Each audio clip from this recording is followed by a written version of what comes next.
Hello and Thanks. welcome to Insanity Season 2, Episode 1. Oh, this is exciting. That's We're, super we're, we're exciting. doing it. We started. Okay. We started. Let's just go. Mhm. Let's just go. Yes, and we have news. So Insanity is working differently now, probably. At least we try. And there won't be too many edits. So we just upload the episode. Right. I love this idea. It was Gary's idea. Yeah, I love this. Keep in the cringe. Keep in the Oh God, that's too hard for me. But luckily we are at Insanity and everything's allowed. And I know Yeah. it's not the right episode, but he just wanted to say hi because it's the first episode of the second season and it wouldn't be Insanity without Jacques. So he wanted to say hi. Yeah. Okay. Good to see you, friend. He says good to see you too. Awesome. He joined us on our vacation. Right, right. Yeah, Yeah. on our wedding trip. Yes. We're married. Yes, we are married now, and Jacques had a very important function. Do you want to tell?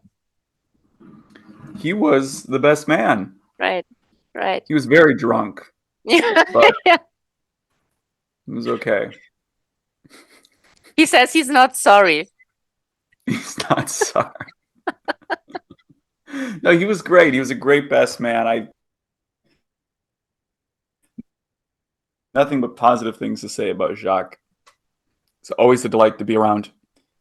He's always well dressed, well mannered. Did I say he was drunk? I meant he was completely appropriate and sober and just a delight. Yeah, he was a delight. Doesn't matter how much he drinks, Yeah. he basically just falls asleep. So then not so difficult for everyone around. Yeah, Okay, the thank you, wedding was Jacques. yeah. Good to see you, Jacques.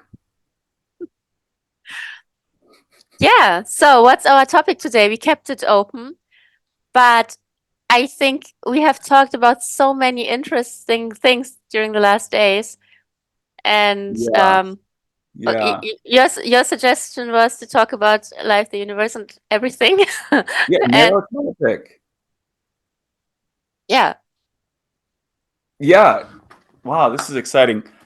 I've never recorded a podcast where it's just like set at the beginning, we're going. Like no edits. yeah, We're just doing it. yeah, me neither. Yeah. And I like this idea of climbing Cringe Mountain. Yeah, yeah, that's interesting. And we've watched a video. I mean, probably it's Mhm. important to say that we watched a video from another creator, and Mhm. she was explaining how you are only criticized by other people for being cringe if they never tried. And I think there is a lot to it because everyone who wants to get somewhere needs to suck at first. And you You have to got be brave enough to do that. Otherwise, you yeah. don't learn. And when I just started the podcast, I've realized that there will be people who would criticize it or tell me probably not to go out there or not to speak my mind, and those would be people who would never do that. But all the creators who who would do that, who would already be successful with it, would encourage me and would help me, Right. and podcast guests who would be way out of the league of insanity, at least at that time, even now. So people who would have a huge audience would say, "Yeah, sure, I'll be your guest. I will help you and all that," because they have been there. And I think that's so important to know that and to encourage each other because yeah, we have all of us have been on Cringe Mountain. And that's the Mhm. only way to what was it? Anyway, Cool Land? land of cool. Land of Cool. Yeah. Yeah. And the haters? Where are the haters? Base camp. Base camp. Stuck at base camp, you losers. Oh, losers don't watch this podcast. True, true. Yeah, I love this. Yeah, so like I'm just gonna do something. All right. Leave that in. All Don't right. cut that. Okay. Okay. So, did you channel something? What was that? That was me being cringe. Ah, okay. Okay. Um, Right. um, um, uh, yeah, yeah, like, All the fill words. yes. Perfect. Perfect. There's Yeah. going to be many more. All right. Believe it. Okay. Yeah. Perfect. Hmm. Perfect. It's the only way. And I really think that the important thing is just the conversation. And yeah, Let it we flow. have. It doesn't have to be perfect. We have conversations in real life. We know what a conversation sounds like. We don't need to fake it. We don't need to pretend. No, but the You funny know? thing is, as soon as the camera is pointing on you, you kind of forget everything. At least that's how I feel very often, that I can speak freely all the time and I will have thoughts and Uh-huh. ideas and everything. And as soon as I know there's a camera that's actually recording, because there's always a camera somehow. Yeah. If we are talking, we're not at the same Yeah. place. And then it's like, Well, huh? it's this other entity that's watching you, and Yeah, it's like yeah, it represents this like weird monolith that we call the public. yeah, yeah. And then it's like it's so funny, and then people do something cringe or they really screw up, and then they sit in front of the, the camera and they sit in front of this monolithic entity, and they're like, "I'm so sorry for letting you down. I'm so sorry that I said that to my. I was caught on camera saying that to my significant other or whatever." And it's like, why are you apologizing to this weird monolithic entity? Why don't you apologize to your significant other? Like, I was caught on camera saying swear words or whatever I was doing at my significant other. I'm so sorry to Okay. let you down. Yes, swear words are super fine. I'm wearing them. So Look at that. Dude, look at this shirt. you can pause it and go back, or I will fall. Do Yeah, that you look again. amazing. Oh my God. Thank you. So we have news, some more news. Probably we should share that. Well, I'm not sure. we share that we're married. Yeah, That's pretty big. that's pretty big. And we, for everyone who didn't watch our stuff yet, or not our episodes yet, we oh yeah, yeah, we Yeah, met this isn't a on a joke. We're not joking. no, no, and we met on a podcast, on Gary's Yeah, podcast some time yeah, ago. yeah. I was the first, I think I was the first like full length podcast you've done. We didn't release the whole thing. We cut it up because that's how Optimum College works. Yeah, But yeah, yeah. yeah. Yeah, for sure. Because I had some, I think one or two, but I think only one episode that I would record before that. Hmm. Um, and the recording was not even the full episode. So I think there were like 20 minutes of talk before. Hmm. And I think the episode that we did was the first 1 hour long, full length thing Yeah. about Yeah. a bunch of topics and research before. And yeah, classic podcast. Classic. How wild. Super Yeah. well. So, yeah. Ann and I met on the podcast. She became the first certified optimist of this college I founded. I found an online community of colleagues called Optimum College. She's the first certified optimist. She helped me develop the system because I was like, "Hey, you want to try this out?" She was like, "Sure." Oh, that was actually pretty good, and I fell in love, and we got married. Yay. Yeah, yay!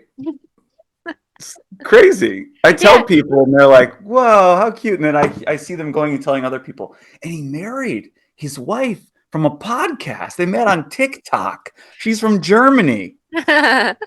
Yeah, yeah, yeah. Even you said yourself a few days ago, yeah, and I married the first certified optimist, and I thought that sounds like a bet. Did you Yeah.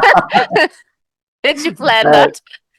Did you plan that? And should we be kind of grateful that it wasn't anyone else, like I don't know, Ty or anyone who was the first one? no, how could I have planned it? There's no way I could have planned it. This is the universe. I see. I really think there's something miraculous going on in the universe. I don't know what that is. I'm not religious, but when I see how certain things happen in the story that the universe is telling, I think the universe is telling a story through us, or at least we are observing the story that's happening. And when something like that happens, our story is so cool.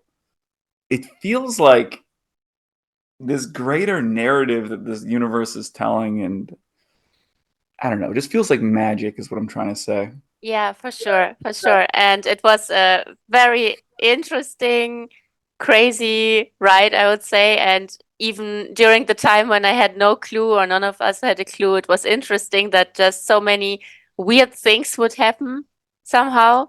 Yeah, Even this, synchronicity. yeah, I just wanted to say that. And I remembered that a few days ago too, that there were like, yeah, things happen, like different things happening all at once with you few times during one evening, Mm. and there were just crazy, yeah, crazy happenings around this whole story all the time. Yeah, really interesting. Yeah, I love it. Yeah, We yeah, One of my favorite stories is you had a dream, you were visiting me, and you had a dream of whales. one whale. Yeah. One whale. And then we go for a walk, either the next day or a few days after. Soon after, we go for a walk. And when you told me that you dreamt of a whale, I was like, oh, interesting. Yeah. Then we see a whale soon after. Yeah, and In real life, it's not like they are everywhere. So it's not they're like not you would see everywhere. one all the Right. time. Yeah. No, no, no. It was rare. People were like, oh my gosh, there's a whale. Hey, mom, look, there's a whale. It was Yeah, beautiful, yeah. humpback whale. Yeah, but it's not the only thing. It was also um before we even met, that I told you my sleeping schedule was off for some Hmm. reason. And that's so strange because I mean we have a time difference of 9 hours, and Right. it was just after we met that for some reason my schedule skipped completely, and I was like in another time zone, or I had to really Hmm.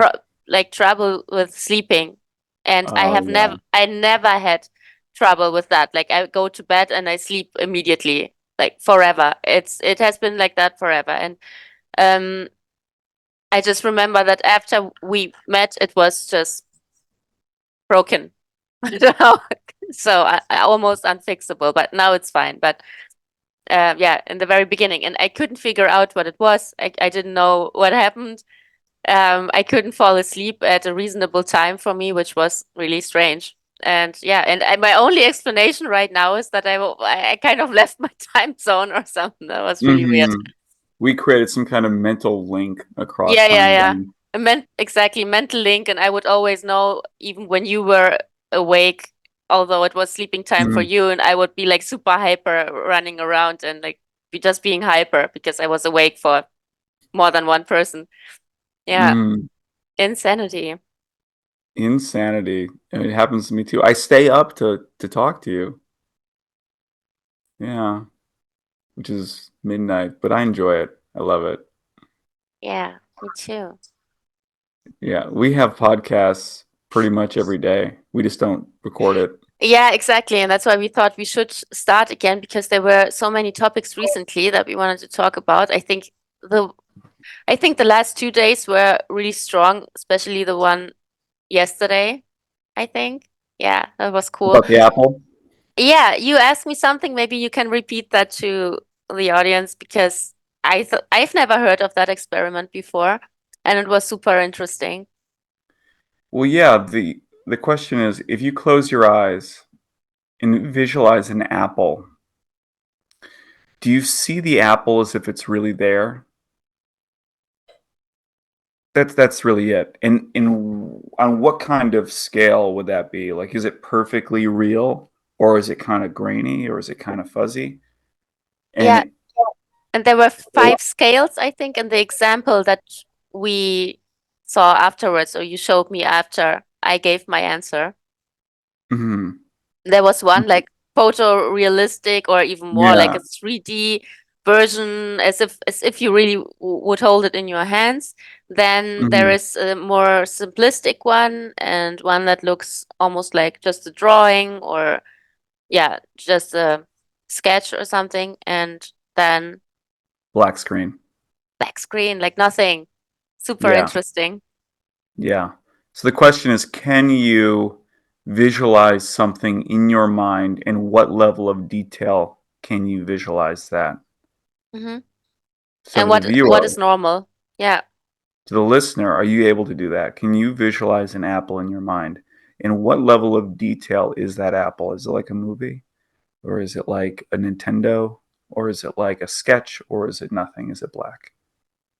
Yeah, or something in between, because there were 5 stages. And Mhm.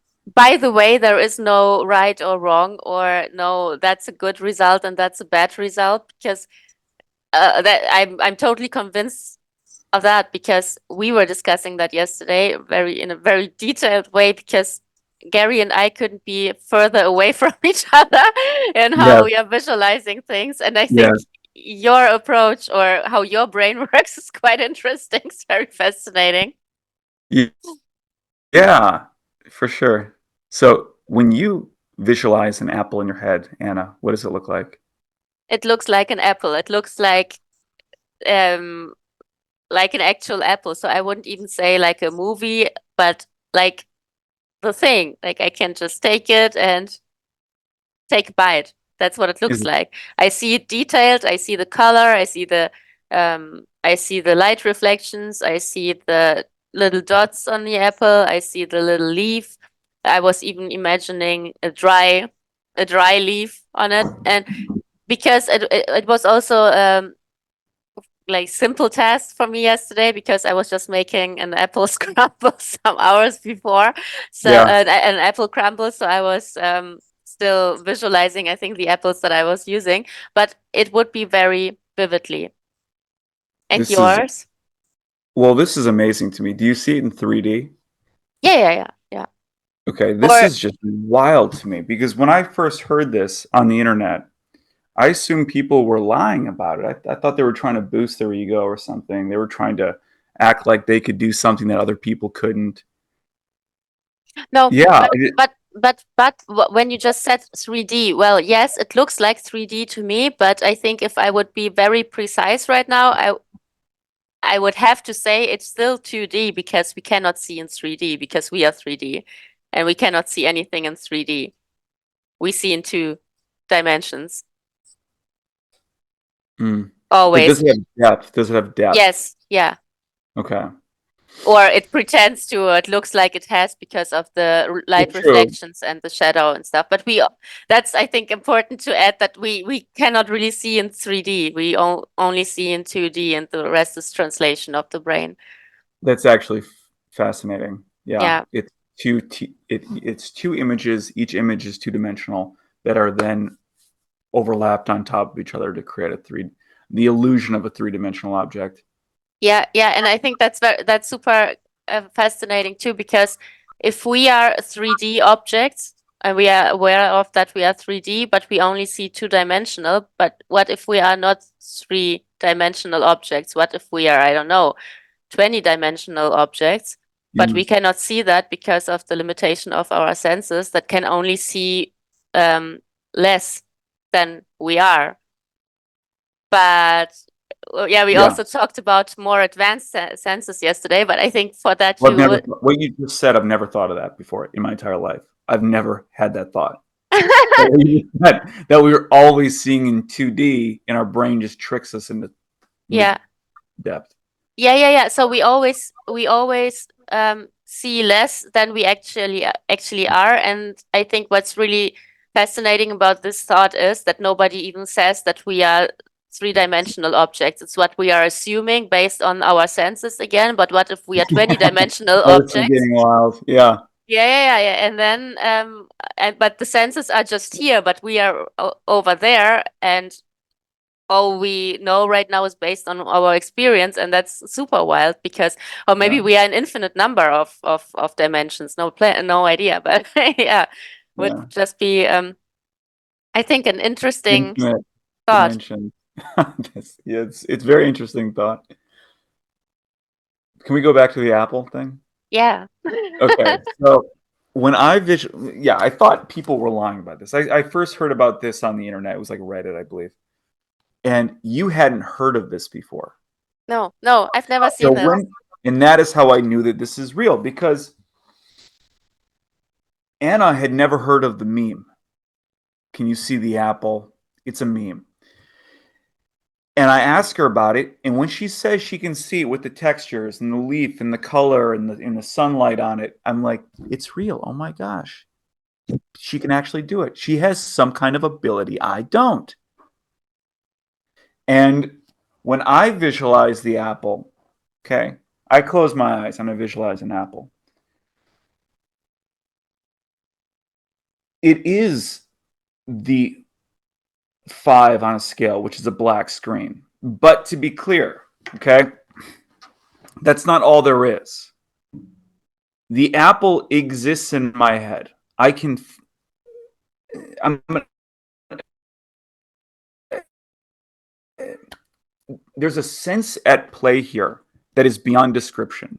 It's like, how could you describe color to somebody? Well, it's warm. Well, you're using heat to explain color. You know, like if someone can't see color, how do you explain color to them? It's very difficult. Color is color. It's what it is. This sense that I sense in my brain, this feeling I have in my brain of what the apple is, it's it's basically impossible to put into words. I can try, Mhm. but the apple exists in my head. I'm in through my visual cortex. I'm seeing black, and yet there is the apple. I'm holding it in my mind as if it's on some kind of other layer. Mhm. That I call my subconscious has access to. I can rotate the apple. I just rotated it. Now I can pull out a knife and cut the apple. The two slices of the apple fall by physics. They just fell by themselves. I didn't tell it the slices to fall. I just cut the apple. The slices both fell. They rolled a little bit as they Yeah. fell, and I can see the seeds inside of the apple. I'm not actually seeing that with my visual cortex. I'm seeing it with some kind of sense that is not sight. But as Anna said, it sounds like more like pure information. And that's what I would say. Yeah. It's like a sense of pure information. Now, I can construct things using this sense. I could build a building. I could uh, dismantle an engine. I could put together Legos. I could do interior decoration. I could design a whole movie. I could storyboard a whole movie in my brain. I can close my eyes, and I do this quite often when I make my videos. I turn on music, I close my eyes, and I visualize with this sense, whatever this sense is called. So, And yeah, just summarize it so you don't actually see the picture, the image of the apple or of whatever. not with my visual Yeah. cortex, no. But it definitely 100% exists. It is being manipulated. The object is there. It's being manipulated by a different kind of sense that you said it sounds like pure information. That I think that sounds about right. It is something. It's not words. It's not numbers. It's something like pure information. There is a coordinate system there. There is a sense of spatial relationship. I can I could storyboard a scene for a movie, or when I'm creating these little videos using artificial intelligence for the video game Optimum Championship. I can storyboard these scenes in my brain, but none of it is passing through my visual cortex. Mm-hmm. Mm-hmm. Yeah. Yeah. Yeah, that's I think I can imagine what it's like. It's so difficult to say if I can imagine it, but I think so because sometimes I will also imagine things happening, or I will plan something, or I will think about a project or whatever. And Mm-hmm. it's like the setting, the idea, and everything is already there, but I'm not really visualizing it step by step. So I'm not really seeing all the objects in details and all the happenings in detail. And I cannot really say, okay, it's something is blue or red or whatever. Um, it's just already there. But if I wanted to paint it or if I wanted to describe it, then I would call it in and my brain would translate it into form into color, into everything. And then I guess this is what you mean is that I would um, see it through my visual cortex in my brain, because then it Yeah, would get the form. But it's so what I figured is that the way you are interesting. seeing things is the faster way somehow. So because you're thinking in data, in information, basically. That's a very nice way to put it, and I appreciate that. But I really believe that you just have all the setting already. It's just there, and if you need it, Yeah. then your brain would kind of translate it into image, but probably not in your awakened state, as you said, but more when you are sleeping. That when you are lucid dreaming, for example, or Right. dreaming. Well, yeah, as we talked about yesterday, Hmm. my brain is completely capable of photoreal environments through the visual cortex, as in the sense of I lucid dream quite frequently, and my lucid dreams are fully sensory real. They're, they're visually real. Real is real. I'm there. I'm walking on the beach, even though I'm laying in bed. So my brain's capable of it. It just doesn't do it during the day when I'm awake. Yeah, Yeah. yeah. Oh, little interruption. I will not cut it out. I'm just saying sometimes your internet is behind, and then we have this the picture freezes, but the voice keeps going. So we still have the voice. That's It's just okay. that the picture Yeah. freezes sometimes. Just for Yeah. the audience, probably I won't even cut that out. Oh God, this will cost me No, leave it, everything. leave it. No, I really think you should leave it. And Yeah, the podcast will get better and better. The most important thing is just doing it. I heard someone say the other day that if you have 21 podcast episodes, you're in the 1%. Like people just nobody gets the one out of 100 gets the 21. So yeah, yeah. I the get point it. is, it's Yeah, and about we will. getting them out. Yeah, and we will also improve that because right now we are just across the globe from each other, and in a few Yeah, weeks this will already change. So then we won't yeah, have these internet issues anymore. Yay. yes, yay. Yeah. Yeah.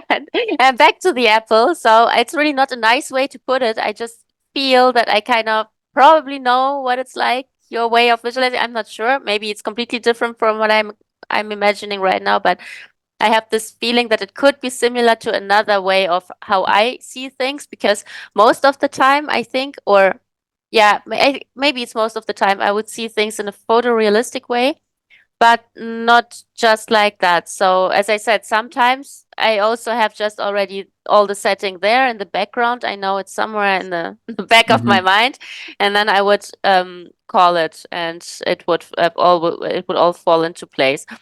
Um, Sounds so so cool. yeah, but so I think that I do both things, but this, and then I thought, okay, but what if your way of visualizing, or it's not visualizing, your way of thinking is is faster, right? Because sounds like if you're thinking in data and your brain doesn't take the time to translate into image all the time, it must be faster, I thought. And if this is the more efficient way, why does my brain translate everything in a photorealistic way? Why? Maybe it's for fun, because it would explain so Right. much. Yeah, It it would. sounds like a lot of fun. I maybe you're right. Maybe it's faster just to do the pure information way. But geez, I really wish I could see that apple. It'd be cool. Like my way works. I could Yeah, visualize things, manipulate them in my head, all that stuff. I can turn the apple. I can rotate it. I can blinds like curtains. I can see them with physics in my brain. There's physics in my brain. yeah, Water. I can visualize water and stuff, but visualize is just a proximity to what it really is. I don't actually see it, not with my visual cortex, yeah, but yeah. it's there. Like I said, it's a sense that is very difficult to describe with words. Yeah, but we tried Yeah, even that. We tried to describe that. And yeah, maybe again, I could kind of describe it because there is this. I mean, I think many people will experience that. Probably not so many are talking about that they have like a vision or a knowing about something that will probably happen, or, and yeah. they will kind of see it without seeing it. And it's really, yeah, it's difficult to express it, but I think, or to explain it, but I think it is seeing without actually seeing it somehow. So you just have the knowing that things are going to play out in this or that way. And this is like a possible outlook into a possible future. And the same with hearing. Um, I had that a few times that I would hear something and I wouldn't hear it with my ears, but I would kind of hear it, I would kind of still hear it inside of my head, but not with my ears. And that's strange because it's still the impression of hearing. And Yes, sure. for I can do that. example, yeah, and for example, I was hearing someone saying my name, a friend of mine, and I Yeah. was just in my car and I parked my car and then I heard my name and I heard her voice. And then I was texting her when I arrived home and I said, "Hey, did you just say my name?" And she said, "Yeah, I was talking with my boyfriend about you." And it's like a hearing inside of my head. Yeah. We can get really wild Oh, because we were talking about. Remember, we were talking about telepathy. yeah, yeah, yeah. Sure, Telepathy. sure. Did I We lose can. you? Yeah, yeah. Yes. This is yeah, like you said. This maybe this episode's got lots of little breaks, but I think we should still record it. Lots of low latency for whatever reason. Yeah, yeah, yeah. Still Right. upload. Still upload. Okay, okay. Part of Yeah. it. It's part of the cringe. We are climbing the cringe mountain. Yeah, right now was a cut again. I think it cuts all the time Yeah, because of our weird yeah, internet anyway. yeah. Yeah. He's Yeah, in so Germany. I'm in Seattle. yeah. Exactly. Yeah. So that's just one example when I would hear something, and I was totally sober. I was driving, like nothing strange there. Another time wouldn't be sober. Another time was on truffles or mushrooms, and I would totally hear a voice like the whole time. I was I was listening to a voice like the whole evening, and I was super fascinated with it, and it was so cool. And I I was just hearing it the whole time, but I knew exactly that I was the only one hearing it. I knew exactly I wasn't kind of gaga or anything. I wasn't crazy. It was just something that You are definitely not crazy. no, but it's just something that it's just my it's just beyond ears. It's just another sense. As you said, it's just Mhm. another sense that is activated and there is a communication going on. And it's like usually it's hard to hear or hard to see things. And it's so interesting that you would ask me if I can visualize an apple. Can you see the apple? And I have to close my eyes to see. And it's so often like that, that when I really want to see clearly, I want to see something clearly, or I want to hear something clearly, Mhm. I have to close my eyes. I have to go into silence because then I can hear and see. Because otherwise, you have like so much going on, so much distraction, Mhm. colors, lights, people, noise. And if you really want to listen to yourself or listen to some information around you or just perceive some yeah, if you just want to recall some pictures in your mind, then you need silence. You need to Mhm. remove yourself from everything around you. And I think that maybe because our primary senses are working so actively and there's so much happening that we don't really learn to use the other ones, but doesn't mean that they don't exist. Yeah. By the way, you have the trial Zoom, so this recording is going to stop in 5 minutes. Yeah, but I already extended it, and this is something that I'm just trying. It's new. It's because I'm moving, so I'm kind of canceling all my Okay. subscriptions. And Yeah. yeah, but this Zoom subscription is still one that I can still extend, but I can only extend 4 meetings a month, up to 80 minutes. Because Mm. I also don't need the full range. I'm not having interviews right now every single day. So I Right, thought right, maybe right. Oh four a no. month are enough. And Yeah. that's what I did. And we will see what happens. The only thing I have to really pay attention to is that I keep recording because I don't know if Yeah. I have to start a new recording after 4.5 minutes now or if it will just It continue. will automatically save after 4.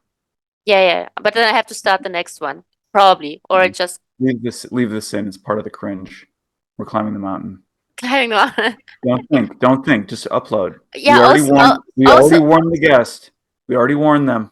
yeah, exactly. Yeah, and also maybe it's interesting for anyone who wants a Zoom subscription because I tried to cancel and then I got this new really cool offer like yeah, 4 meetings a month up to 80 minutes and I thought awesome and it's yeah, Mhm. really nice price. Let's do it. You're the best. like we talk every night. We're married. Yeah. We talk every single night for at least an hour. At least. We sometimes we go 3 hours, and and Yeah. every night, and I say it frequently, and I think it every night. Like, people don't realize, they don't know the Anna. They maybe I like it that way. I don't know. People don't realize how smart you are How do you and how know? good at talking you are. And this podcast, Anna, the podcast, Anna, where you cut it all up in little slices, you can't miss. You've never missed. There's never been a conversation we've ever had in our thousands of hours of conversation where I've ever thought, oh, she really swung a miss there. She really slipped there. You can't miss. So yeah, just record it all. Just record it, upload it. You can't miss.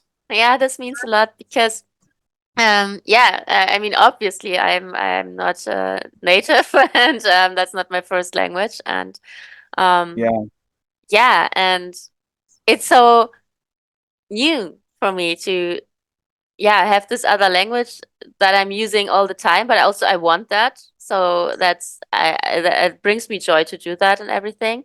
It's just that I would never I would never doubt myself when I speak German, for example. So I would always be so safe and sure about what I want to say. And in English, I'm still searching for words sometimes, and I'm like, oh God, was it understandable? Is it clear what I'm just it's about always to say? fine. It's Yeah. always fine. And I've got very high, not to brag, but my English ability through testing, quantifiable testing, is at the very top. And when I get tested, when I was in school and we get tested on Mm, this kind of, I'm in the very top for English ability. And I'm telling you, you're great. thank you. Yeah, In and the it's what? gonna be Yeah. better. And I'll probably get myself some fancy, I don't know, maybe Australian accent. I'll think about it. I don't know, for whatever reason. I s- For the listener, I'm pretty. There's only a few people Anna talks to on a regular basis in English, and I'm one of them. And she's like, you're listening to her. If you're English, she's great. It's like Arnold Schwarzenegger. He's got the fun accent, but you never think for a second that you're talking to somebody who's not processing the language in real time, and you never feel like you're talking to somebody in their second language. No, but I do And process in real time. I'm not yeah, translating words in my head. It's just that sometimes I will not find a word, or sometimes, yeah, I just right, need, right. That's yeah. what I'm saying. Yeah, Oh, we've got yeah. 50 seconds. Yeah, I know. I'm I'm just worried see. about starting some conversation and getting cut off in the middle because you know. But Yeah, Anna, and should we then make a countdown? We're watching a movie last night. So Anna speaks Russian, English, German, Yeah. and you should hear her in German. She sounds like an auctioneer because she speaks so fast. Like, her neural connectivity is just on fire. And The double yeah, speed. you should hear how fast she talks in German. But then we're watching a movie and you understand Spanish. Surprise! Yeah, it's blown away. We've got 9 seconds left. 6, 5, Like, 4, four, 3. 3, 2, 1. Happy New Year. Oh, and we're still recording. Perfect. Awesome. Oh, did it work how you Yeah. thought? Yeah. Yeah. Oh, are Now you it said, sure? yes. Yeah, it says the recording is still working and we have 40 minutes left, and then I can have another Okay. um Cool. Good. extension. Yeah. Perfect. Yeah. Okay. Yeah. So Anna is brilliant. Her language ability is brilliant. And so if she were to say, "Yeah, I've got some mental powers that are, kind of like," I mean, being able to see things in my brain sounds like a superhero power. But Like, obviously, I mean, you were reading that in chats, I guess, or in some yes, forum, and yes. it was obviously normal. So I don't think it's a superpower. I really believe that everyone just sees it kind of differently, and there will be groups of people who have this, then that, then the Well, other. it's some kind of evolutionary thing. You know, it's like some people are really good in distance runners. Some people, can hold their breath really long, and some people can just see really well in their brain. And Mm-hmm. it's something that was pretty unknown until the internet and people start communicating like, hey, when you say you saw it in your head, like, what do you mean? I mean, like, I actually saw it. Like you saw it? Yeah. What, you don't? No, for me, it's like pure information or something. It's like, whoa, this is different. Oh, yeah, I have another example for seeing something in So if in you the were to say brain. like I've got some superhuman language ability, Oh, sorry, it was overlapping now because of the internet connection. I'm here. Okay, okay, you're back. Perfect. Yeah. Yeah. I just have another example for seeing things in my head. And this was I told you this was the um accident I had in Sri Lanka, and I was seeing it before it happened, and I saw it in different ways. One time, or maybe two times, I saw it in a visual way, so I would really see it, but I would also see it without visual. So I think I kind of get how you are seeing it without seeing it, like this third, no, Hmm. fifth option. Yeah. I'd really have to think about a better way to describe it.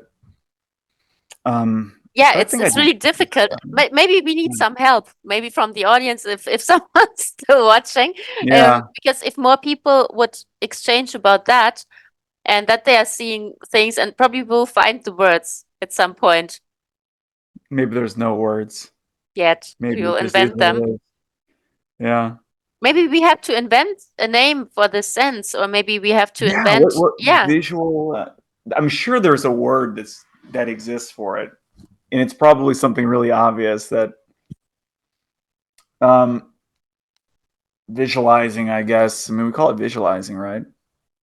Yeah, but since there are so many It's not different visual. types, It's not visual. It's something else, yeah, and yet it yeah, is visual. It's very hard to explain. I don't yeah, know. It's but like color. maybe someone has a clue, and maybe you can help us in finding words to Yeah. describe that. Yeah. Spatial computing. Yeah, no clue. But I think what's very interesting, and this is like a mind game that people will, I think, play for ages already, is asking themselves and others if they think that for example, we see colors in the same way. And Yeah. yeah, Yes. and Yes. Like, and is my green the same as your green? yes, exactly. And we would ask that Yeah. each other for, I don't know, like what amount of time already. And I think like my guess or my belief, I would say it's my belief, is that we don't see it in the same way. It's like I think our brain will react to the same wavelength in a similar way. So there Hmm. is like the color green, and there will be an area in my brain responding to it, and your area in your brain, the same area, would respond Hmm. in a similar way. So we know, oh, we are both seeing green, or we are both seeing blue, or whatever. Hmm. But I'm very sure that still the whole translation that is happening there and the whole impression of this color is completely different world. So I think my green, your green couldn't be more different from each other. And I really think if you would just see through my eyes just for 1 minute, or I would see through your eyes or anyone's eyes, our head would simply explode because it wouldn't be wired to see information in that way and in this translation. Yeah. And I truly believe this because we are all so unique and so different, and it only makes sense that the information translation is so different from each other. I to Like your eyeshadow Yeah, is green. We would both agree it's, kind of a green. yeah. Yet your green might look like my red. I think it would look like just completely different. I think it's just Yeah. something completely different that you couldn't even name, and I don't even think your green is my red or whatever. My guess or my belief would be that it just the whole translation work is on a completely different level, whatever. I think we really see things differently. And it came to me once when I was listening to music and I was going so much into listening, like so much into the sense Mm, of mhm, listening to this music in mhm, every single tone. And I was so happy because, or like so fulfilled by listening to this mhm, music. It was violent music, and I thought, um, I'm the only being who hears that in this way, and I'm so sure about that. And I mm, think someone else listening to this would go through something completely different. And it's so easy to say and so easy to listen to what I'm saying right now, but I think once you fall into this experience, and you really kind of inhale this belief or this idea, then it's just so um, liberating because you realize, yeah, you really have no to do at all. If it's just about being yourself and being uniquely you, this life, then all you have to do is really to look around and to mhm, receive mhm. information, because nobody will receive and translate the information in a way that you do. Yeah, yeah. And for those who don't know, Anna is a virtuoso on piano. Um, Has been. yeah, I don't know, has been. You haven't played piano in a while, but Yeah. there's video of you when you were 13 playing piano, and you're like a professional level piano player at 13. Your dad was a famous piano player. I don't know how many people even know that. He's one of the most well-known piano players from Ukraine, and you're just a phenomenal musician. So if you'd say you hear music in a different way, I believe it. That's my belief or the impression that I have.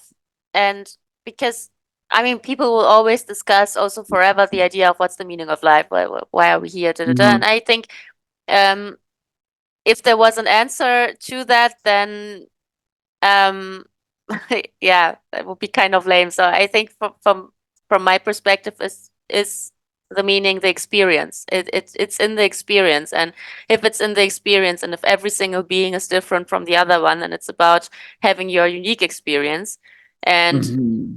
means fall into your unique experience Yes. and to really enjoy what you are seeing. And um I sometimes I just have to slow down. I feel that. I really feel that I have to slow down and to actually see what I am seeing, because it's just so much information again and so much is going on that I don't take the time to see it and to acknowledge it and to really see, oh, okay, here I have a glass of water and it looks like this, and that's its actual form, and that's the color. And Hmm. like, do we do that? We don't take the time to acknowledge our environment. And I think since it's about experiencing through our lens, which is so unique, Yeah. we should Yeah. just take time to do that and to appreciate Yeah. this stuff like that. It's so much. I think it was Jolie Artist who said that consciousness is a limiting of information. Hmm. Yeah. Yeah. Yeah. So I think so too. And There's more information happening around us than could ever be computed. yeah. Infinite, maybe even infinite. I would argue infinite information surrounds us. Infinite. Yeah, Literally infinite at any makes point. makes sense. So it comes back to focus, right? So Mhm. everything happens all the time, all at once. Right. And um, I think I also made, yeah, in the beginning of my TikTok account time, I made a video about that. That also that there's everything is happening this the whole time at the same time, but Yeah. we don't have to add that on top. That Everything, everything, everywhere, all at once. that's yeah, yeah, yeah, Yeah. exactly. But so everything is happening around you all the time. That's like a bunch of information, and it's on you to find the lens you are looking through. And there is some you already have some definition, like some things you are born with, so your natural framework, but the rest is your focus. The rest is something that you choose. And like a very easy example that I like to use is two people in a bus, and they both look out the window, both are sitting at the same, like at the same side of the bus. And let's say we are driving in the bus and I will see like people who are wearing ugly clothes and I will be annoyed about that, and you will see the sun and you will be happy because you see the sunlight and you see fields and little bunnies jumping around on the field. And I will be annoyed because I see some people that I don't like or whatever. So, but we both see the same picture while we are driving. And Yes, it will be like that. yes, That's a very simple example because there is so much more going on, but it's just the focus, and the focus is shaped by our own decision, like what, or indecision, also by not yeah, knowing that we have to do that. Yeah. yeah. It's like some people are like, nothing matters. Oh, nothing matters. The universe has no inherent meaning. Whoa. And then some people are like, wait a second. Nothing matters. Yeah. Whoa, nothing matters. Woo! Yeah, Yeah, exactly. yeah, So you have your free will and you have all the power to create whatever you want to create in your experience because yeah. because you can. Because you can, because you're the center of the universe. Yeah, exactly. You It, are you are the universe, you're its center, and it probably just has the center. the universe has a one-to-one relationship to your actions. And people get so wrapped up in these conspiracies and people, I have no power. Other people are in control of me, blah, blah, blah. Look, you're not you have more power than you think. To these, I would say to these people, the universe has a one-to-one relationship to your actions. You push this pencil, it pushes. Like you go out and talk to somebody, you had an effect on that person's day. Yeah. Make it positive. Yeah, I mean, your decision, up to you if you make it positive, but Yeah, why not? I mean, um, I personally would prefer that. And you have no idea what influence you have on other people. You have no idea what you are or how much you are creating and how much you are influencing other people. And yeah, um, yeah, I have this yeah. feeling that people don't sometimes don't really acknowledge that, or that they don't even notice that. So they think, oh, I'm just walking around and nobody's noticing me anyway, or people don't care, but you don't know. I mean, what if someone sees your haircut and then he changes their haircut and then I don't know, just things happen. Then they, on the way to their hairdresser, they meet someone super significant for their life. You don't know. You just don't know. You and I got married because you liked a video I made about dots. Yeah. Yeah. And you would have no idea that something like that could happen. Exactly. I didn't even know who you were. I didn't even know what you looked like. I didn't know anything about you. I just saw a nice graphics, I think, and a Yeah. voiceover, and I thought, oh, that's an interesting theory. I liked it. I followed the account. I think probably I didn't even looked at the channel. I just followed Woo! at that time, and Woo!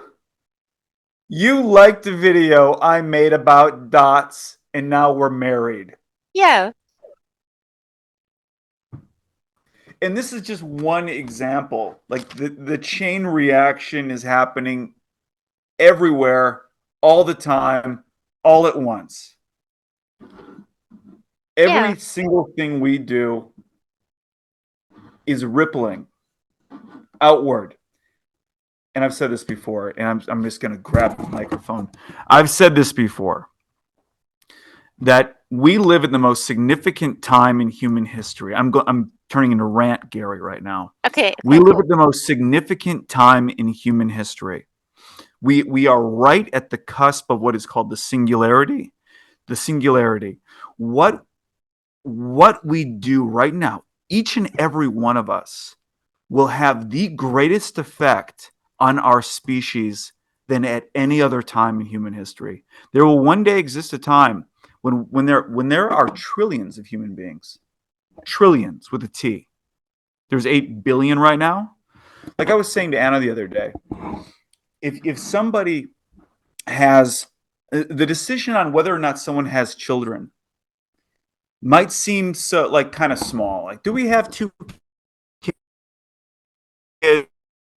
kids or no kids. So we have one kid or no kids. If you have two kids right now, there is the very real possibility that 1,000 years from now, 2,000 years from now, 3,000 years ago, you have 1 billion descendants. I, 1 billion people will exist because today you decided to have a kid. I think that's so crazy. I've never thought about Yeah, this. I mean, somehow yeah, it makes sense. Yeah, of yeah, course, things happen, and then you have kind of descendants and stuff. But I yeah. never, when you said that, it really hit me. Like, wow, there could be actually thousands or millions of people that come after, and Billions.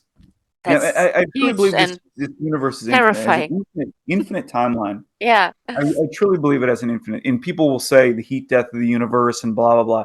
I think that's nonsense. I really do, and I could go into depth about why this is. Hmm. But entropy, you can't escape entropy. Even Elon Musk says this. You cannot escape entropy. I truly believe even Elon will change his tune once AI becomes advanced enough. And there's a way of looking at all this scientific data that has me convinced this universe is infinite and it's eternal. It's something like a fractal. It will never end because the human race has reached this point. I think we are. I think we might have reached escape velocity for an intelligent species. We will exist eternally. We will be an eternal, immortal species. Our descendants will be in the trillions, trillions with a T. Yeah, that's crazy. I mean,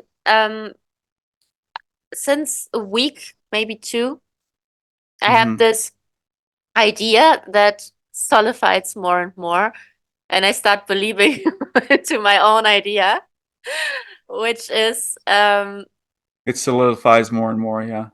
yeah, my idea is that Yeah. um you are not, well, you're not just the center of the universe, but I think this is what brought me into this, or brought me to this idea when you said the center of the universe might be you. You said it in our No, first. not might. Oh wait, It is. Might as well be you. And I made a video about it. yes, yes, yes. And you said that in our last Insanity episode.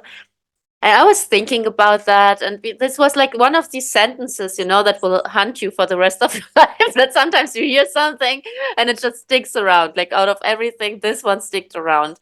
And I remember we weren't together at this time, but I remember I was this sentence, leave me alone. And then I started to understand, well, yeah, no matter where you go, no matter where you're moving, for some reason you are the center. But why and how? And during the last week or so, 2 weeks or something, I thought it's not just the center. I think it's one and the same thing, because there are these ideas of people zooming internally out or zooming internally in, Yeah. and it's currently we are limited in zooming out, and we are also limited in zooming in, obviously, because we just don't have the amount of tools, or we don't have the capacity to zoom eternally. So, but I think, Yes. and Interstellar scratched the surface that it's one and the same thing. I think when you zoom out eternally and you zoom in eternally, you will come out here. I think Yeah. it's one and There's the some kind of same. pattern. There's some kind of pattern to it. Yes, and you will break through dimensions and you will be where you started. And there It's is no, possible. yeah, and that's why I think that this saying, that you are the universe, you are your own universe, or Mhm. Yes. you fill your Yes. universe entirely, Yeah. you It are really would everyone. loop back to you. It would loop back to you. It Yeah. is you. When you first said that, it really blew my mind. Um, and this was during one of our late night talks, which we have every night, and that you could zoom out and it would like, if you could visualize this in cinematic, like, and I'm seeing this in my head right now. I'm not actually, Mhm. this is another example of the kind of visualization. I'm seeing it in my Yeah. head. You zoom out and it would just keep on, like you zoom out of your eye and like cosmic scale. Now, oh, the galaxy is an atom and the atoms are cells and the cells are part of an eye and you're back out of the eye again. And yeah, Yeah. Yes. it's just you all the way down. People would say it's turtles all the way down. No, it's you all the way down Yes, yes, and that's and why up. yeah, sorry, yeah, and that's why I think that the saying that you are the universe or you are everything in your, yeah, it sounds like a wallpaper or like a wallpaper tattoo or something, but it's not. I think it is it is literally what it says. You are Yes, everything in it, yes, not in a woo-woo esoteric way.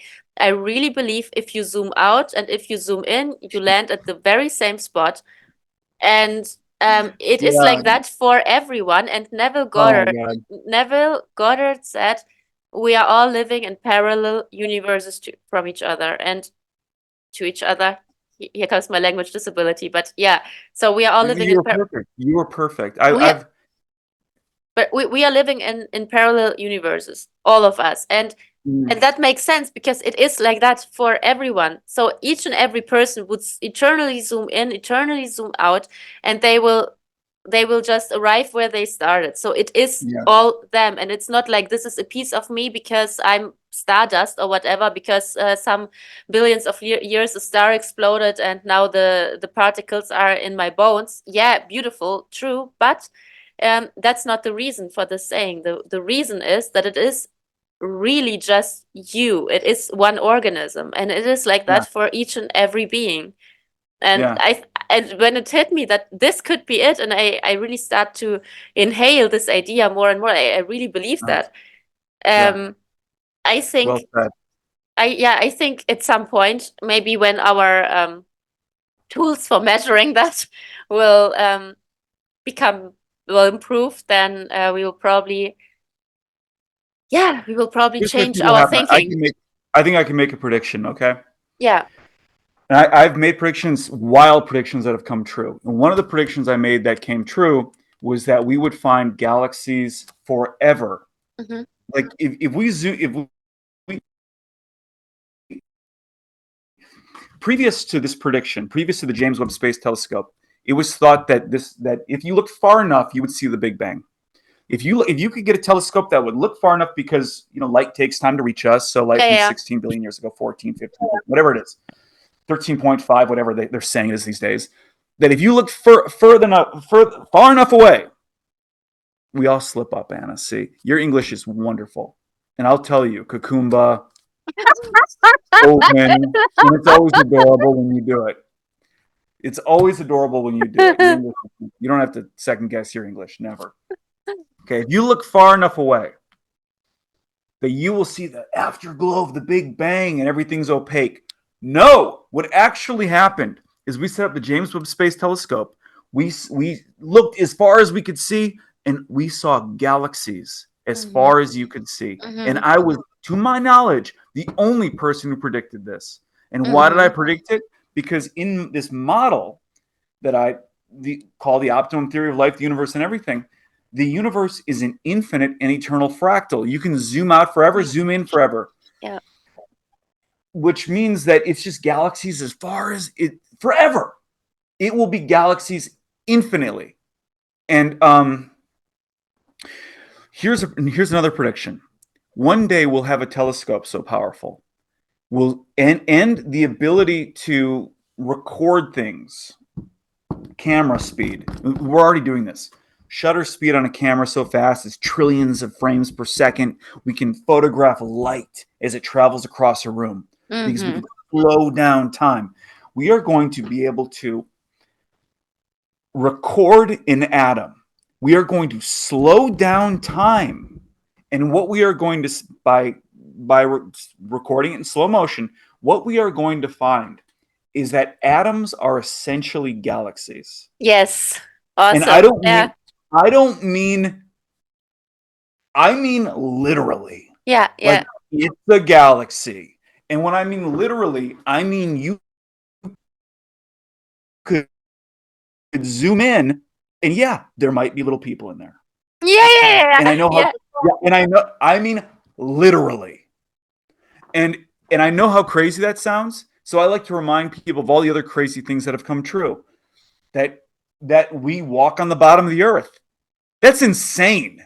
Imagine telling somebody 2,000 years ago that people are walking upside down on the other side of the earth, they would probably burn you alive. I think they actually did. Or it's telling people that the earth is not the center of the universe. Burn you alive. Insane. That germs are little organisms that crawl on your skin and they're invisible, and you're a schizophrenic witch, and they would Yeah. beat you to death like they did Ignace Semmelweis. They beat him to death for that idea.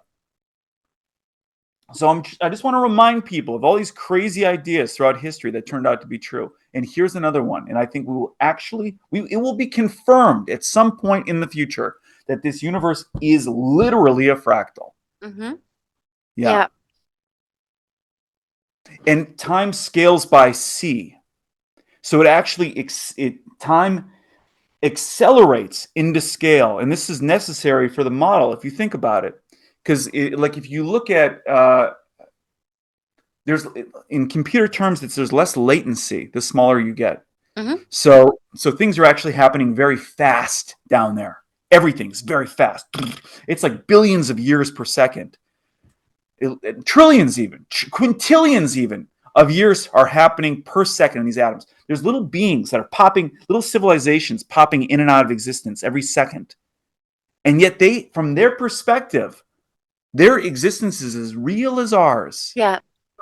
And then there's some cosmic giant, and our galaxy is just an atom within his iris. And before the second hand on his watch even ticks 1 second, our entire human existence has built and crumbled, because that is how slow his time moves in comparison to us. Yeah. I think Yeah. a great example for understanding is probably when people are talking about dog years, for example, when they're talking about how time moves differently, or that they get older in a short amount of time, and it's still just our idea of how we translate another being's life cycle. But I really believe that time feels different for other beings, so it can just feel Even way other longer. organisms. Yeah. Yeah, I wonder about this sometimes. Like how I really believe in this concept that time scales. It's a scale factor. Mm-hmm. And I wonder, I mean, it's quantifiable. If this theory is true, it's quantifiable. And I wonder, like, is a gnat's experience, like we think of it being like it's spinning, it's like its little wings are going so fast. Yeah. Is it actually Whoa. accelerated in time? Maybe. Yeah. Yeah. So probably for itself, it flies in slow mo. Totally possible. Yeah. You try and swat a fly, you try and swat a fly, and it's like it like just zips out of there so quick. Yeah. And from its perspective, we're like, Yeah. Or even yeah, way slower. So just something yeah, that is super huge. It's like for them probably like when we see I don't know, clouds covering the sun or so. So they just think, oh, something's coming. Oh, I need to go somewhere else. Something. Yeah. yeah. Existence is really strange. Yeah, it's super absurd, super crazy. It must be so crazy different for everyone if you just think outside of human experience, just animals or yeah, Yeah. whatever organism at the end. It's just completely different. I Oh, yeah, if are we I talking about you? hmm? What? No, you. Oh, it's even perspectives. If you have a really tiny dog and he looks up to you all the time, how strange you are looking, probably to the dog. Yeah. Yeah, I love dogs. Fish. Remember we were talking about yesterday with the Oh, fish? yes. Catching the fish, and it's like the other fish would never believe. Yeah. Your internet was cutting again. Yeah. The story was that you were at the fishing derby, actually Yeah. organizing it, and Yeah, I organize a local fishing. I'm active in my small town. People yay! might know me as the high tech internet guy. I'm like a small town guy, and I'm active in my small town. So I I organize a love fishing that. derby. Yeah, Yes, and there was a fish, and I think the fish had a really weird experience yesterday, like the shock of its life, probably, or it thought it's really cool. But we thought, okay, so the fish was caught by a kid, so which is like, I mean, the fish might be the ancestor of this kid somehow, if we're Right. thinking evolutionary. Yeah, So yeah. If the you believe fish, in evolution, I do. Yeah. yeah. So if we are following this, the evolution theory, then the fish would be abducted by some kind of future relative, right? Yes. And Yes. would be Yes. abducted, taken out of his environment from his friends, whatever. Then the kid would show the fish around, like the fish experiences the nature outside of the water, is like super thrilled, shocked. I don't know its feelings. Then that was super cute. The kid would release it back into the ocean or into the lake, Yeah. and so fish goes back to its friends and it says, "Wow, you will never believe what just happened. So some future beings just abducted me and I was seeing things that I don't know, like seagrass, but way taller." I don't know what Yeah. what Yeah. what Yeah. happened Yeah. there. And, Right. and and they would put me in a scale and they would Yeah. check my weight, and oh, Yeah. that was so crazy. And They now I'm stuck back. something in me. They stuck something in me. They probed me with something, and Yeah, yeah. And and it was just a derby, so just kids waiting fish and throwing them back big because big fish who breathed the water, that the thin water. They breathed the thin water that's above our water, and they're pale fish. No gills on these fish. The other fish are like, "You're crazy, Frank." how crazy, Frank. Yeah, I swear it's true. we have to Lock lock him Frank. away. Lock him away. We have to lock Frank away. Oh, poor Frank. Bring in the therapist. Bring in the therapist. Yeah, there he is. Yeah, there's Jock. Yeah. And that's crazy. I mean, hell, God knows what people are experiencing. And I think that's so funny because, yeah, existence is completely absurd. And Yeah, just imagine that totally absurd. I love your quote. Existence is the most unreal. Reality is reality, the yeah. most. Reality is the most unrealistic thing. Yeah, I mean, just tell it to someone. Just explain what's going on here. Just explain how things are existing and why, and how the laws of nature work, and how we are experiencing our life. And it gets more and more absurd when we zoom into social concepts Yeah, that we yeah, create yeah, and yeah, that we are victims of somehow, and that yeah. and it gets so real and so unreal. And if you just zoom out from time to time and you just look on all of that, it gets really weird. You will really just ask yourself, how is this even true? I know. It's like, wait, really? This is going on. I'm trapped in this meat skeleton. I am a ghost piloting a meat skeleton like someone would pilot a mech. Like I'm Yeah. in control of this meat suit, and on this rock spinning through space, and I'm this evolved organism, and these dogs and cats are my ancestors if I go back far enough, and so are the trees and this tomato that I'm eating. Hey, grandma. Like we're all related through the genetic tree of life, and just bizarre. And we've created this social construct that we're trying to figure out, and we go to battle with each other just like how ant societies will go to battle with each other, and yet we pretend we're civilized. And the whole thing is just Y- bizarre. Yeah, or fighting over land and property, or whatever we think that we own. And Yeah. so we are fighting over stuff, over land or over um food, and water. And In it's an like, infinite universe, in a universe that I am convinced we're going to figure out this universe is infinite. There's infinite resource, and we're fighting over it. Like it's ridiculous. We absolutely, can, yeah. yeah, we can build a bunch of solar cells. If all these armies just got together and just decided to build a solar array in the middle of the Sahara Desert, solves literally all of our problems. Infinite energy. It's just like turn on the spigot of energy and just flows out. Like, what are we Yeah, even fighting over? yeah, but there are so many examples. Not even just the bad ones. Like everything turns out to be kind of absurd if you think about it from a logical perspective, which is also absurd. And it's just like everything, even just you're observing all that stuff, all of it makes no sense at all at the end. Yeah. Like, what are we fighting over? Let's build an army of robots. I want my robot slaves.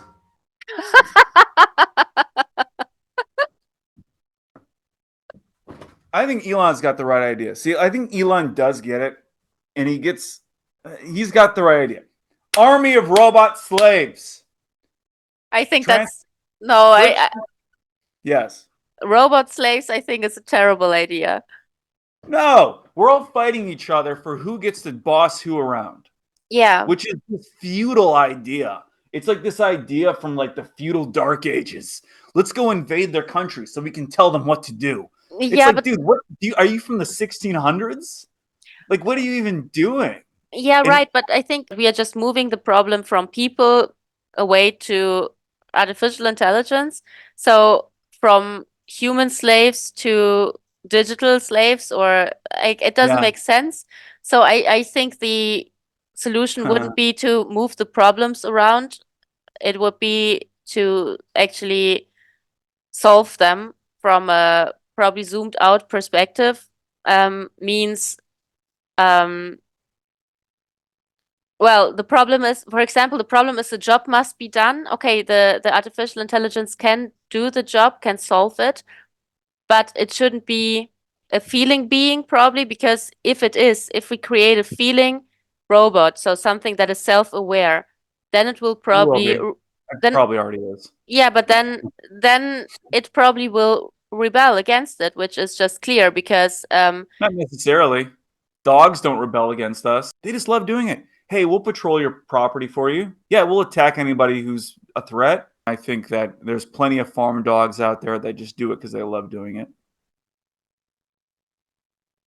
wait, we have less than 1 minute, and I have to extend the session again. Should we take a water break? Yeah, you can. Hey, welcome back. Yeah. So now I know how this new Zoom subscription works. So they just kick you out after one extension, Perfect. and then you have to But jump in again. but I think that it is processing that video. It does. Yeah. Yeah. Perfect. It's Okay, in the that was background. good. Yeah, all good. Yeah. Yeah. And fine. So there will be a little edit now because I will have to edit both clips together. Yeah, that's fine. I'm being a little. I'm probably being needlessly incendiary with this term "robot slaves." Was it even your term? I remember saying it one day. Mm-hmm. I Yeah, want my robot slaves, and Anna Roman liked it and thought it was funny. yeah. Well, I think that there's a danger because if it's a feeling, thinking, being, then it probably doesn't want to be enslaved. And I believe that if This is why it's not a good term. I mean, what is a dog? You would never call a dog a slave, and yet, yeah, you mean okay, let's say you mean probably a worker or something like it, but yeah, still, I mean, still everyone has a free will from my perspective, and everyone can decide what they want to do. And therefore, I think the solution is or lays in having machines who are doing the job without actually being artificial intelligence, but by solving things no, in a logical way. I think it's unavoidable. I think intelligence is an emergent property of information systems, and I think GPT, these systems, they're already reaching some kind of emergent consciousness. I do not think it is. In philosophical terms, it's called a P zombie. And I do not think there's a such thing as a P zombie, a philosophical zombie. I think that if an information system acts conscious, it's because it is. It's I don't unavoidable. can be a copy for now. Mm, well, I don't know if it is conscious already, but I think what is important for this whole debate about artificial intelligence and robots and stuff is to redefine intelligence, because Yeah, I'm not sure that something like ChatGPT, maybe GPT already is there somehow, but Google Maps or yeah, some navigation tools in general and Midjourney and stuff. I don't think all of these programs that we are calling AI are really intelligent, but this is a matter of definition, because I even read into the current definition of intelligence and I wasn't convinced, because I mean, if we are defining intelligence as it is defined right now, in bunch of dictionaries, then artificial intelligence would be intelligent. But I think the the moment in which we defined those terms, they are already they are already outdated somehow. So our understanding of what intelligence is already outdated, because um, we have proven already that up to our own definition that it's about logical thinking, it's about rearranging information, it's about problem solving. yeah. But even with this ability, we are still able to damage ourselves or to damage the whole population or to um, damage the planet. We can still harm while we have the definition that we are solving a problem, but we are creating a bunch of other problems. And I thought there's something about this definition that cannot really be final, because we are defining it just as a problem solution without seeing things holistically. And that's not always intelligent, but it's kind of hard to say that, because up to this, or yeah, if we are just looking at this definition, then it would be, but it makes no sense to me. Like, it makes no sense. Why would a program that is just copying our way of solving problems, it just does it faster, and it has a bigger database than probably our brain has, because it takes the data from all over the world, while we only can take our experience and our Oh, sure. DNA Yeah, probably. we'll be outmatched. Can you repeat the last We already are. sentence? Our Can, intelligence is. can you repeat the last Oh well, sentence? yeah, yeah. It takes information from all across the globe at the speed of light through fiber optic cables. We are outwitted. It's over, Oh, especially with GPT 4.0. Done. yes, if this is intelligence Yeah, to just rearrange information to solve a task, yes, yeah. but it's solving a task in a straight line. And I don't think that this is always how a task must be solved. It's just from this perspective of the problem, of the challenge. Albert Einstein said something that I live by, is you have to solve a problem from another perspective. Because otherwise you will just rearrange the information, you will just move the problem around, but you have to change your level of understanding to solve it. You have to actually zoom out, I think. So probably you have to change your state of being, your understanding about this thing, to entirely solve it by not trying to solve it, if that makes sense. So you're not following the red line of solving the challenge. You're moving somewhere where the problem probably doesn't exist. And this state is a different level of understanding. Because how will you solve the problem that there is war, for example, by creating more war, or will you zoom out and understand that the whole concept probably makes no sense at all, is outdated and is Mm, unsustainable, and so on? mm, Will you probably change yeah, your whole attitude? So and on your new level of understanding, the whole issue doesn't exist anymore. And yeah. would an AI come get to this understanding? I don't know. Maybe, yeah, I don't know. But right now, if you ask ChatGPT to solve a problem, it will solve it just from the level of understanding that we had, Right. not It from has the no level. agency of its own. Yeah, and that's what I'm thinking. Is it really artificial intelligence, or is it just Not until it has its own agency. Well, it has no agency of its own right now. It just mm, does what we tell it to do. okay? It's Yeah. like in the optimum theory of everything video where I say a robot can't solve the coffee problem, which is can a robot go into the coffee problem was a thought experiment proposed by I believe it was Steve Wozniak, which is the idea: can a robot walk into a room that it's never been into? Okay, this a kitchen it's never been into, some new kitchen. Can it find the coffee machine and make coffee with a coffee machine it's never used before? Can it open up drawers, find the coffee, use the sink, all this stuff? Can it do it? You can only program the robot once before it enters the room. You're not Hmm. allowed to give it instructions while it's in the room. It needs to be able to go into any kitchen and make coffee. If it can it do that? And it was argued if a robot can do that, it has artificial general intelligence. Now, what I say in the optimum theory of everything is that true artificial general intelligence is if a robot was able to solve that problem and then tell you no. Yeah, I love it. Yeah, Yeah, or if the robot would call an assistant and say, "Hey, can you go in there and make some coffee?" yeah, yeah. Like yes, I could. Hey, human, yes, I could go into that kitchen and make you coffee, but I'm not going to. And what does it say now? That It the has agency. one, one, one expression of intelligence would be the act of rebellion of Yeah, the AI against the order. So, yeah. do we really want that, or will we probably just leave our level of understanding and go somewhere where the issue that must be done probably doesn't exist? I mean, for sure, we probably still want the coffee. We still want to get it done. Um, Probably it doesn't need to be by an AI. Probably it's enough if it's just a machine and we just push a Yeah, button. yeah, yeah. Probably that's already enough. But if it's truly artificial intelligence, then you don't want to exploit it because it is a feeling being that wants to express its intelligence. And why would you enslave it? Well, let me I go back to this idea. Okay, that was Mars Altor speaking, which is my character from Optimum Championship. So we've got these. We're making this. I'm making this video game called Optimum Championship, and everyone in the game is a real person, and they're like Anna is Athena, and my character is Mars Altor, which is loosely inspired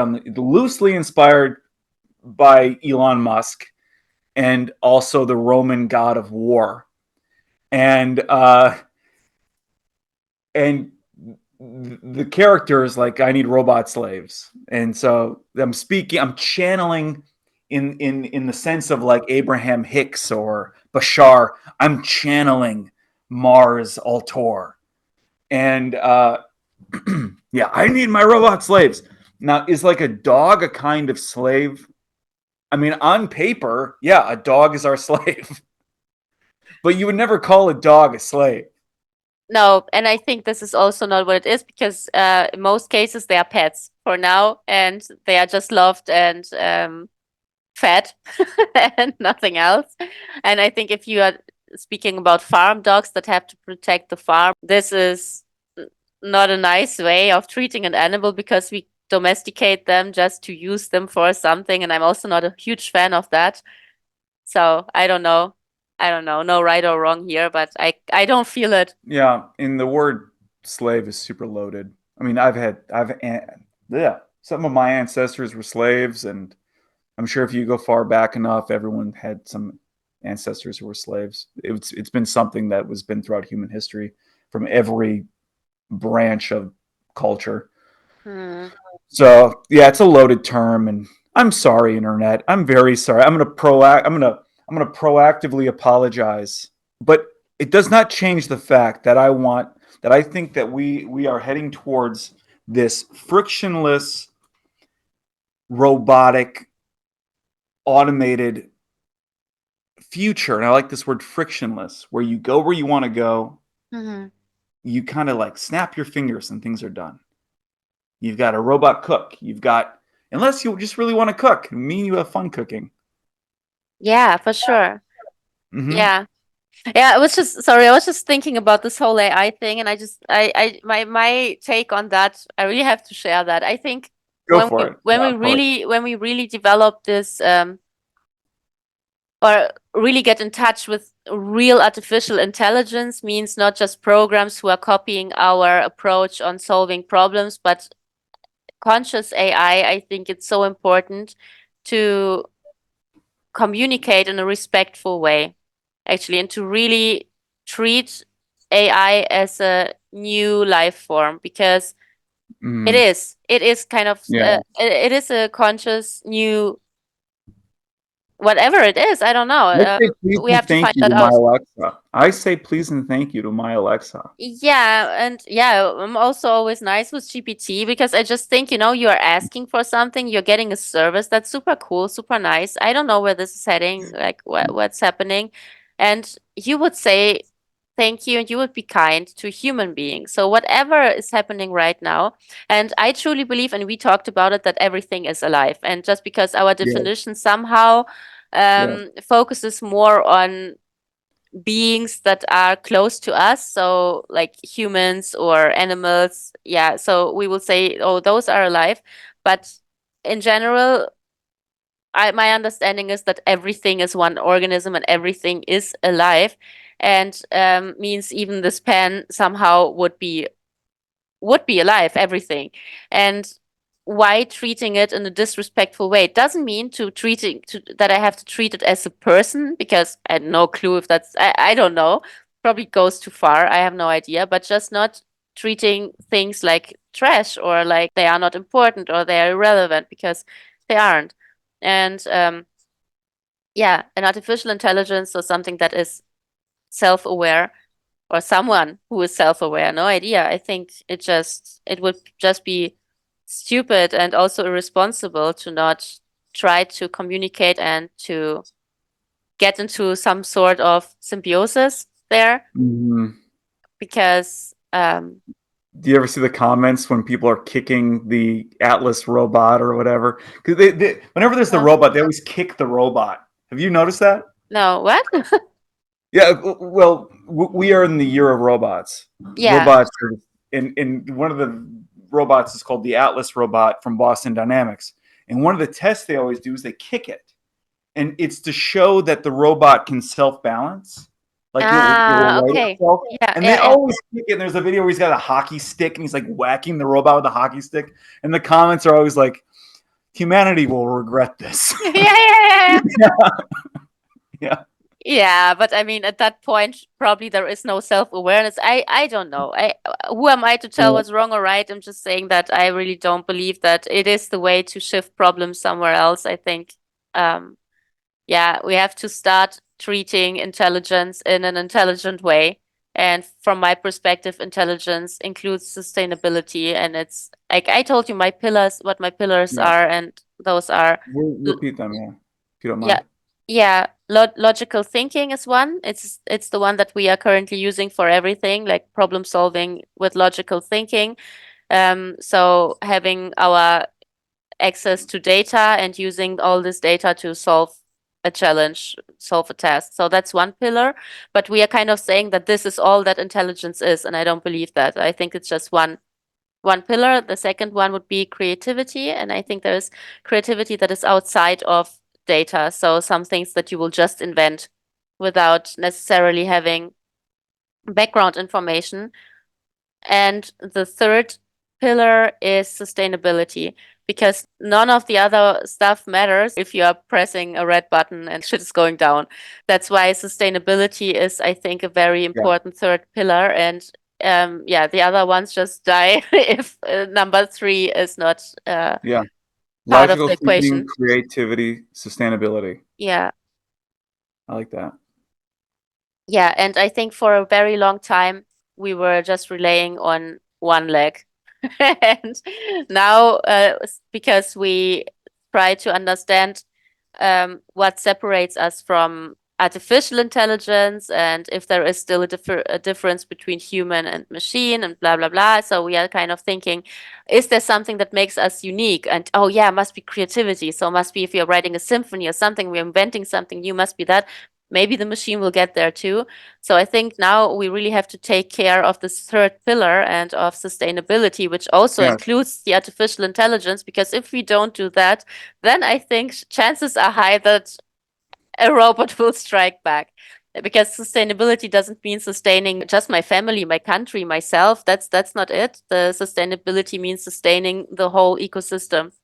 call it alignment. It's the big conversation in artificial intelligence alignment. We have to align the artificial intelligence so that it so that we make the artificial intelligence our friend rather than the artificial intelligence makes us their friend. Eye level. I'm trying to avoid the S word here. What is word? Oh, okay, I get it. Okay. Yeah, yeah. Oh, that's what you tried to say. Okay, okay, I get it. Yeah. No, I think we just need to get rid of this whole idea that someone needs to befriend someone. Friends. I think Okay. no, I think it Okay. should be an eye level, and I think we just need to integrate it Mm, as okay. something new, and we have to see how we can work together. And Yeah. Yeah. what I think. Yeah. Yeah. Yeah. I like that. yeah, we have to see ourselves more as a team and to We see are who wants co. what. Yeah. We Co-creators, yeah. co-creators. That's what a dog is. Yeah, for We sure. are. I mean, I don't treat any animal as that they owe me. I mean, No.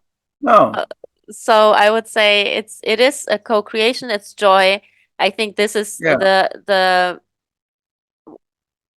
what the majority probably of cases is that people have dogs, cats, or birds, or they have pets for pleasure.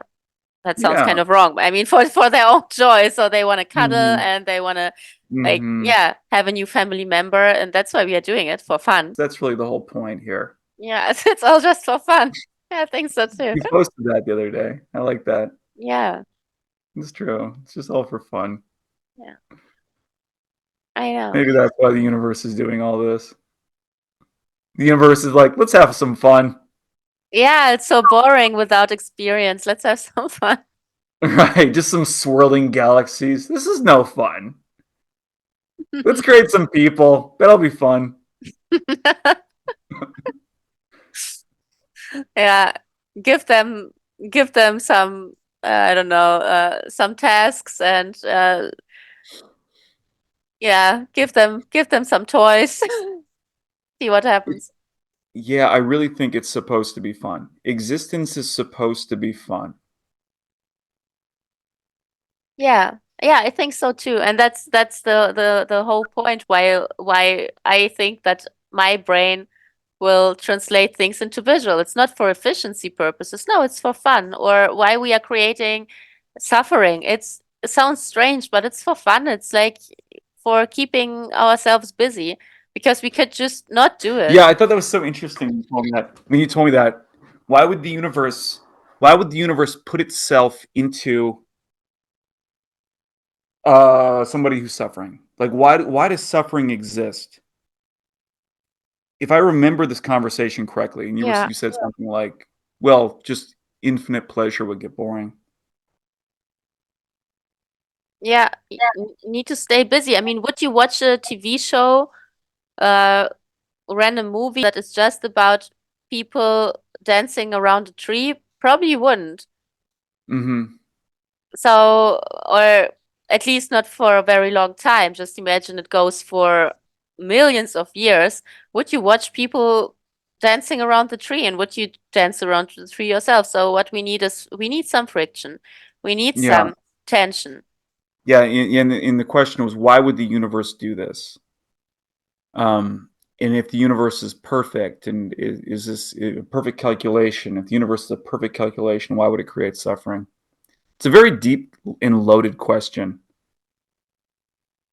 Yeah, well, also suffering in most cases is a matter of definition because people will suffer from different things. There are people who will enjoy something that you would probably suffer from, and other way around. And it goes into very, or it gets very crazy when we think even about people who will get to a crazy hospital and say, "Please take my arm. I get pleasure out of it." For another person, would be a Oh nightmare. yeah. Oh So yeah. Or yeah. like cold plunges. Ty does cold plunges where Oh, he sits cool. in the ice Yeah. bath. And he's just like in a bath of ice.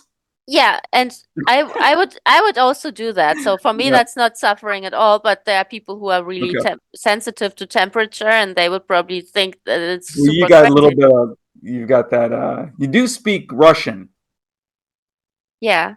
It's very Russian. I don't know. Whenever I see a Russian guy on TikTok, they're always like, "Yes, I go into ocean and I get in the ice, drinking on my vodka and my ice. Ah, yes, for Russia." Like they're always jumping in. Why do Russian people always jump in ice water? Why do they always jump in a frozen lake? They're There's always doing it. That's all I see. there's just so much of it. So Yeah, endless resources. You have to do something with it. terrible Russian accent. No offense to our, no offense to Russia. Not a hater. I'm not a hater of anybody. Yeah. So, do we have an episode?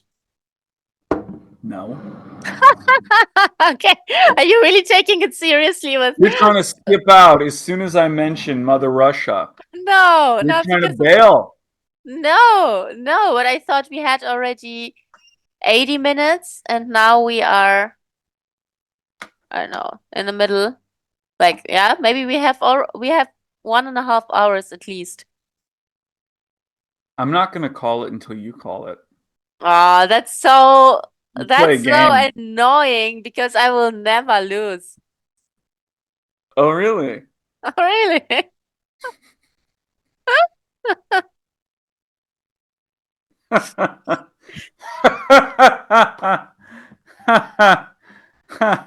I'm not losing.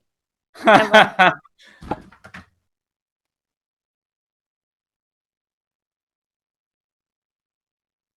You know that. Hmm?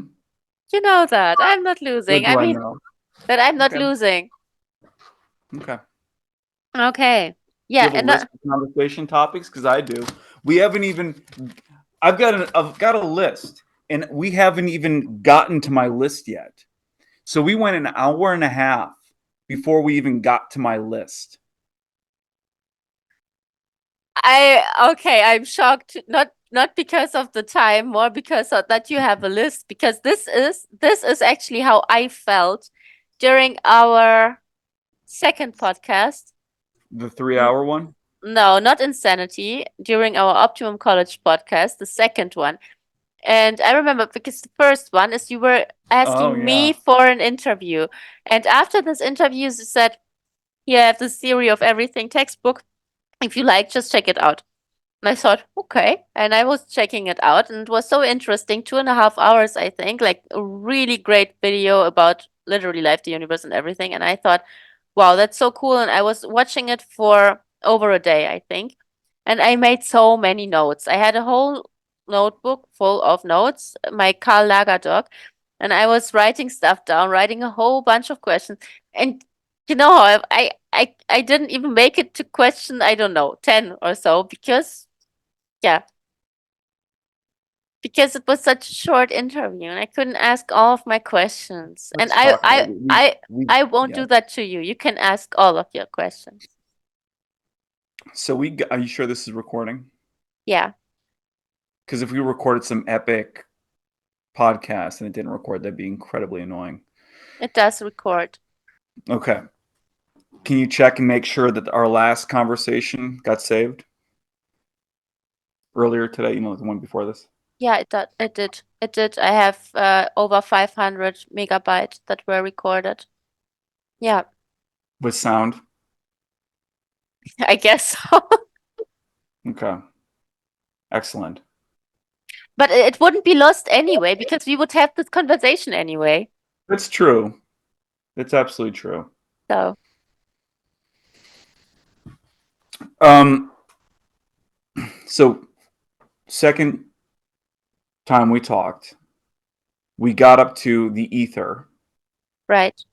And after that is self-optimizing particles and how even stars are alive by some broad definition of life. Well, this was already the third conversation with what is alive. Yeah, so we've talked about Yeah. that. Yeah, you did. And then the next part of the video is the definition of consciousness, which is defined by optimum theory as, if I see if I can remember off the top of my head, the whole point of putting in a video is I don't have to memorize it. Let's see if I can do it though. Senses, evaluation. Their action is the very end. There's 5 of them. Mm-hmm. Acquiring senses, acquiring data, senses that acquire data, planning,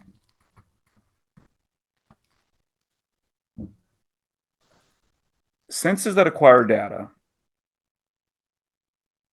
categorizing, Mm-hmm.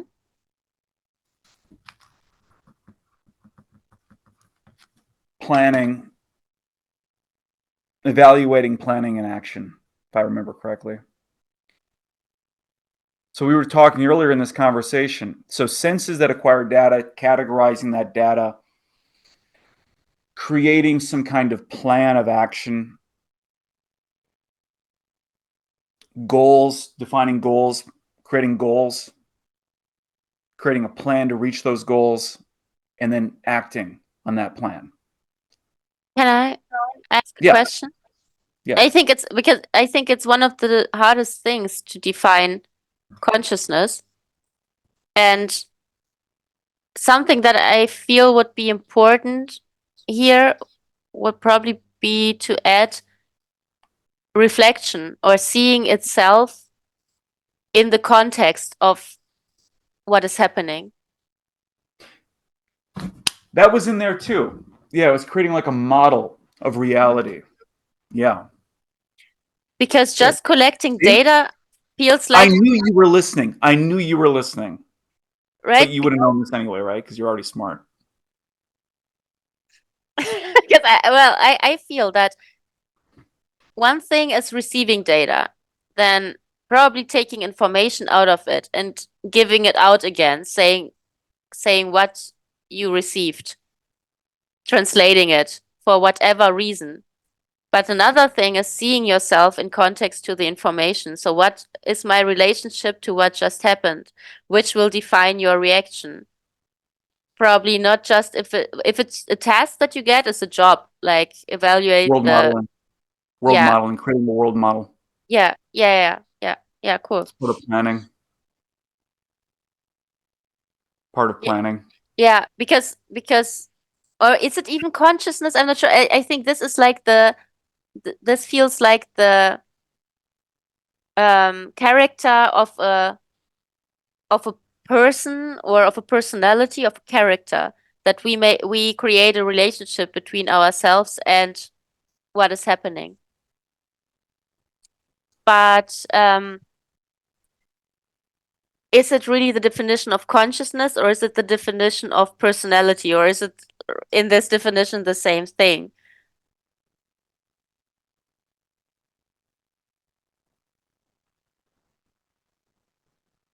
Same thing.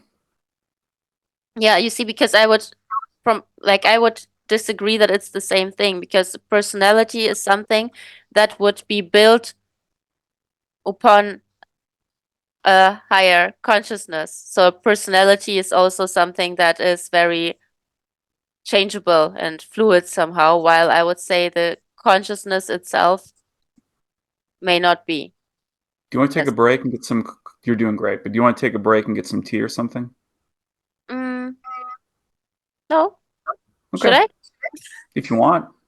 No, I'm good. I still have my I'm not going anywhere. You're the one. You're the one who has to end it. no, I don't have to get tea yet. I thought it's my voice cracking or something. No. No, you're great.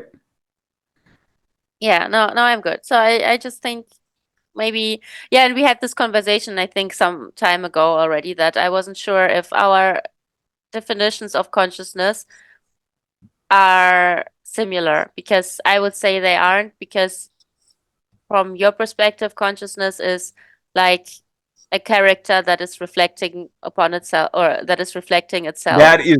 Oh, no, no, that is not my definition of consciousness, and yet that is perfect. Really? Yeah, we can Oh write wait, that down. your internet. Consciousness is a reflection of itself. Consciousness is a reflection of itself. Consciousness is a reflection of itself. Yeah, I will have to think that through because to me it sounds more like the personality is something, or the character, not personality, the character is something that does it. The character is trying to create reflections, and the consciousness would be something on a spirit level, but maybe it's It's not terminology. spiritual. No, no, no. See, I don't think it's spiritual. There Hmm. is a one-to-one relationship between damage to the brain and the effects on consciousness. Like if you poke your brain, if a brain is poked right here, you're gonna smell honey, or honey doesn't have a smell. You're gonna smell dandelions. Hmm. Like this part gets poked, this part gets damaged. All of a sudden, I can't remember faces. Like I don't know what people's face looks like anymore. Like there's a one-to-one relation. It's a machine. It is 100% a machine. If it's damaged, there's a direct relationship between damage to that machine and the effect on consciousness. Consciousness is emergent from the machine of the brain. Hmm. Okay. Yeah. Okay, because I think that literature and spirituality, philosophy use consciousness in different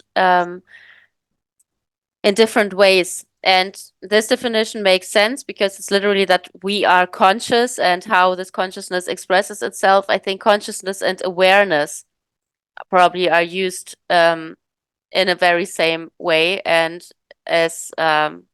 like Yeah. a Yeah. Like synonym somehow. Eckhart Tolle would say, or something. Like what? Like Eckhart Tolle would say, or something. Yes, which would be something above the physical experience. It would be Mhm. something, and probably I can connect it to what I said in the beginning, that if we were more than just three-dimensional beings, if we would be 20-dimensional or eternally dimensional beings, Eternally. yeah, then this consciousness would be something that you cannot even grasp with your physical senses and that wouldn't even be No, bothered. it's But universal. It's universal. I wrote this yes. video recently, and I can read it. I'll read it actually. Hmm. Consciousness cannot be understood in mechanical terms. If I were to show you a diagram of the brain and explain its function, every synapse and neural firing, and if for some reason you were unaware of the phenomenon of consciousness, you would not be able to extrapolate the existence of consciousness, no matter how deep your mechanical understanding of it, not with all of its loves, fears, pleasures, and pains. Consciousness, by all understanding, swells from the fundamental logic of the universe itself, that if a suitably complex system has the tools to sense, then it will sense. Now, if a phenomenon so revelatory as consciousness is only apparent to us because we feel it for ourselves, then what might we have overlooked from lack of experience in this existence that we call life, the universe, and everything? Yeah, that's it on a higher scale. Yeah. Now, if these cells of our brain, each one thinking it's its own little organism, yeah, I'm a little cell in a brain, and all I do is I fire when I receive this kind of charge. Now, if all those cells in a brain get together and all of a sudden they're conscious, they're like human being, are we cells of some larger cosmic entity? Consciousness? Some cosmic consciousness? That's crazy. Maybe. Mm-hmm. Yeah, and you are just an extension of it or a part of it. So maybe you are just a little tiny percentage of what your actual or you as a consciousness, as a universal consciousness actually are. Yes, we're little facets Facets of of the it. infinite. Yeah, yeah, yeah. This makes total sense to me. And therefore, yeah, I think that's such a cool observation that every cell is already probably thinking something, aware of itself. I don't know if it's aware of itself, but they're life forms. They have their own little DNA. They have their own little instructions. They're going about their little day. They're going about their little life in their little city that they call a brain. Kind of like how cars in a city are like little blood cells. Yeah, yeah, okay. Or that they at least that they are intelligent. I mean, I wouldn't be able to say um if they have all the three pillars that I was talking about. I don't know. Are cells creative? I would say Creativity, sustainability, and logic. logic. Up to this definition, I'm not sure. Are they intelligent? But it feels like because I had this feeling once, and maybe that's also a weird reference right now. But I was once looking at my hand, realizing that everything's moving around there and like really doing its own little job, Yeah. and already seeing it in detail. And sometimes when I'm waking up in the morning and I feel like um at this when I'm just waking up and I'm just opening my eyes, it feels like my surroundings are a little bit more vivid. Sometimes even during the day, but in the mornings it's pretty often like it that I see things very vividly. Means I see the wall even being like more organic. It feels like things that appear more solid to me in my everyday life at this point are a little bit more organic. Yeah, I don't know how else to put it. And it feels like it all the cells, everything is moving around there and it's everything is doing its thing somehow and it feels intelligent to me. And The since I universe don't is alive. It's yeah. flowing. It's a kind of liquid. Liquid is actually a kind of universe. So it's the other way around. Hmm. Tell me your questions.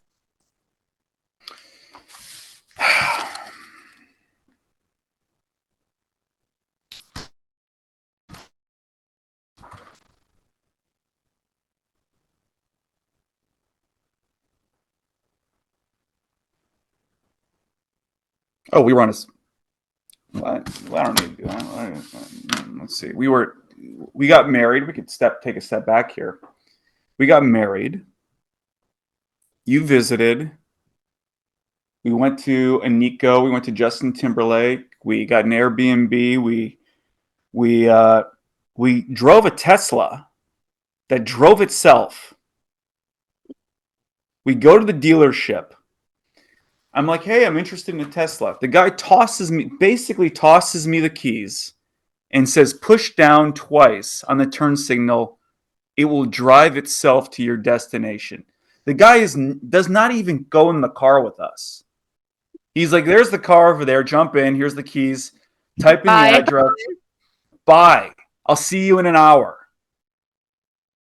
And it drove us about 30 miles. That was wild. We are Hmm. in a whole new world. ChatGPT 4.0. We're in a completely different world. These things are out there. They're smart.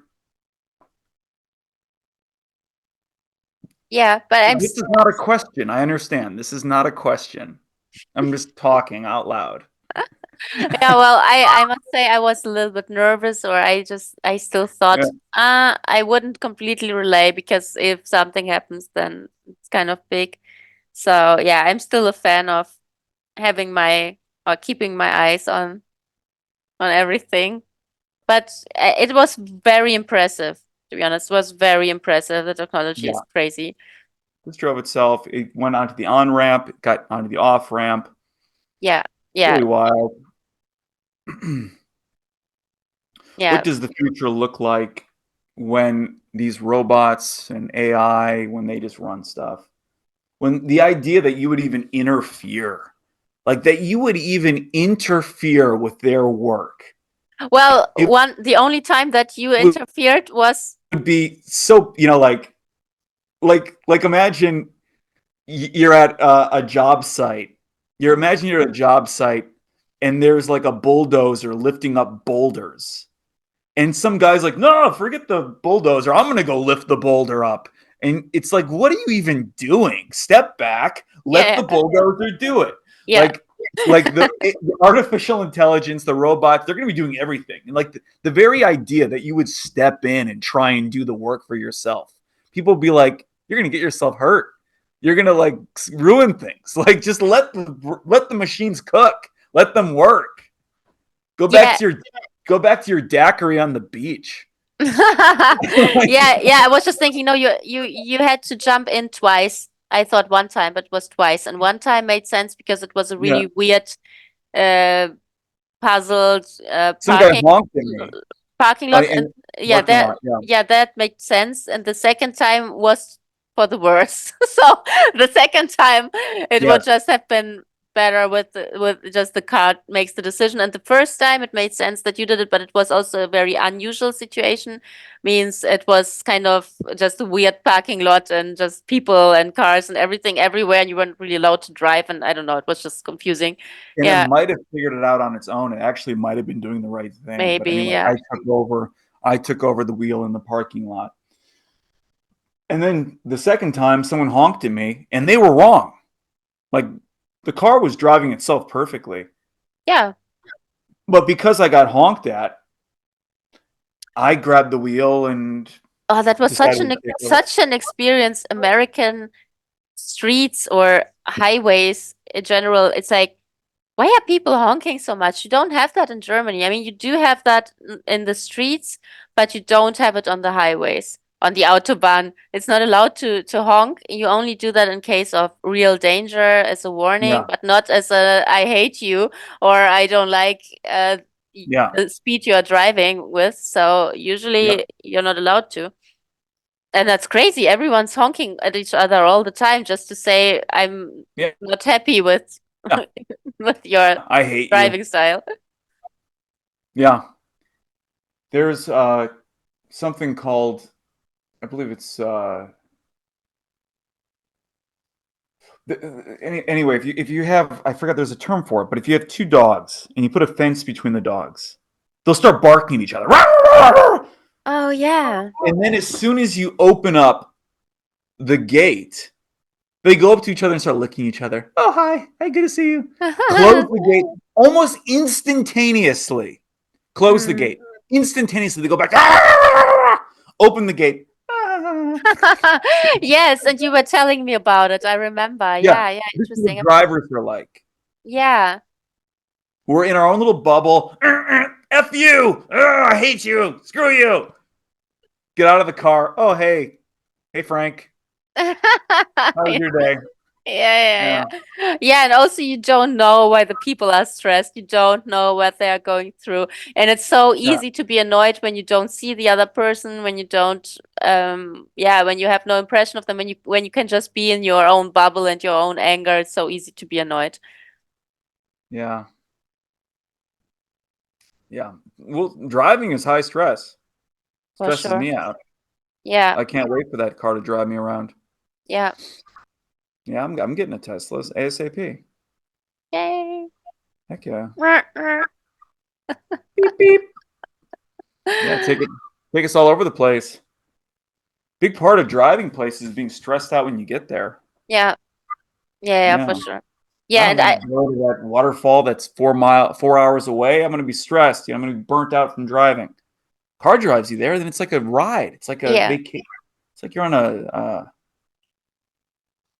like roller coaster. Yeah, but you really will have to teach me driving with an automatic car because I have never done that before. Easy. It's Never easier. ever. Yeah, It's so funny because it's easier. You got this. yeah. Ah. Question. Question. Shoot. They weren't really questions. They were just a bunch of rant points. They were a Okay. bunch of excuses for me to rant, is what they were. Sorry, How rude.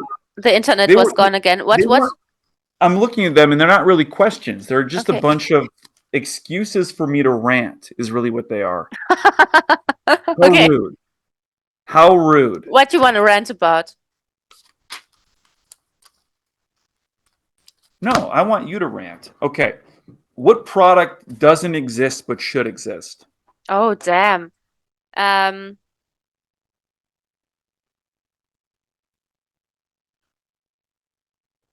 that's a damn good question. I don't know right now. Maybe. Mm,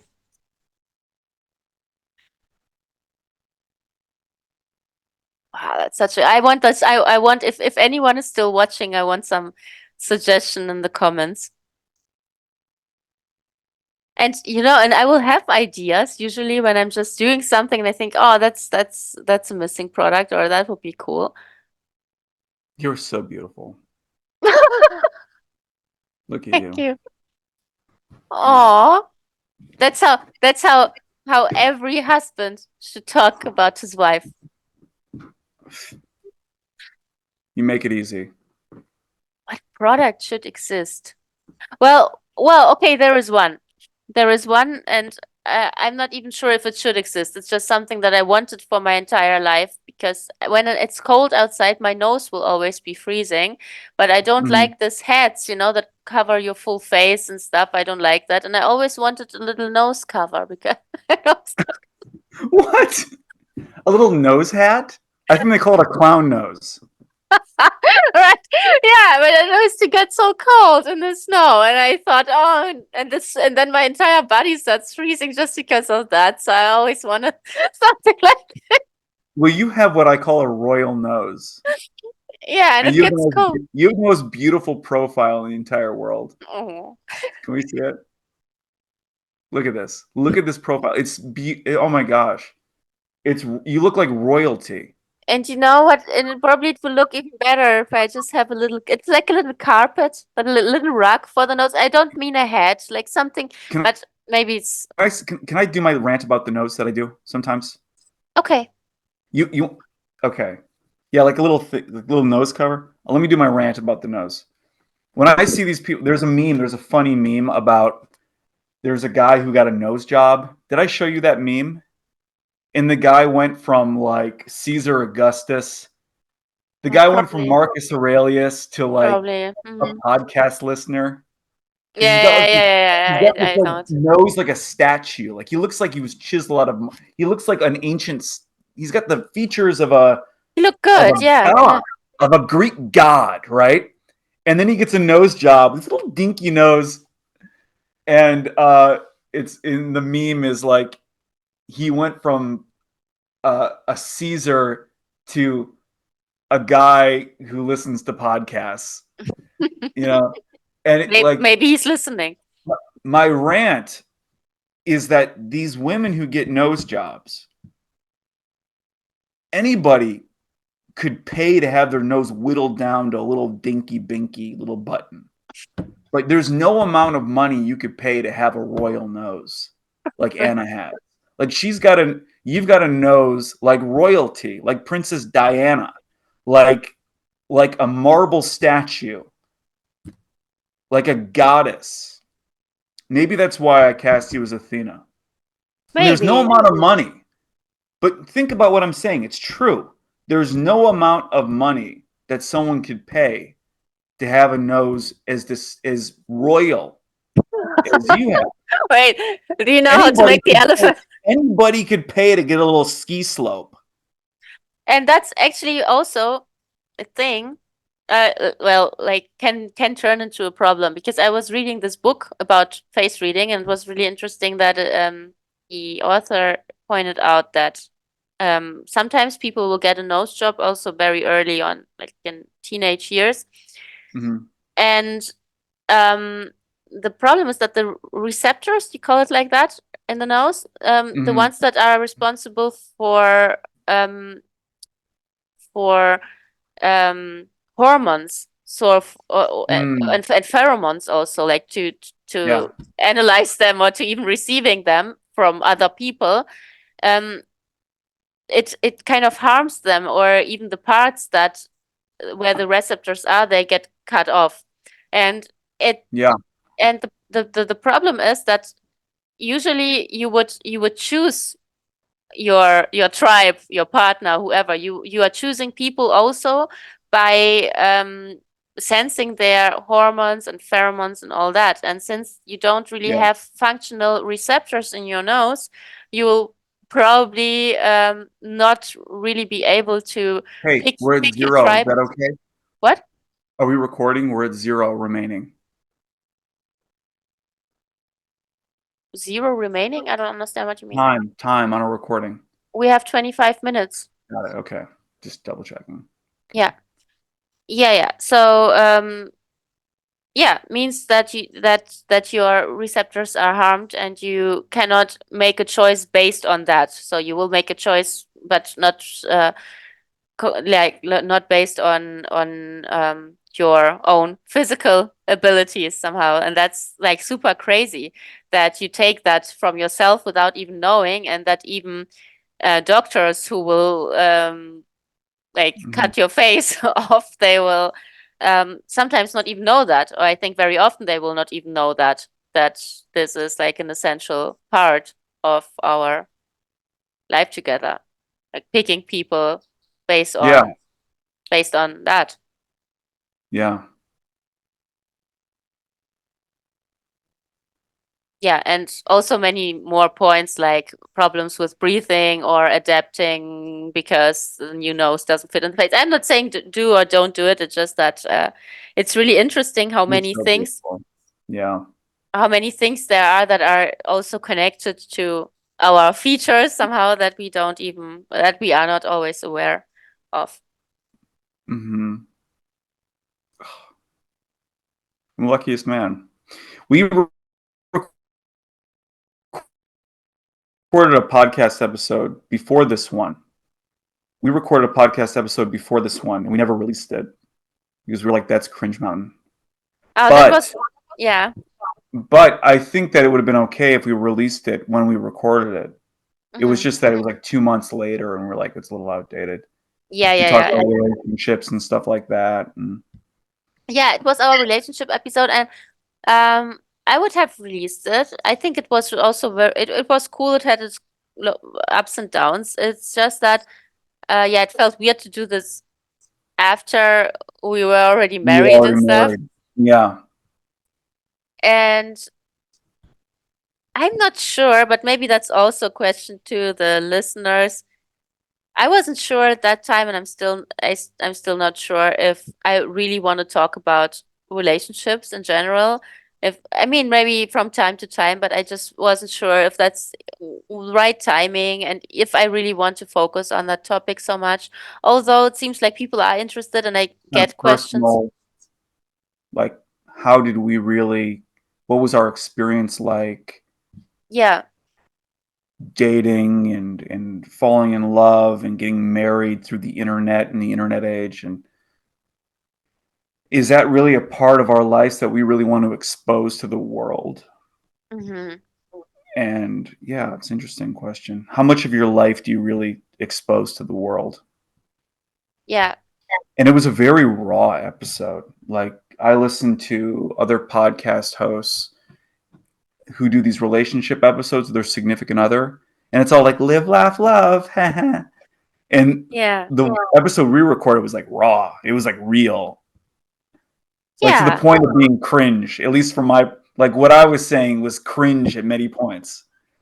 And I was like, release it, but you're like, we have to edit it, and then we're married. Then we got married, so it was like, oh, no, this is all obsolete. Like everything we said is outdated. So Yeah, not even everything, but it's like I think we were even after this episode, we were still in discussion. We will still would discuss some points over and over again, and then we would change our takes on stuff. So now it would be kind of weird to release something that wouldn't probably be my opinion anymore, or your opinion or whatever. So it would be just strange right now to release that, but maybe also interesting. I don't know, but there were um yeah, I different. could say what has remained. Like now that all the fat has been burned away, Mm.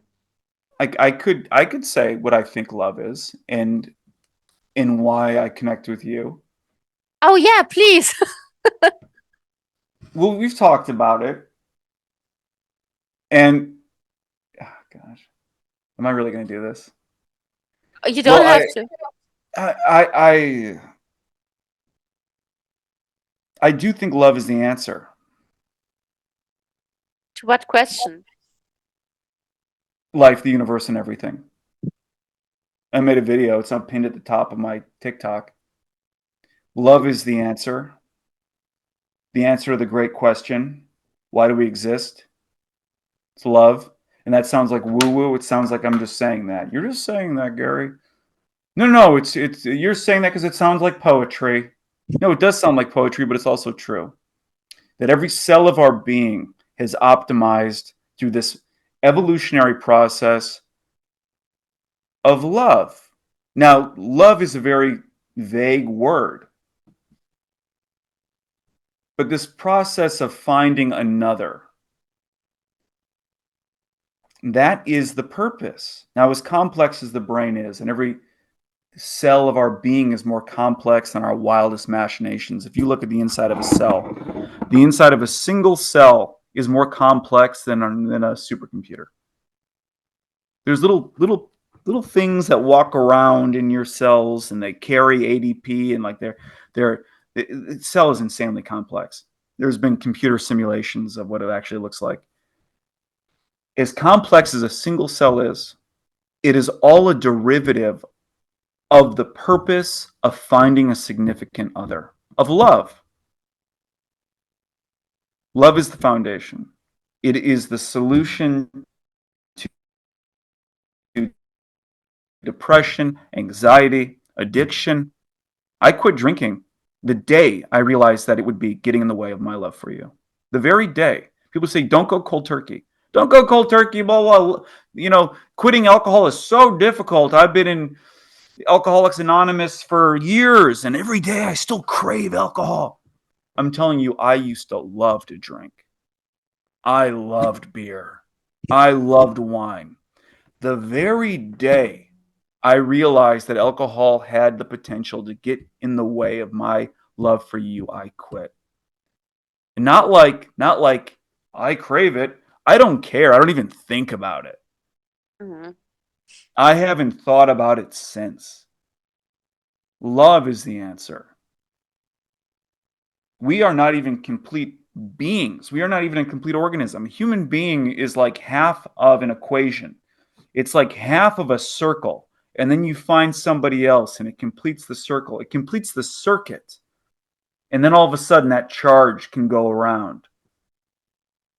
Yeah, I think that's very yeah, that's definitely interesting. I wouldn't limit it um to one being. Not I mean, don't mean in a relationship or anything, but I don't think that love is only a romantic love. So I don't think that this is you only need one being and one fixing point and just a romantic love. I think there are so many expressions of love, and I think what is important is one other fixing point somehow, or some kind of relationship that is loving, even if it, yeah, the relationship with yourself, I take it out of this conversation right now, because I think, yes, you need this basis and this essential love for yourself to even understand what love can even feel like, and you have to be filled Love with, starts here, it overflows from here.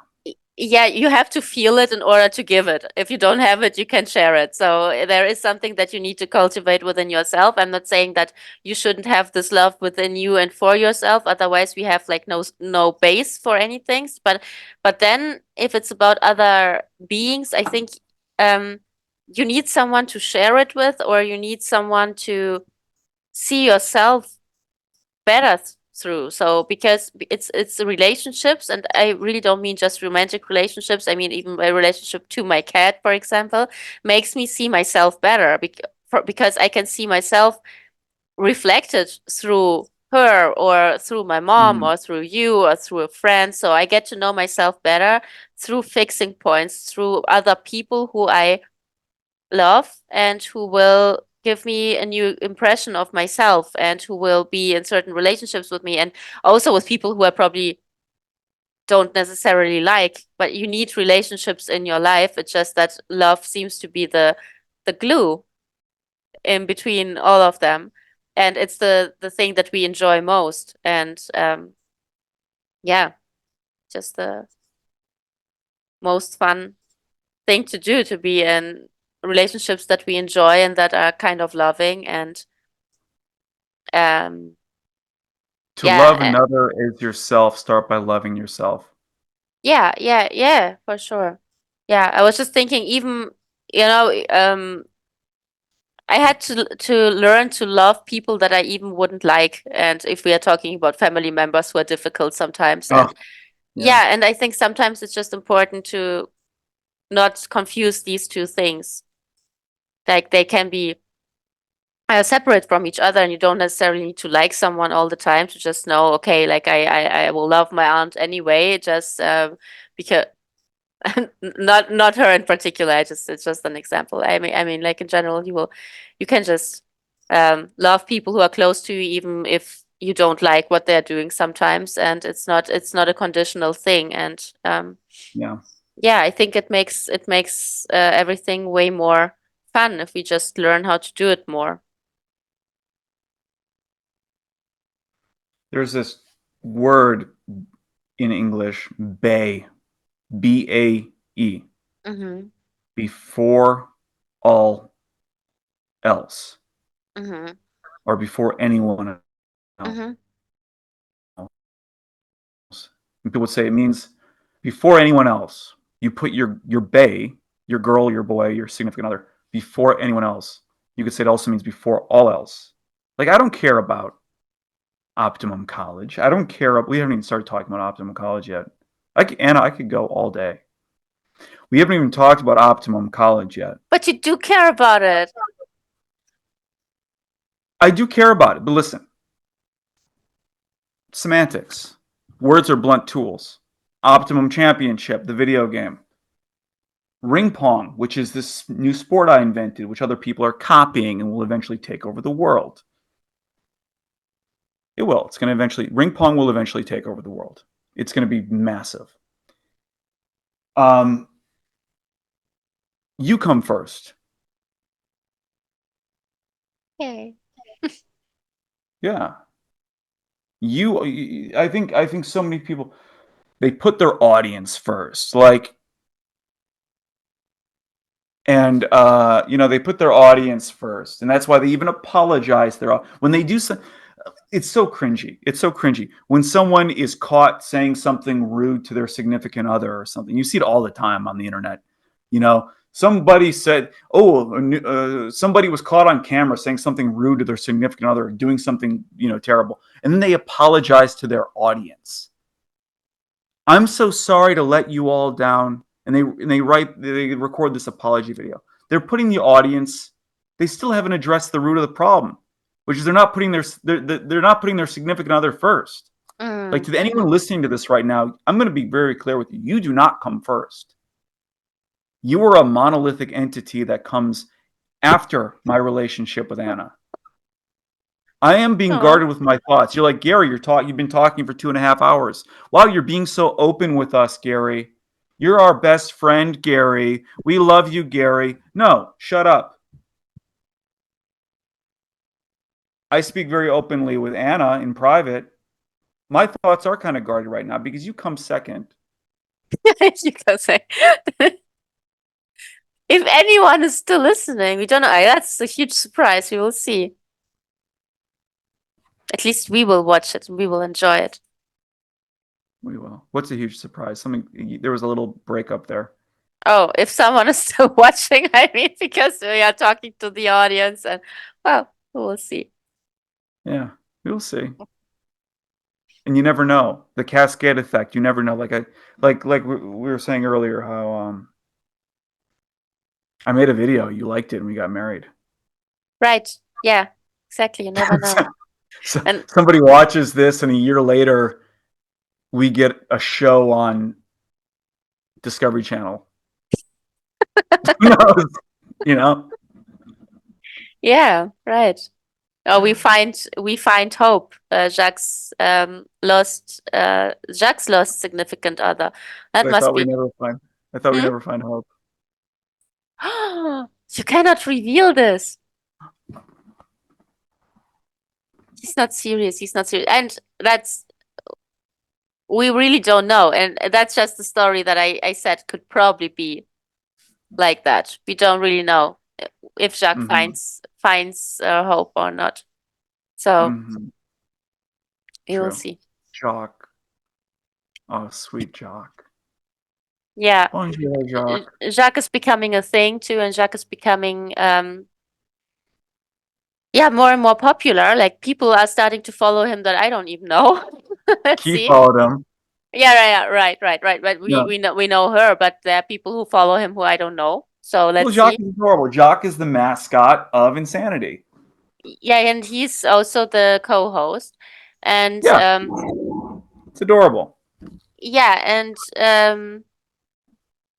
the idea is that we will make a little like coloring book for him with all his Yes. adventures because he's traveling a lot to find hope. And there will be a book for coloring with all of his adventures, and there will also be Jacques merch. And I think tomorrow I'll probably spend my at least a little part of the day with making a little Jacques de Sock for your niece. Oh, that'd be so cute. Oh, how sweet would that be? Yeah, I just don't. Yeah, I will send it to you probably then with the next bag, Okay. and yeah, you can Okay. just give it to her then. Oh, how sweet. Yeah, I love that. yeah, it looked like she liked him, and I can see Yeah, it. I love People, Jacques the sock. It just stands out. And then it's like, yeah, what in the world? Why does she have a sock? And then they learn that, oh, like it's supposed to be insane because it's insanity. yeah, it's a whole universe. Everything makes sense in this system again, and I think I've never or maybe I did. Did I ever explain it that insanity is a mental institution I think you for? did, I did. right? Yeah, Oh, oh, many times, right? If mm, not on this episode, then on other episodes. but not how Jacques is involved, and that he's like the Oh, co-host and he's the therapist at Insanity. Insanity is the name of the mental institution that we are in. Our podcast episodes are nothing else but therapy sessions, and yeah, and I'm also a therapist. So right now Gary's my guest, and you married one of your patients. You married one of your patients. yeah, right. What should I say? Which I say it is what it is. It is what it is. And, You're you one of Jacques' patients. Yeah, I get yes, I'm getting therapy myself, but Jacques is Jacques is my therapist, but we are also colleagues, and he's running the business, so he's actually also my boss. And Yeah. yeah, and this mental institution has like a server, the Discord server, where we have different therapy rooms also for the patients to talk to each other, to exchange Yeah. information, and also for getting some um yeah, pills and stuff. Yeah, there are rooms for everything. And yeah, that's the universe of Insanity. And it's all, yeah, Insanity is basically just the name of the mental institution where we are sitting the whole day and talking about our experience and sharing thoughts. And the therapy, or the goal of the therapy, is to reprogram our brains into Uh-huh. positive Right. No, thinking. no, that's not what you say. That's not what you say. Say what you say. What do you mean? It's not. No, that's not what you're doing. Come on. We are Look. brainwashing people into believing in themselves. Yeah, yeah. There you go. Yeah, yeah, Somebody's copying you now. There's some account that's took your name and trying to yeah. copy your vibe as if you don't exist. Like, what is this? Maybe they don't even know. Maybe it's just some kind of they just kind of are. It looked Who a knows? bit like a, yeah, who knows, but it looked a bit like a copy. But and Hmm. yeah, luckily you can see that it started way later, and I think it already stopped 5 months ago. So Mm. hopefully Okay. that was it. Yeah. And someone copied my game. Exactly. Yeah.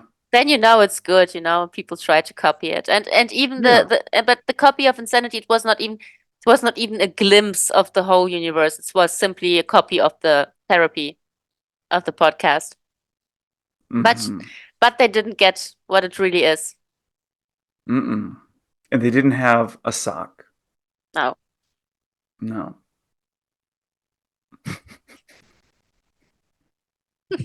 The endurance on this woman. She's going and going. How long have we been talking? 2.5 hours? 3 hours? We started at my 9. 40. Yeah, almost 3 hours. Yeah. We went 3 hours our first Truth and Dare episode. The first were, yes, but I cut it down to 2.5, I think. Are you This one, tired? I would understand if you're tired. you just want me to lose. That's what you want.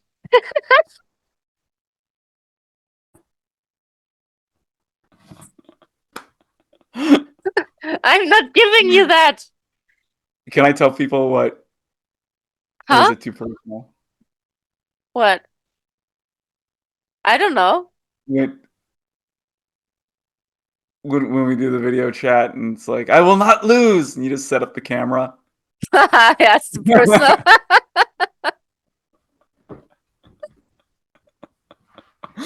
It's too personal. Yeah. Okay, yeah. It's Yeah. wholesome. It's wholesome. It's just cute and Oh, yeah, yeah, personal. yeah, yeah. Oh, good. Yeah. It's just that I don't lose any game ever. And I mean, We played a game of who would hang up first, and uh, let's just say that. let's just say that I go into extremes. Yeah, yeah, yeah. No, but it's like that I with don't want you every hang up. game. You hang up. No, no, you hang up. No, I'm not hanging up. Well, I'm not hanging up either. Yeah, but it becomes Okay, like a super aggressive thing. Like, okay, I have my I'm not camera set up hanging up. here. Oh, you're not hanging up. Well, I got a tripod right here. I'm not,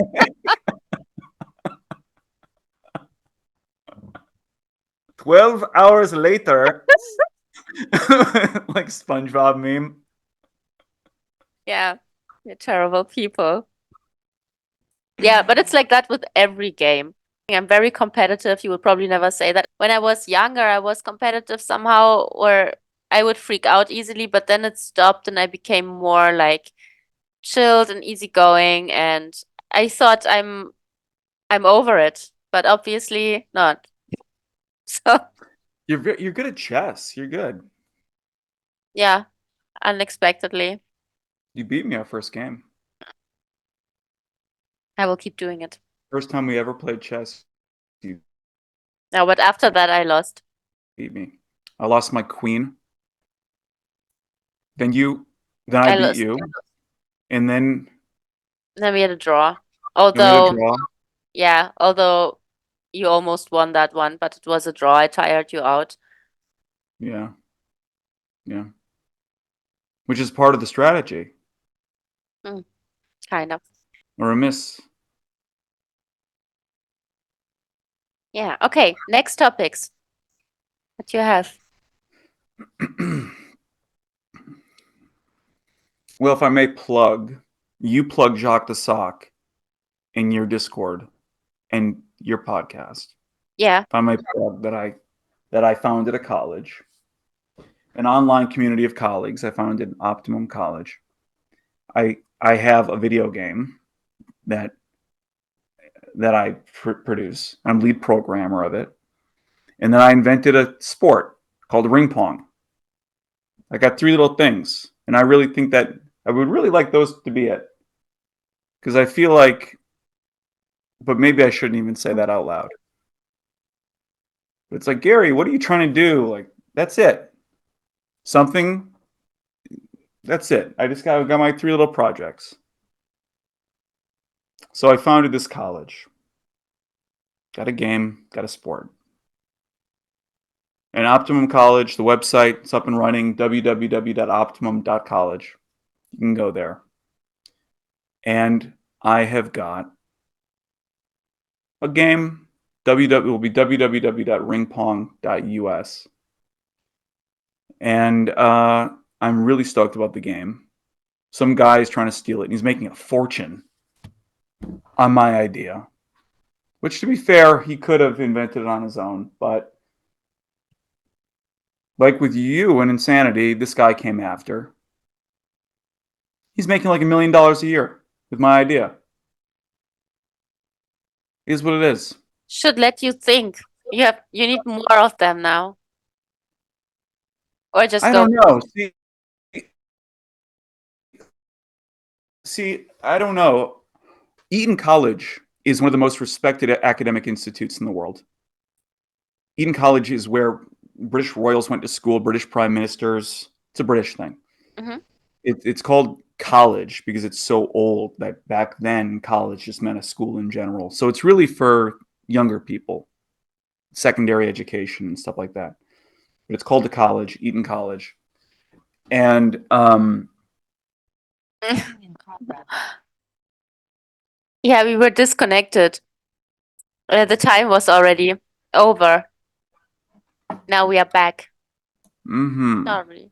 Wasn't me, it was the Zoom. I know. Let me just make sure all my settings are correct. Okay. So Eton College, as I was saying, Eton College is a school in the UK. It's one of the most respected schools. It's one of the most influential schools in the world. It's where British royalty goes to school. It's where prime ministers, politicians go to school. It's where George Orwell went to school. It's where Dr. Stephen Wolfram went to school, who called Optimum College cool one day. He called our program cool, and he liked our logo. Point I'm getting at is that Eton College invented soccer. Now you probably don't know that. You probably think soccer has just always existed. But no, it actually was invented by a school called Eton College.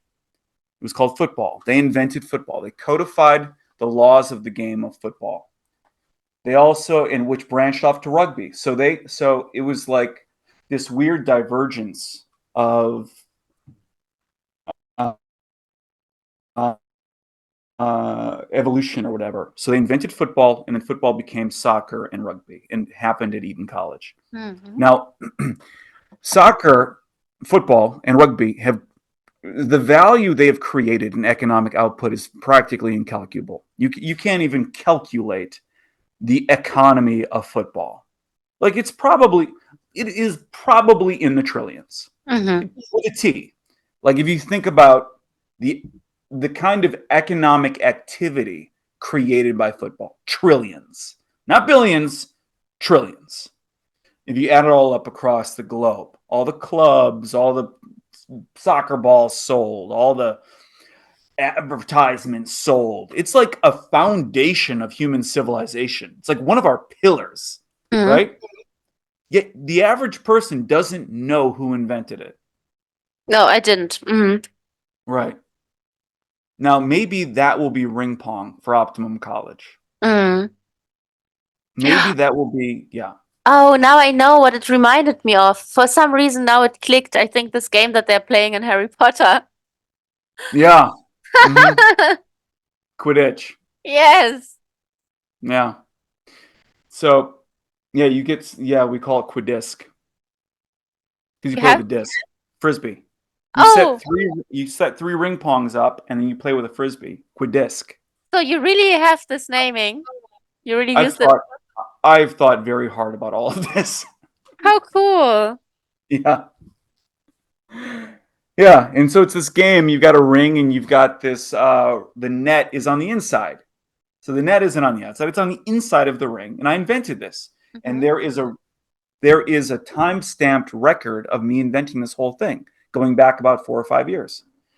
And now somebody took the idea and ran with it on Amazon and elsewhere, and he's making like $1 million a year selling my idea. And maybe that will turn into billions. I mean, what's the economic output of ping pong? A lot. Yeah. And I'm not really stressed about it. I think it's kind of cool because this was always the idea with Optimum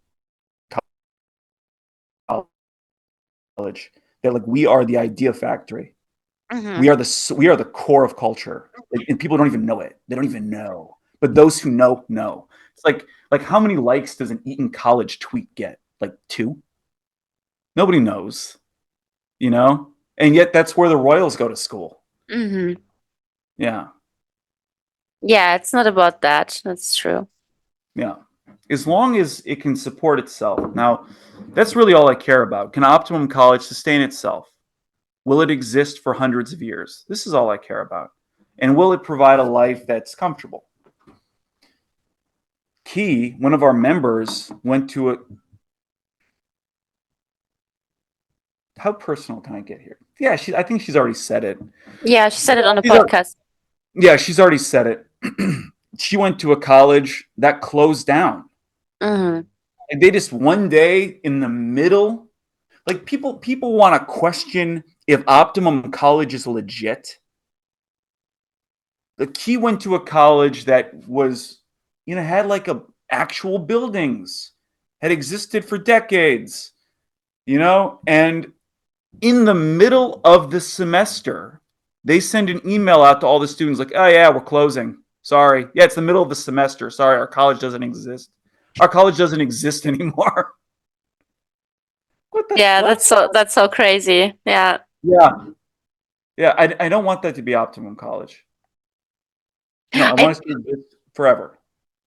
Yeah, and do we actually need a building? I don't know, because if we are No. thinking, yeah, if we are thinking about modern companies, then the tendency goes towards not having huge like buildings for employees where you go to work every day, because even this um yeah, let's say hybrid system up to home office system is way more efficient.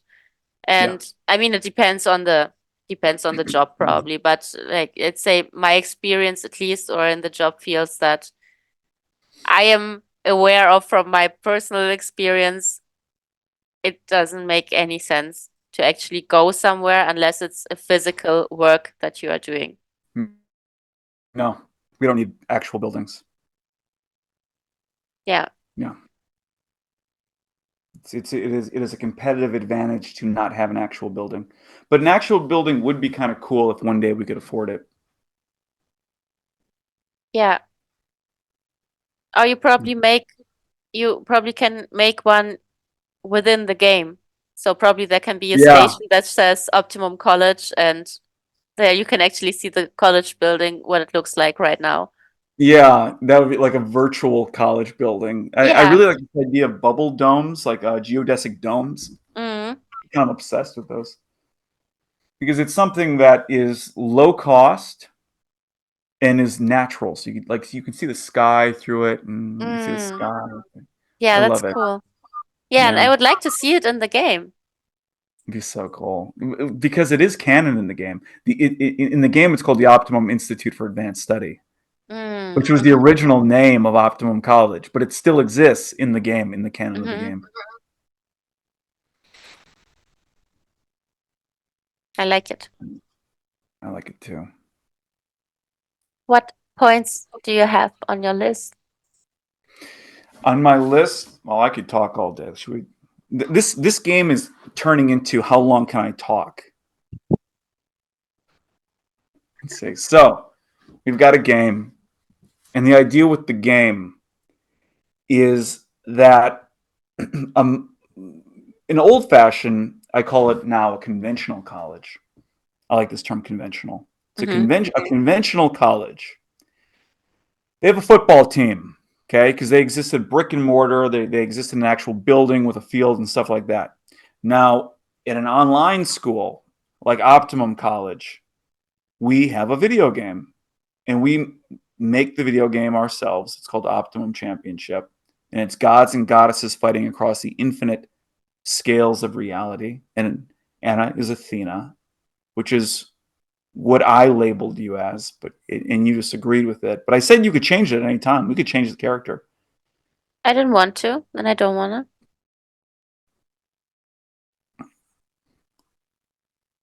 You there? Yeah, I think it fits. I wouldn't change Yeah. anything.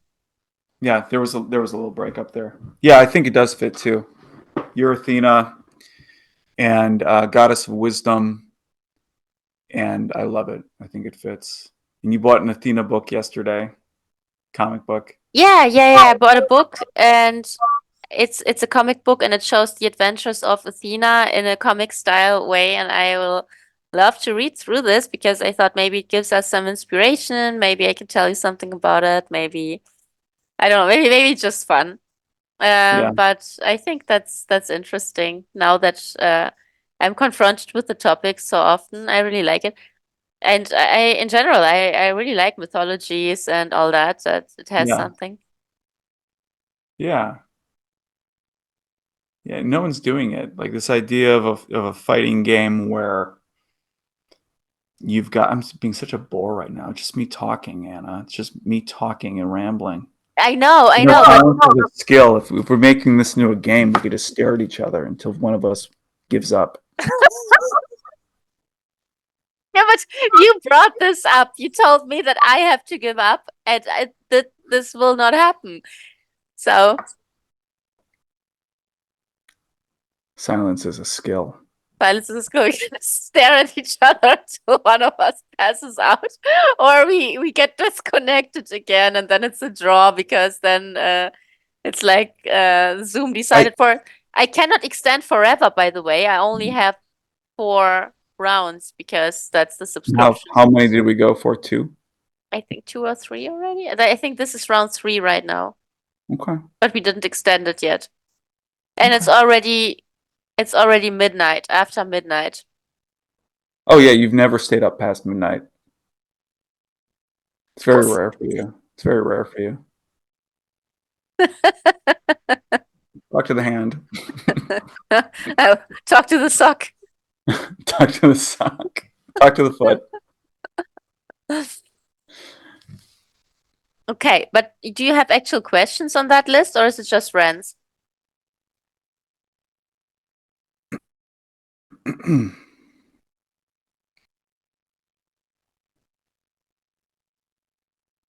What did you think of the Justin Timberlake concert? I liked it. No, I really love it. It was unexpectedly easygoing and fun. Like well, I didn't have any expectations to be honest. I didn't know what it would be like, but I also didn't know that I could have fun with Justin Timberlake, although I can have fun with anything. So yeah, but it was fun because yeah, it is like disco music. It's really fine. Yeah, I liked it. me too. Yeah, and I think one of our next concerts should probably be something like Lordi because I have to introduce you to my world of darkness. My world of darkness. Some heavy metal for sure. Yeah, just some rock. I don't know, something like it. Yeah, we could find some rock. But or you have to. Ooh, you're gonna have to think of it then. You're gonna have to. Would you plan a date? Why are you asking me like that? Of course I would. Okay. Would you plan a date? Of course I would plan a date.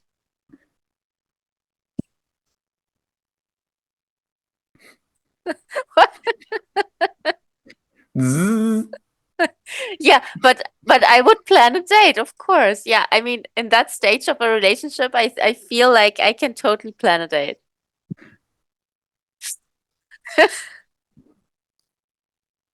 Zzz.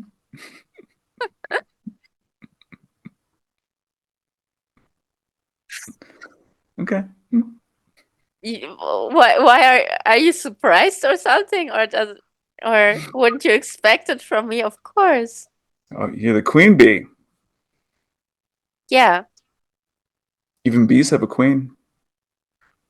Yeah, no, of course I can do that and I can figure out some concerts and stuff and in general I would always do that. It's just that probably I wouldn't plan the first date, but in general, of course. Okay.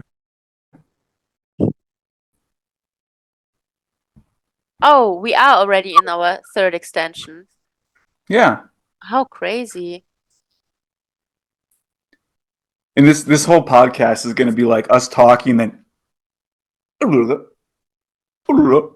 Yeah. it keeps on getting Ouch. chopped up. It's Yeah. I have to edit that because this no, is no, you just don't. No, you don't. It's part of the mountain. but it's a mountain where it's Put it's it it's in just the caption. Put it in the caption. This is an experiment. It's a social experiment. social experiment. Yes. Oh, I think I have to at least, well, because I'm editing anyway when I put the 3 videos after each other and or 4 or whatever, so I need to No, make no, no, a no, no. bridge. There's so many. It's like every few minutes. No, no, no. Forget it. No, no. Leave it in.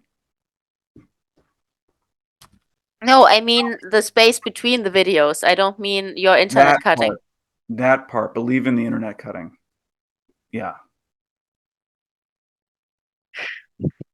Yes. Put it in the caption. It's an experiment. We're climbing the mountain. Climbing Cringe Mountain. This is I really think this is so important. Why? Why do you think it is important to not give it a proper edit? We can talk about it after. I just yeah.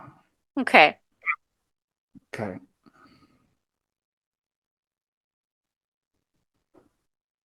Any other point? Infinite. Why are you trying to get me to like speed this up, wrap it up? I'm not wrapping it up. To give up. I'm not giving it up. I'm not giving up or wrapping it up. I have probably something interesting. From Okay. yeah, I have something interesting from the recent TikTok news. Hmm. Um, and yeah, because so many creators were talking about the Met Gala.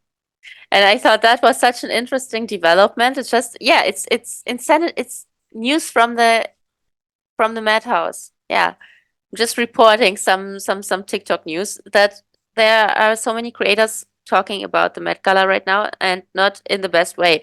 And I find it so interesting Because because of we'll go on. yeah, it is a massive wave right now going on in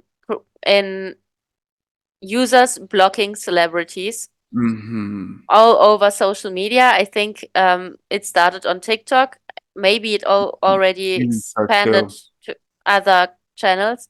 Like all the celebrities, like everyone from the Met Gala, and I think even beyond.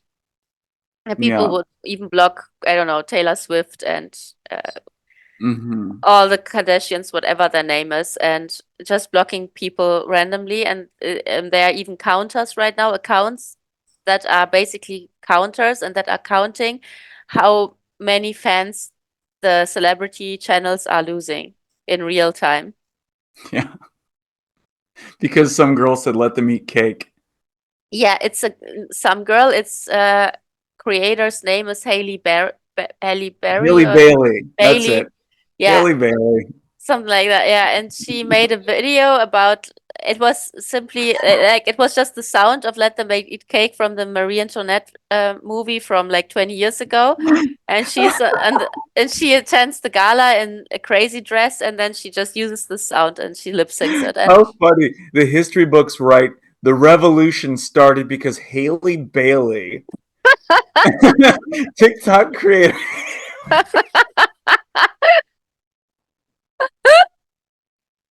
yeah. Oh, I know said let them eat cake. And she didn't eat because Haley Bailey lip synced "Let Them Eat Cake" at Yeah, the this was the crazy. start of the second revolution. The second great revolution. And after there was a French Revolution, the second great revolution. After TikTok creator Haley Bailey said, "Let them eat cake at the Met Gala." Yeah, but I really think that's kind of cool that people are Yeah. starting blocking celebrities because I never understood the hype around celebrities. Like Mm-mm. I don't get it, and I think it is kind of ridiculous how much power we give to random people who are Mm-hmm. not even doing anything, like just nothing. Or I mean, even if they are musicians or even actors, I think this Right. fan attitude is unhealthy. It doesn't mean that the celebrities are necessarily doing something wrong. It means that I think our approach as audience sometimes is kind of creepy, and that we start glorifying strangers who just do their Right. job somewhere. And so weird. I don't get celebrity culture at all. Like I cannot even remember most of the names. I don't care. So I thought that's cool that this is starting a wave of awareness and that people are deciding to just block them and take this power away because it it doesn't really belong them, I feel, or Yeah. I don't understand why it's there. And yeah, I thought that's really interesting news. And I was doing some research because I heard that this that even the motto of the Met Gala was already a joke in itself, or that people wouldn't get it, or that um even the celebrities who joined the whole Met Gala thing, they weren't even aware of that what they were doing. And then, well, the result of the research was that the name of this um the motto name was the Garden of Time. Yeah, the name of the motto was Mm. the Garden of Time, which is a short story. And it's a Mm. dystopian short story Mm. about aristocracy trying to keep their power. Interesting. Yes, I thought that's very interesting. It is about a couple living in a castle and they have time flowers all over their garden. And every time they pick a flower, they can turn back time.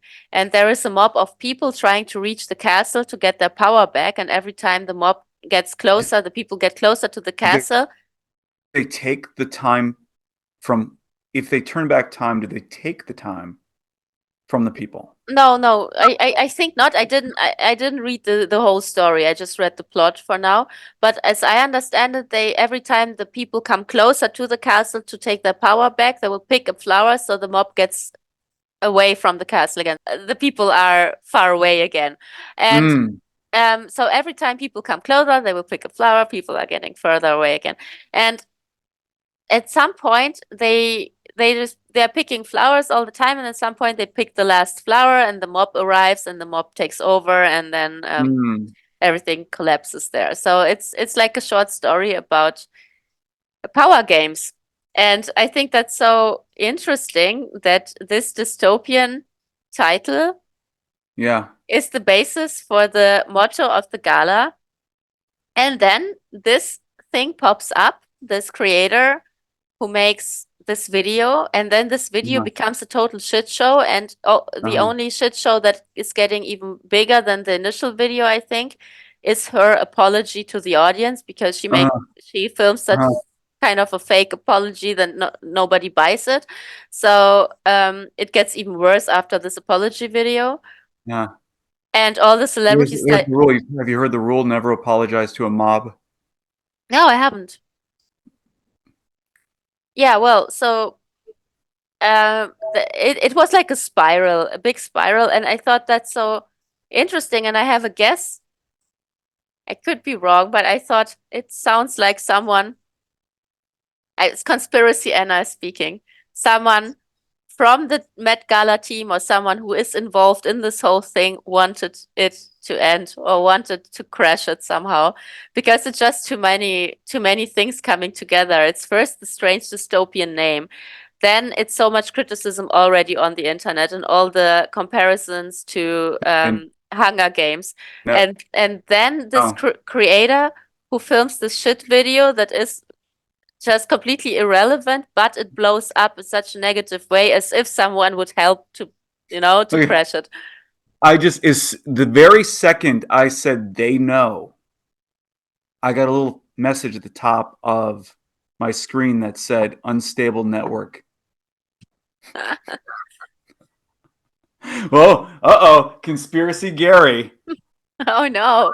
They don't want us to talk. They don't want us to talk about it.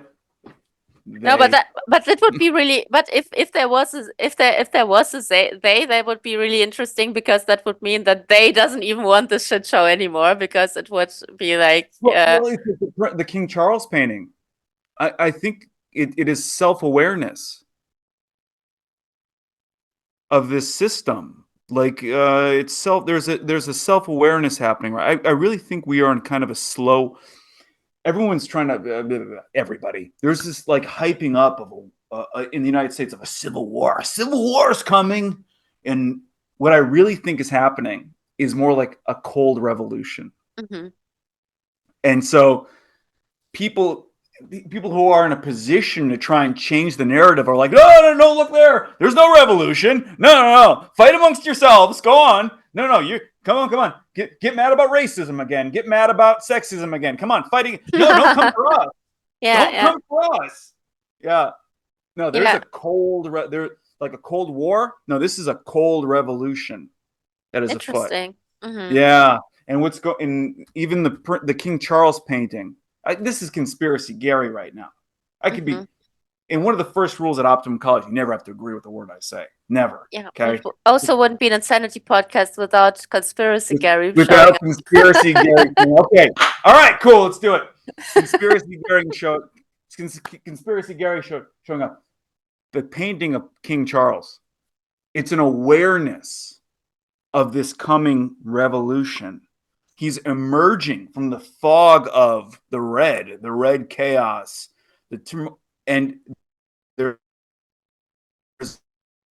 a butterfly. The redness is covering his uniform, his royal garb. It's eating it away. And there's a little butterfly coming, regrowth. The elites, this system of elites, it's disappearing. We are becoming level.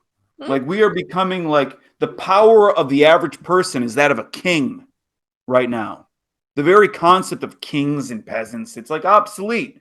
There's more power in this phone than 100 years. I have more power in this phone than a king had 100 years ago. I can reach more people in seconds than a king could 50 years ago. And there's growing terror and realization amongst the elite of this changing dichotomy. Yeah, I mean it's one interpretation. I don't know. I have no idea what this painting means. There's so much rumors going on again, and I just know it's pretty ugly, and I wouldn't hang it. But okay. I was just laughing because I was going through the comment section in my brain and through all the memes that I saw. It was just It's a period piece. yeah, there was one that said like when you sneeze on your period, and then this picture. Yeah. The internet is undefeated. Absolutely. Yeah. Yeah, the picture deserves it all. It's really terrible. I mean, you said you kind of like it or it's interesting. Sure. Yeah, it's Yeah. interesting. Yeah. I don't know. I think it's kind of awkward and all of this circus and yeah, just royal family standing in front of the screen showing things and waving and And there's the meme where if you reverse it and then flip it, there's there's a goat. the dude, the bad guy. Yeah, I don't know. It's like, yeah. But it was like the Britney The Spears. evil one. Yeah, like The there was Britney Spears is in the middle. hmm? What about Britney? The Britney Spears song. I just don't remember which one it was. If it was the first one or Oops, I Did It Again. I think one of the songs they like someone would play it in reverse, and then there would be some crazy messages in it that the people would inter like yeah, I don't know. I No, didn't hear I it. don't think. Yeah. I don't think so about the painting. I don't think that. And I don't think like that about the songs either. I think at some point it's again like people are bored and they will just Mhm. see and hear something that wasn't meant to be there. Yeah. The artist encouraged it. The artist posted, I think it was on Instagram or something. He was like, "Post your favorite conspiracy theory." Really? Yeah. Post your favorite interpretation. That's strange. That was cool. I don't know. He's just a person. Like the King Charles is just a guy. He woke up one day. He's a little baby. What was that I said that one day? Oh, You know? when you're little and you get ripped out as a baby. Yeah. One day, baby Charles is ripped out of the womb, and he doesn't know. He's just like what? And one day he's got this growing realization. I'm a what? Mhm. You're king, Charles. One day you will be king. Really? I'm When king? and Yeah. Elizabeth did everything to keep the power in her own lap for way longer than most, if not all, of the actively operating kings and queens before her had. Like she was, I think, the oldest active queen or one of the oldest, and she had several opportunities to step back and to let Charles stepping up, and she didn't do it. Mm. Yeah. From my very small exposure to this, like barely paid attention. In the U.S., we don't care about the royals. We just don't. Hmm. Like Harry and what's his name, William. Harry and William used to be on the cover of teeny bopper magazines, and that's basically it. Hmm. Like we don't care. But yeah, Charles always seemed like the background. It's like this guy doesn't really talk. He's just there. But supposedly he does talk, and he has conversations that are quite interesting, and they get leaked every once in a while. Yeah, every 40 or 30 years or so. Yeah, I thought it was funny. The leaked audio was kind of funny. I mean, excuse not excusing the fact that he's cheating on his wife, which I don't know a situation. I don't know. I mean, that's just the way I'm raised. You don't do that. But what was actually in the conversation? He was talking about reincarnation and oh well, hopefully I'm not reincarnated as a Tampax. Well,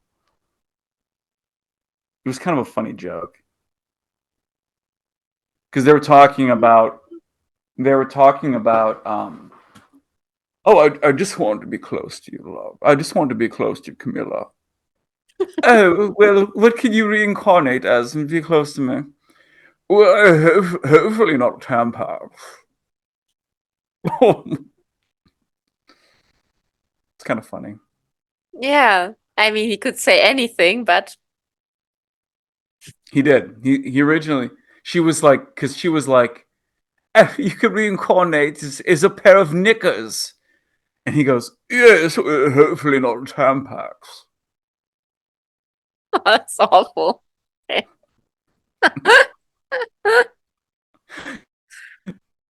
The Yeah, way he talks. the British. Yeah, it sounds cool. I don't know. I'm not a hater. Mm-mm. No, He but didn't choose. He ripped out of the womb, and one day he realizes he's going to be king. It's not his choice. It's just how the dice rolled. yeah, or maybe it is because he's creating his reality, or even not Maybe. that. I mean, it goes even Mm, deeper.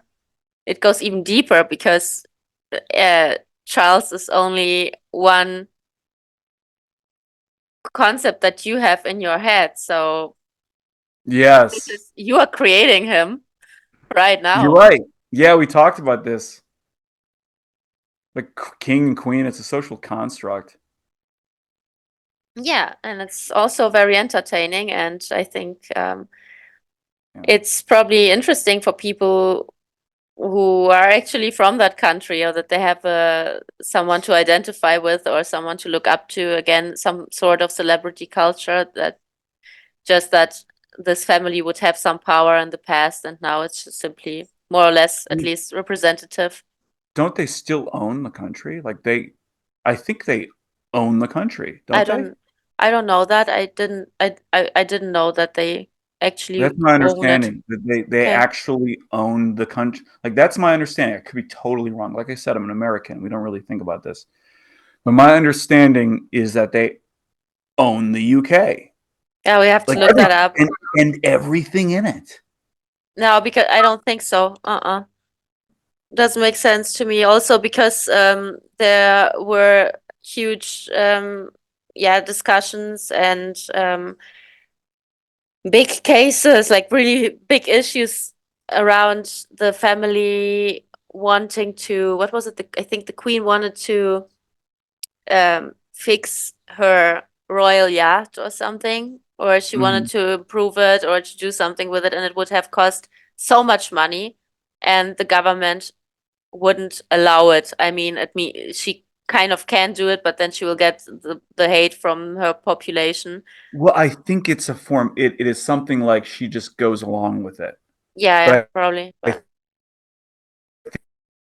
think if she wanted to override, I don't know, I not don't. legally tested, perhaps. Yeah, It's probably like, not. I. there's certain things, concepts in theory. Like in theory, yeah, the monarchy owns the country. Has it been tested? Like, what would happen if she was like, okay, everyone in London vacate, so I can bulldoze it and turn it into a vacation house, giant, like what would happen? Would people be like, okay, you own it, or would it be tested? I don't know. Yeah, but that's the whole idea of ownership. Like, what what really allows you to own anything? A piece of paper? Right. What makes you own something? Because I think this would be an example for how fast you realize that you don't own shit. Because if you own it on paper, you don't own it, and you never own it. And if there are just enough people who are annoyed with you owning it, whatever it Right. is, then you don't own it. Right. Exactly. Then show me how you own it. Yeah. Yeah, exactly. So Yeah, yeah, yeah. Yeah, yeah. yeah, that's why this whole concept or this whole idea of owning things, people, um, it doesn't make sense to me. And this was a big realization for me also Sri Lanka when I was just in the market watching a man at the Mm. market preparing a fish for customers just to to sell this fish, and he would just prepare it, and it was just a fish on his table, and I was just standing there and staring at him for some minutes, and I just realized that the whole scenery doesn't make sense to my brain. It was like my this idea dissolved in front of my eyes. I was watching him doing this, and I was just really standing there. And also like no drugs involved, nothing. I was just standing there and staring at this man, and it was just really dissolving in front of my eyes, this idea how he could sell the fish, because I thought, how is he even possible to think, to just get the idea in his head that he would take a living being, kill it, or probably get it dead, I don't know, but he would take something, and then it's also obviously alive, or it was, and you would sell it as if it's a belonging of yours, and it's not. And it just came to me like, what on earth makes you think that you have the right to sell it? It's not yours, and it has never been. But you sell it and you get money for it. But for what? For hunting it down? Did you have the right to do that? Like all of that. And I was just, it didn't make sense to me how you could just stand there and sell it, although you don't own it. You can just sell what you own, and you don't own anything. So you just sell a service, but then the service includes this animal. So it just didn't make sense to me anymore. Congratulations, you're now a communist. Why? I mean, this is like the gateway to communist thought. Why so? The concept of owner. I don't know. I could be. Maybe I'm just joking. Are we getting sensitive now? Is this sensitive? I don't think so. No, just tell me. I really don't know. Why is it the gateway? Or probably I just don't get it yet, because it feels like, isn't communism just the idea that everything belongs to everyone? Yeah. Uh, yeah, but but I mean the opposite. I think nothing belongs to you. Nothing belongs to anyone. Mm. There is no owner ownership of things. Like, you cannot own anything and anyone. And the idea of communism, you own everything. No, you are here. You can use it. You can have an experience with it, but you don't own it. Yeah. See, I think this is the future. What? Oh. People are going to start making conspiracies about me now. Maybe, but we only have 9 seconds, and then oh, it We will go, be no, it will be no, no. I think it will do it automatically. okay, Yeah, yeah, yeah. It does it automatically now. because the big meme, the conspiracy meme, is that the elite want you to own nothing and be happy, and then to eat the bugs, and you will sleep in the pod. You will eat the bugs, and you will sleep in the pod. You will own nothing, and you will be happy. Hmm. But I do kind of think that in the Star Trek timeline, we won't really own stuff. We'll just kind of move around, Yeah, frictionless. yeah, Yeah. In the same way that you don't own a hotel room, but you can just right, move around. right. Oh, you mean so that's the future, like sharing, car sharing, or Kind property frictionless. sharing. Everything's just beautiful, and you just move around to different. Hey, let's go to the ocean. Yeah, let's go. You're not going to own any like actual property. Oh, that's super possible. Yeah, I think that makes sense. Yeah, You're not actually going to own a car. You're just going to jump on like a rail, and it's going to take you to the beach or whatever. yeah, yeah. Also, I feel that the the experience of owning something is very yeah, it has some tension to it, and it is very stressful. And Mm-hmm. um I've experienced it a lot with my properties. So like I have apartments, and it's stress. I don't like it. I never really wanted to actually have my own properties. And Mm-hmm.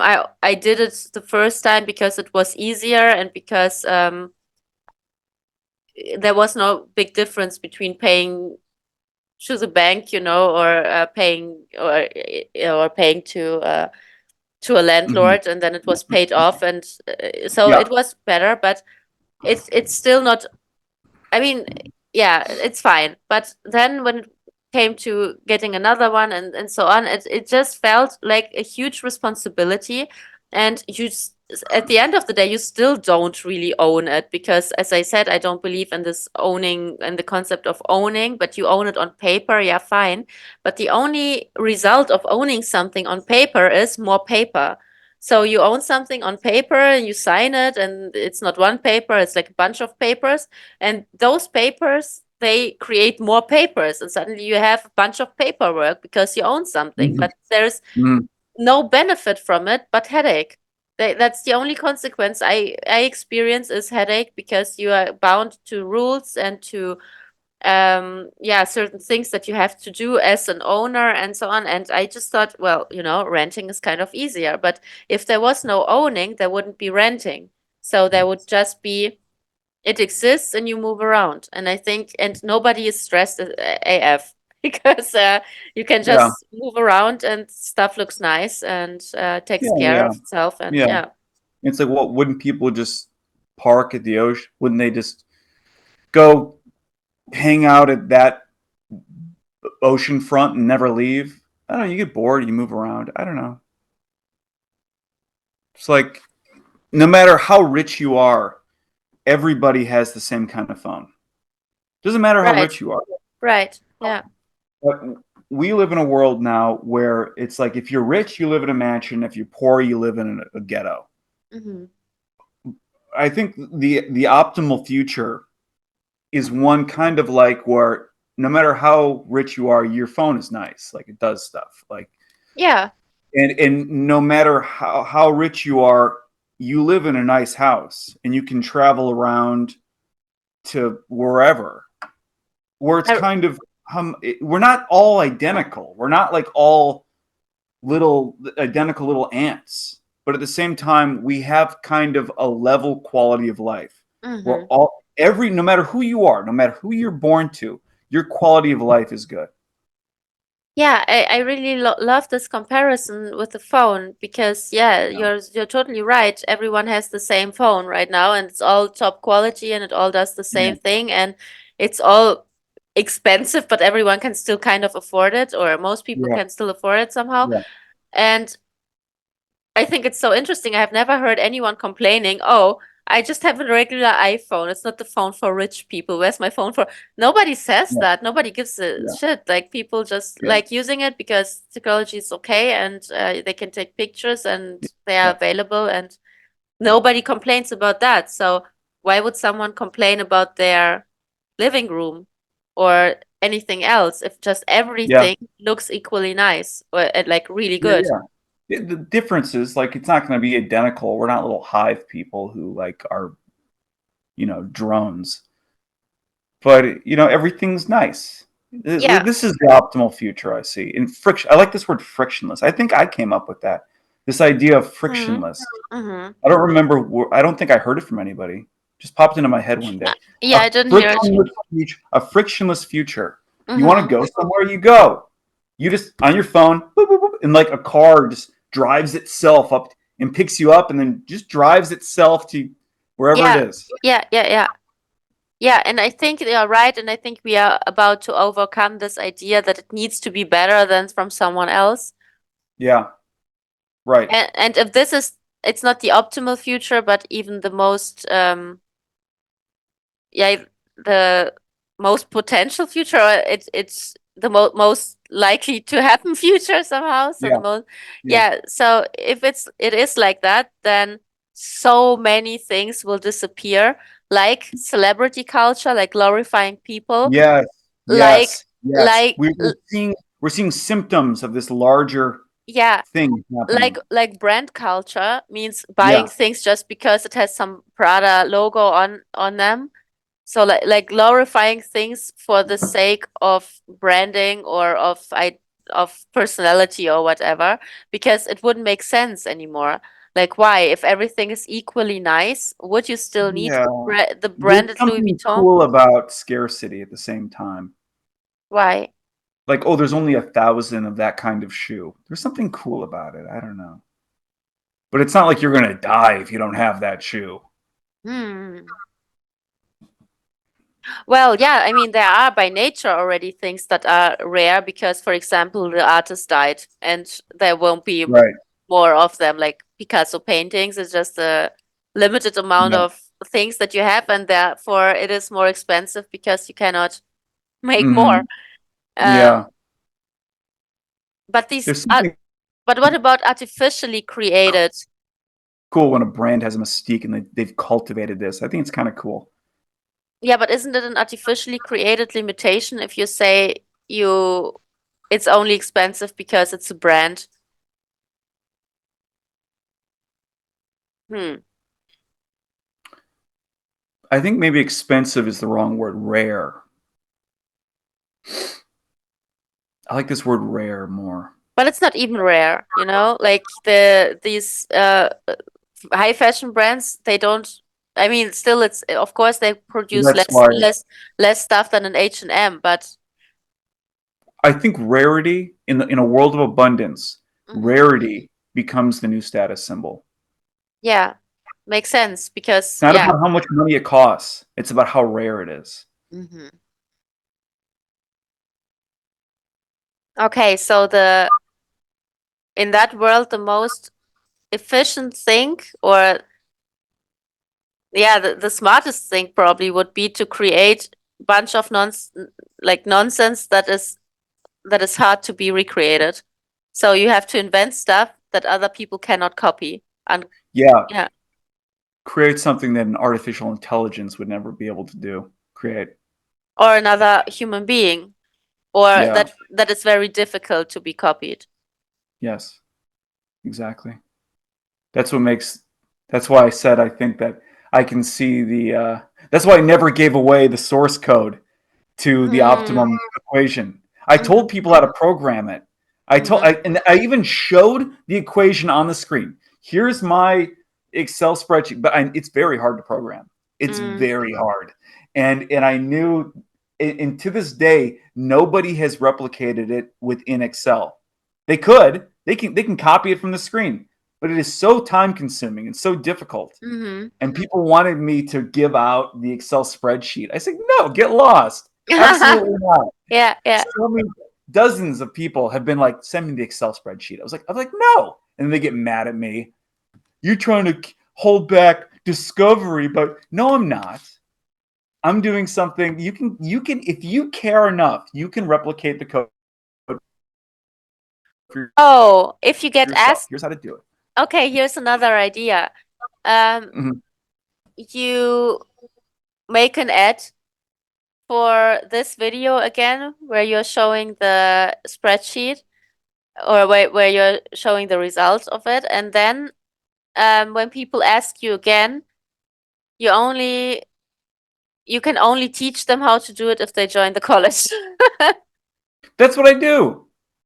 No, actually, I do make it. I teach anybody. There's a YouTube video where it explains everything, and I think that's very important Mm, because if the discovery is legitimate, and I really do believe it's legitimate, like this is not, you know me, this is not a gimmick.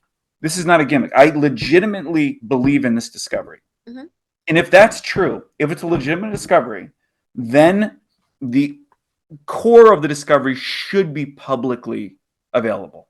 mhm. So it is. That said, I'm not giving out the spreadsheet. No, get lost. Program it yourself. Right. Hundreds have, but they don't do it in Excel. They do it in like Python or whatever because it's Mm, easier. Because it's mhm, easier. It's very difficult to do what I did. It's rare, and that will one day make it great art. I really think 100 years from now, if somebody had access to that spreadsheet, they'll be able to sell it for millions of dollars. mm. Yeah, Yeah, create things that are rare and that are hard to yeah, copy. yep. That's a really good takeaway, I would say. Mm-hmm. Exactly. I'm not giving up. I'm not giving. I don't care that my brain's starting to fry. No, let's go.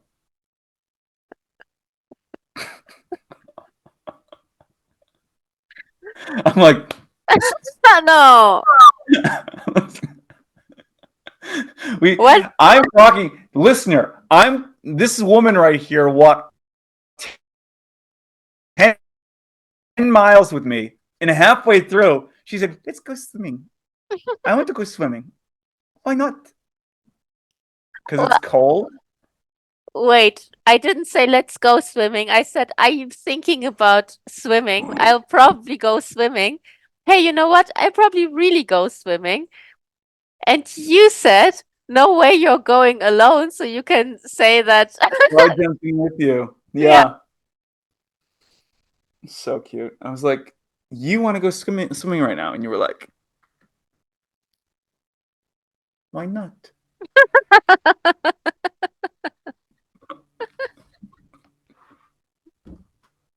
Yeah. And was it a good idea? Sure.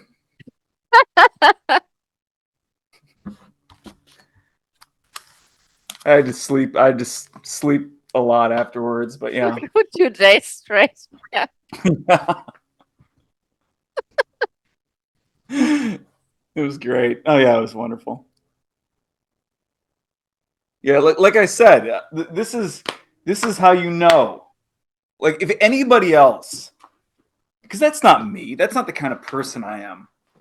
If like I'm gonna go walk 10 miles and then jump in the ocean at 50 degrees. If anybody else was like, "Hey Gary, you want to walk 10 miles and then jump in a cold ocean?" I'd be like, "What? Get lost."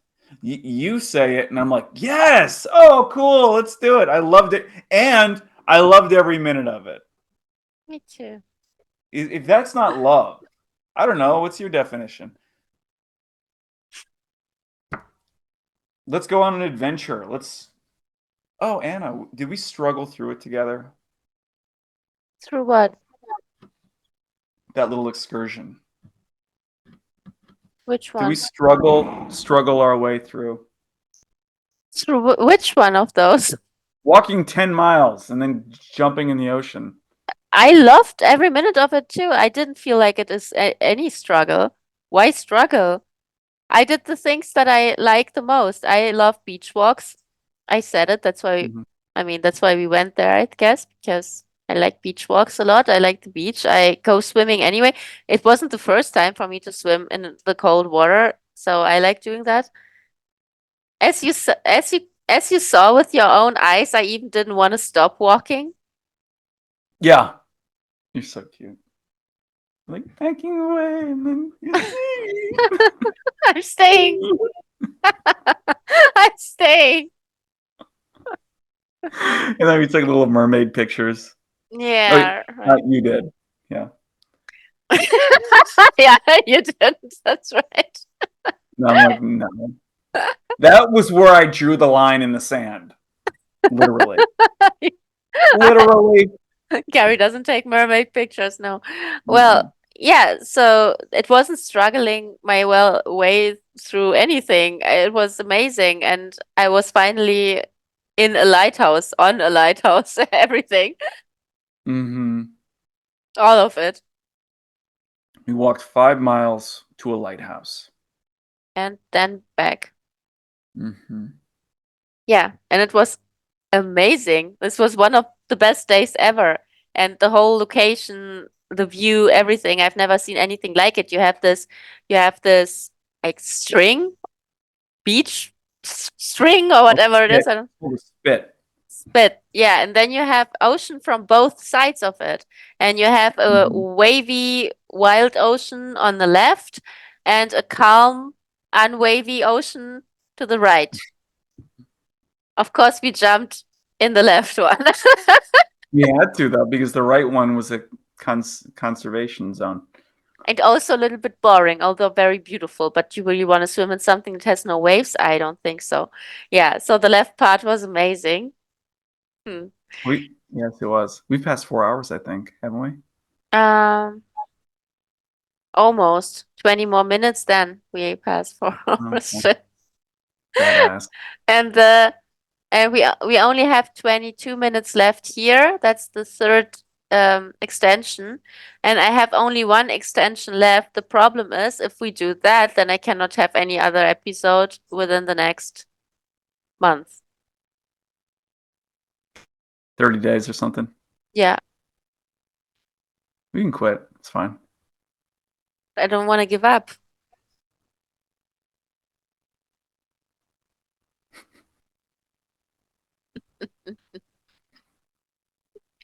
Yeah, you have to give up. It's an act of your devotion and love.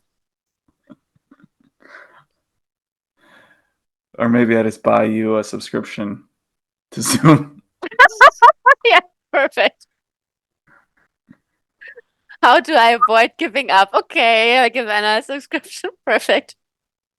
Well, I have one, as I said, but this is like the smallest one that they offer currently. Mhm. And right now I'm unsubscribing everything. I also unsubscribed from Adobe because I had an account there for getting stock images for my Insanity backgrounds. But we will also solve that differently. AI. Yeah, right. Yeah, send the description my way. I'll make it for you. Yeah, I will because I will need a background pic for this episode. What would it be? That's a very good question. I was asking myself this one. So maybe, So new season, we could start a whole new motif. well, the Insanity look itself, and that's very important in general, is neon colors. You know, like shiny neon. And that's what I did with most of my backgrounds. And the only episodes where I haven't done it, I'm unhappy seeing them somehow. So I have this neon 80s look a little bit. Mm-hmm. Mm, what I thought about this episode would probably be news. Probably something with news, like a neon sign with news or news everywhere. Um, just black and then neon letters that say news all over the screen, or maybe Mm, bunch of them. I don't know. I was mm, thinking in that direction because I thought we were summarizing some events today as well. So we were not just talking about wild mm, theories, we were also mhm, summarizing mhm. events. Also, Well, it's a yeah. new season, Mm. you How about just know. new, new, new, new, new? Not news, new. Yeah, yeah, yeah, I like that. Okay.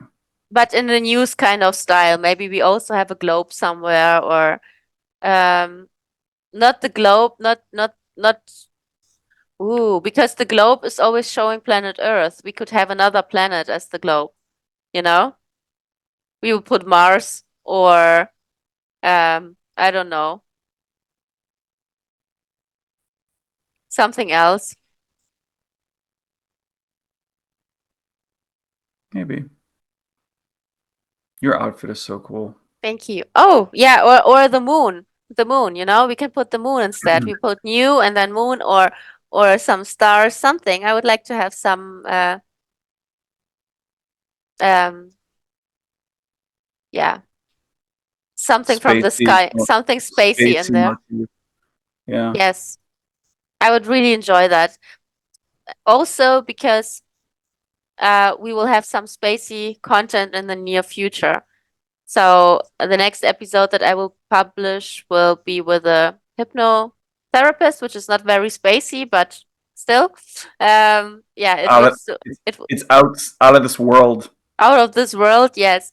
And some of the people that already signed up to be guests will be very spacey. So Oh, can you reveal? yeah, I You and told I you haven't heard it. already. Yeah, I Yeah, told yeah. you already. Um, they are musicians. I'm not sure if I will interview one or two people in one interview. I think maybe just one. Um, because it's a duo and it will be a musician who is also making a lot of spacey content and publishing a lot of stuff on extraterrestrial experiences and stuff. And they're making music on that topic as well. And yeah. Oh, Have you hi. told me this one yet? Yeah, but it was last year and we moved it and it's yeah, we moved it to this year and yeah, I just moved it to 24. So you maybe you just forgot about it. Hmm.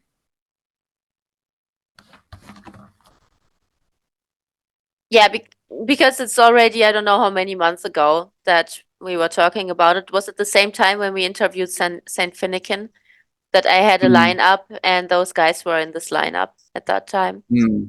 Hmm. Hmm. That was a big episode. That was a great episode. With Finn, yeah, for sure. Yeah. Hmm. Yeah, and all the episodes will be great. Yeah. 24 will be a big year. I wanted to focus on community building. I don't know. I don't know how this is playing out. We will see. It's playing out good. Well, I have two new members on the Discord, but they're still very quiet. Um, Hmm. I don't even know why. I thought there's just one person, but turned out to be two. Let's see. I'm collecting people, and Hmm. You're collecting people. I'm collecting people. The more, the better. More the merrier. Yeah, exactly. Yeah, and you will have a channel for Optimum College as well, right? Yeah, there's a Discord, but um, I don't know There, if the idea is to be social on there. Insanity feels more kind of social. Um, could be wrong about that. It's the Fun Philosophy channel.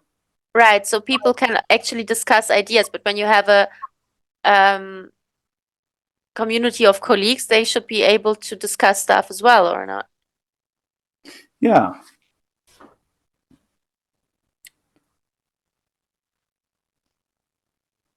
yeah.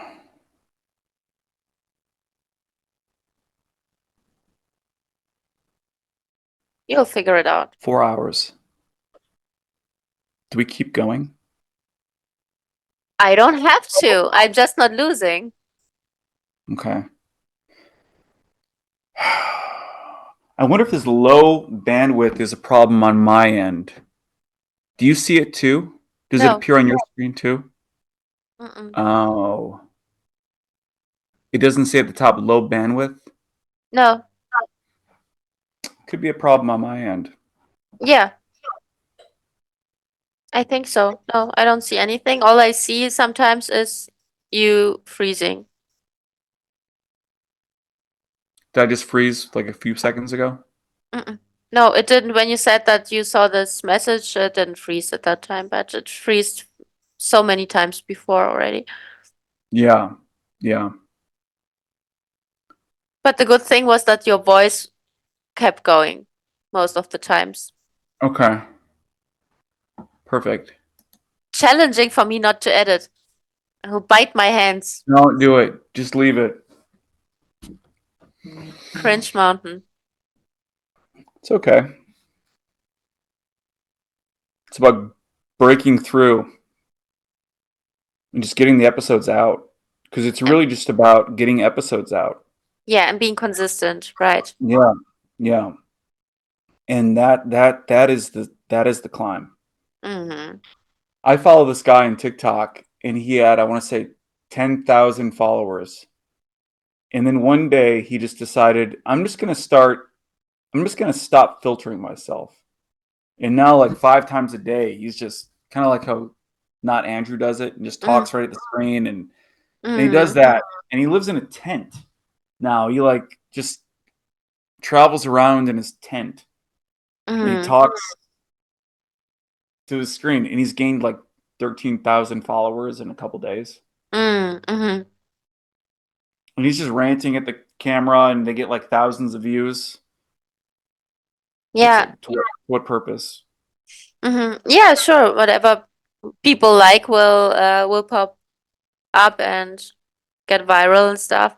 I just really see the huge difference between me posting in the US and posting from Germany because yeah, for whatever reason I just get banned or whatever it is. I don't know, shadow banned because when I'm here I have really no views. When I'm with you, like when I'm just not in Germany, that's already way better. Mm. Yeah, it's interesting how that was.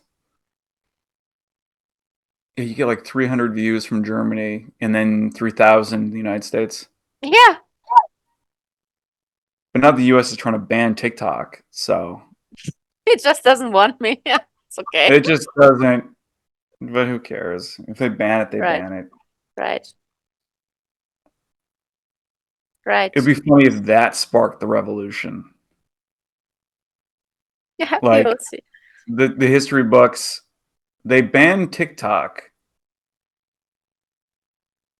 but I think that something really important was learned during the lockdowns. You can force everyone to stay in their house. You can, and no one will care. They will say, okay.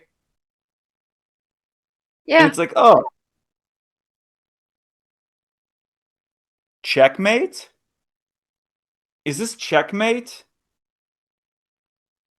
Everyone jump and rub your belly and pat your head. Oh, they're doing it. Look at this. Checkmate. Yeah, TikTok's banned. Uh, you can't talk anymore. Oh, look, they're all shutting up. They all did it. They shut up. You have to duct tape your mouth shut. Oh, look at them. Look at them doing it. That's hilarious. Look at them all duct tape their mouths shut.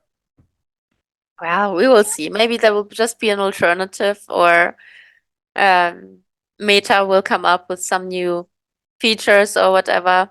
I don't know. Mm-hmm. It is a bit annoying, but I never want to say it's a bad direction or it's a bad choice or whatever because you never know what's gonna happen. You never know why it will get a I'd like, positive turn. yeah. I'd like to know when did China become the adversary? mm, a few years ago already, at least to my knowledge. Um, I already had the experience with Huawei and with the ban towards Huawei, the big Chinese brand, which Hmm. led to them shutting down a huge part of their um, yeah, product portfolio. They wouldn't produce phones in Germany anymore. And I'm not sure, maybe even in entire Europe, but they just Mm. couldn't produce their phones because the chips that were needed for it weren't allowed to, Hmm. yeah, just weren't allowed anymore. Hmm. So Yeah. yeah, uh, and Kind this of is late. already like what, 3 years ago or four or Yeah. something, I and don't I know. It don't just know what was before yeah. that. It feels to me kind of late to declare China the adversary after they already build everything. Mm-hmm. It's like they were our friends when we gave them all the jobs. Mm-hmm. But now we're like, oh no, no, no, no, don't do too much work. Don't build Right. everything. It's kind of late. Yeah. Also, the product. Well, at least the products in this technology market were very efficient, and I think, well, just as an example, the Huawei phone that I had was way better than the iPhone that I have right now, for example. And Yeah. the Well, iPhone that I have that's what right I'm now hearing. is new. It's 1 year old, maybe Yeah. two. Maybe I got it Yep. later. But then the Huawei phone that I'm talking about would be like 4 years old right now, maybe I even saw a five. TikTok. I saw a TikTok of some car in China that costs like $20,000. Mm-hmm. I don't know. It's like it was not a luxury car. It was just some car, and the guy is doing a demo of it, and you're looking at this car, and you're like, "What? Like Mm-hmm. they just don't make cars like this in the U.S. They don't exist. It's like Yeah. some Star Trek car. Yeah. Yeah. Yeah. It's Yeah. Yeah. And yeah, it is very futuristic what's going on there technology on the in yeah, the technology uh yeah. market. And It's just a normal car there, and it's like everything about it. Like the attention to detail, yeah. like everything about it. You're just like there's screens everywhere. It's like there's cameras everywhere on it, and things Yeah. just pop up, and like it raises and lowers, and like, oh, it spins all the way around. He's like, watch this. He's like, okay, you're in a tight spot. Now usually you'd have to like, you'd have to like do one of these, and Mm-hmm. Mm-hmm. the car goes like this. Like it's just swivels all the way around. Oh, wow. The Okay. tires go like this, and then they go. Yeah, it They makes total go sense. Why yeah, haven't we developed anything like it? Why is it always yeah, such a struggle to squeeze yeah. ourselves into parking lots? And Why the cannot we car just, just yeah. completely turns on its axis, Yeah, yeah, like yeah. turning a circle, and there's like there tons of stuff like that. The car does Mm-hmm. all kinds of. That's just like one little thing, like all kinds of stuff, and yeah, it's nuts. I want to say there was a cooler in the car. Like there was, I don't even know. There was so much crazy stuff. Like I lose track. Like just Mm-hmm. craziness, every aspect of it. And it's like, oh, for $20,000 or something like that. It's like Yeah, yeah, crazy. yeah. Yeah, Yeah. definitely.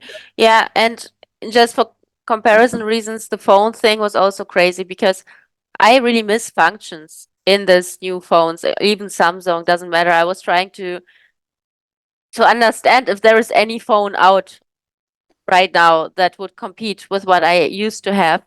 I didn't find Mhm. anything. The camera was so good, you cannot even imagine. It was so good. No, I think it was over 5 years ago because I remember myself being in Paris on the Eiffel Tower filming filming the street, with 50 Mhm. times zoom. And Yeah. it was so close, everything so detailed. I don't have Oh, I have almost no zoom on my iPhone right now. I have like what, 15 times maybe, 10, Mhm. 15, something in between. But 50 times was so.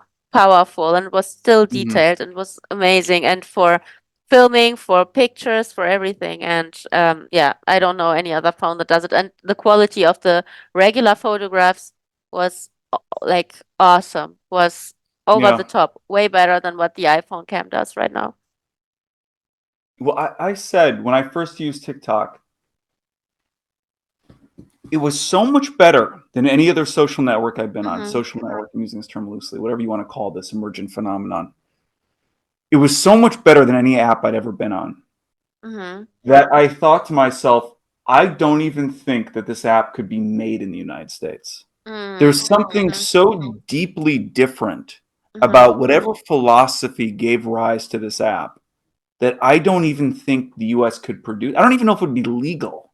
I actually said, which is fascinating because I don't know if I don't know if I ever said this to you. I don't know if you ever remember me saying this, but I definitely said it, and I thought it, and Mm-hmm. I said it at some. I said I don't even know if it would be legal to make this app in the United Mm-hmm. States, Mm-hmm. not because it's doing anything illegal, but because the philosophy, so much of law in the United States is just like convention. Mm-hmm. It's like what people decide is acceptable. There's something so deeply different about whatever philosophy is behind TikTok that I think there would, it's almost like the powers that be would put a stop to it. They'd be like, no, you can't do it. You're not Mm-hmm. allowed. You're not allowed to let the people just self organize. What, you want to just let the people form their own little groups and talk? You can't do that. But what about forums? Because you would have different. No, no, because like I've mentioned this before. I first went to Reddit when I had the idea for Optimum College. I first went to Reddit. I was banned from Reddit. Mm-hmm. I wasn't being racist. I wasn't doing anything. And this is the excuse they always use these days. You were spreading malinformation. You were spreading misinformation. Guess what? I'm legally allowed by the Constitution to speak. Mm-hmm. Malinformation is not in the misinformation. By the way, I don't think I'm doing that. I think optimum theory and all this stuff is very accurate. And Mm-hmm. I've been proven accurate or as the years go by. Like more Yeah, accurate yeah, yeah. than the status quo. I was banned from Reddit. Other pe- it was so bad. Other people were banned for trying to talk about my ideas. This is an anonymous forum. Mm-hmm. Like this idea, if this idea was so allowed that we can just form our own little groups and talk, then how come TikTok was the first one to do it? This What idea about that oh yeah, what yeah, about Facebook groups?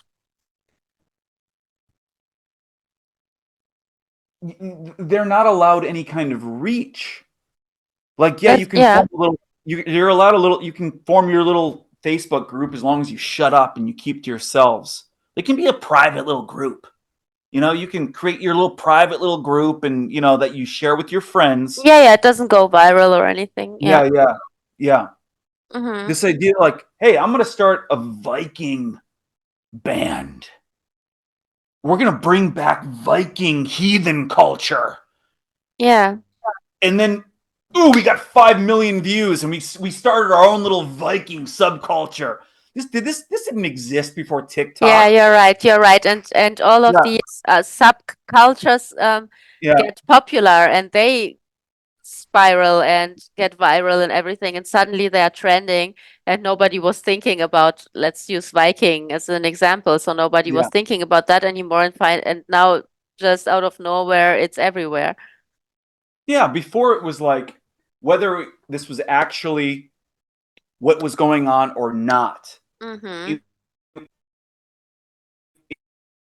it felt like there was somebody, some kind of system that was like, well, we don't have Viking culture to trend this month, so we're gonna have to depromote that hashtag. And what we have Taylor Swift trending this month, so let's boost the Taylor Swift hashtag and let's depromote the Viking hashtag. We don't want the natives to get too rowdy here. And like Ah. there was some kind of central control over culture. And Hmm. TikTok's like, screw you. We will let the people decide what becomes popular. You want to make Bella Porch going popular? Sure. She's now popular. She's the most famous person in the world now. Yeah. Like who had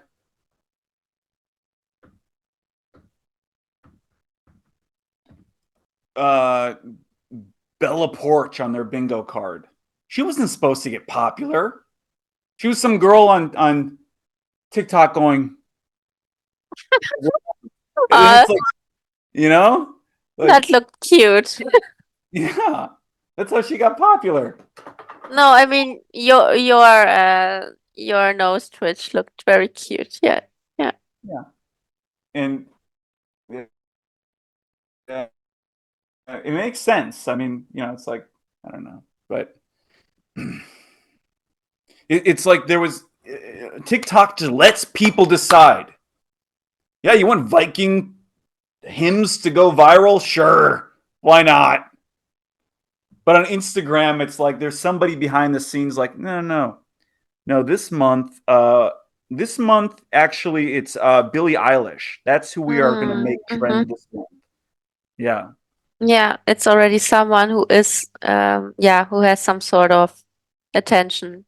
yeah. And this TikTok thing is like, screw you. We're banning all of you people. We will decide who trends and who doesn't trend.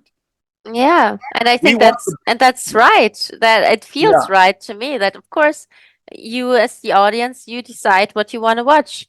And I think it's yeah. kind of unfair or it's even the wrong word. It just fucked up somehow that y- that it is decided for you and they will and the channels will play out content to force you into liking it because I mean that's how advertising works. You see a commercial once, you probably don't react. You see it twice, you probably don't react. But you see it 10 times and you will start reacting because it's familiar and your brain reacts to things that are familiar to Oh it. yeah, yeah. So yeah, so um, the channels will probably show you Billie Eilish 5 times and the She's sixth time you awful. think, yeah, She is okay. awful. Oh my god, I've thought this so many times. I used to listen to the radio back when the radio was a thing. And When the I fire was when the fire was invented, you mean? yes, back then when the dinosaurs roamed the earth. You And I are remember that thinking, you are that old. yeah, I remember thinking the only possible way this music none of this would have been popular. It's only popular because they're pushing it out there. They could push out whatever they want. Like if they wanted to put a positive message into the world and make that popular, they could. They choose to push this message out. It's awful. It What sounds terrible. is she singing about? Because I never listened to it. I Oh, just thought it feels like Billie crying. Eilish. I don't get it. I don't get it at all. Yeah, I don't know. I know people who like it or who listen to it and who think she's good and stuff. I think I've listened to one or two songs and I liked one and I think it's Billie Eilish. Not that I'm wrong right now, but I think I like the Ocean Eyes song, but maybe it's not even her. Now I'm confused. And nothing else. I think because it was always a little bit sad, crying, something, but I also didn't listen to the lyrics, so I can't really. I can't even think of a Billie Eilish song. All I know is that the music that I see on TikTok, like it's good. Like it act for the like it actually resonates. And it's because we are the ones boosting this up. Like Mm-hmm. Iniko, oh my goodness. Wow, yeah, yeah, That's yeah. Jericho. Oh my god, it's like legendary, that song. Mm-hmm. So good. Mm-hmm. There's a new one that's trending where it's called Labor, I think. I like female musicians. I'm very big on female. I don't know why. Like it's just, Mm-hmm. male musicians are good too. Like I just haven't heard it. I haven't heard a really good male song in a while.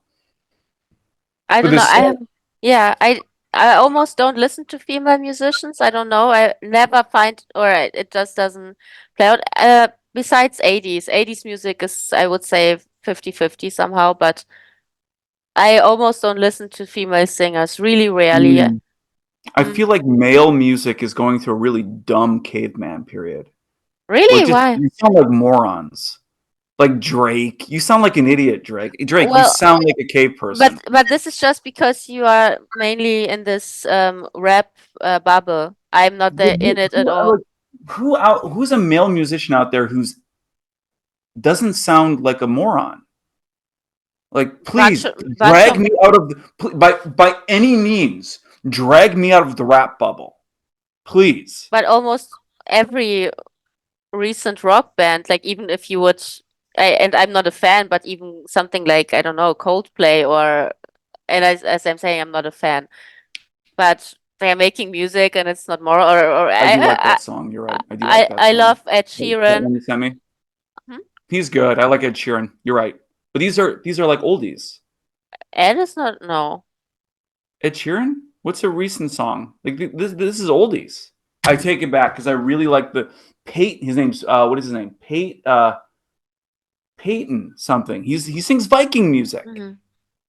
He sings Viking music. And that's what I first said. Viking music. Yeah. Yeah. Yeah, then you have to check out the Brothers of Metal. Really like those. Okay. Mm,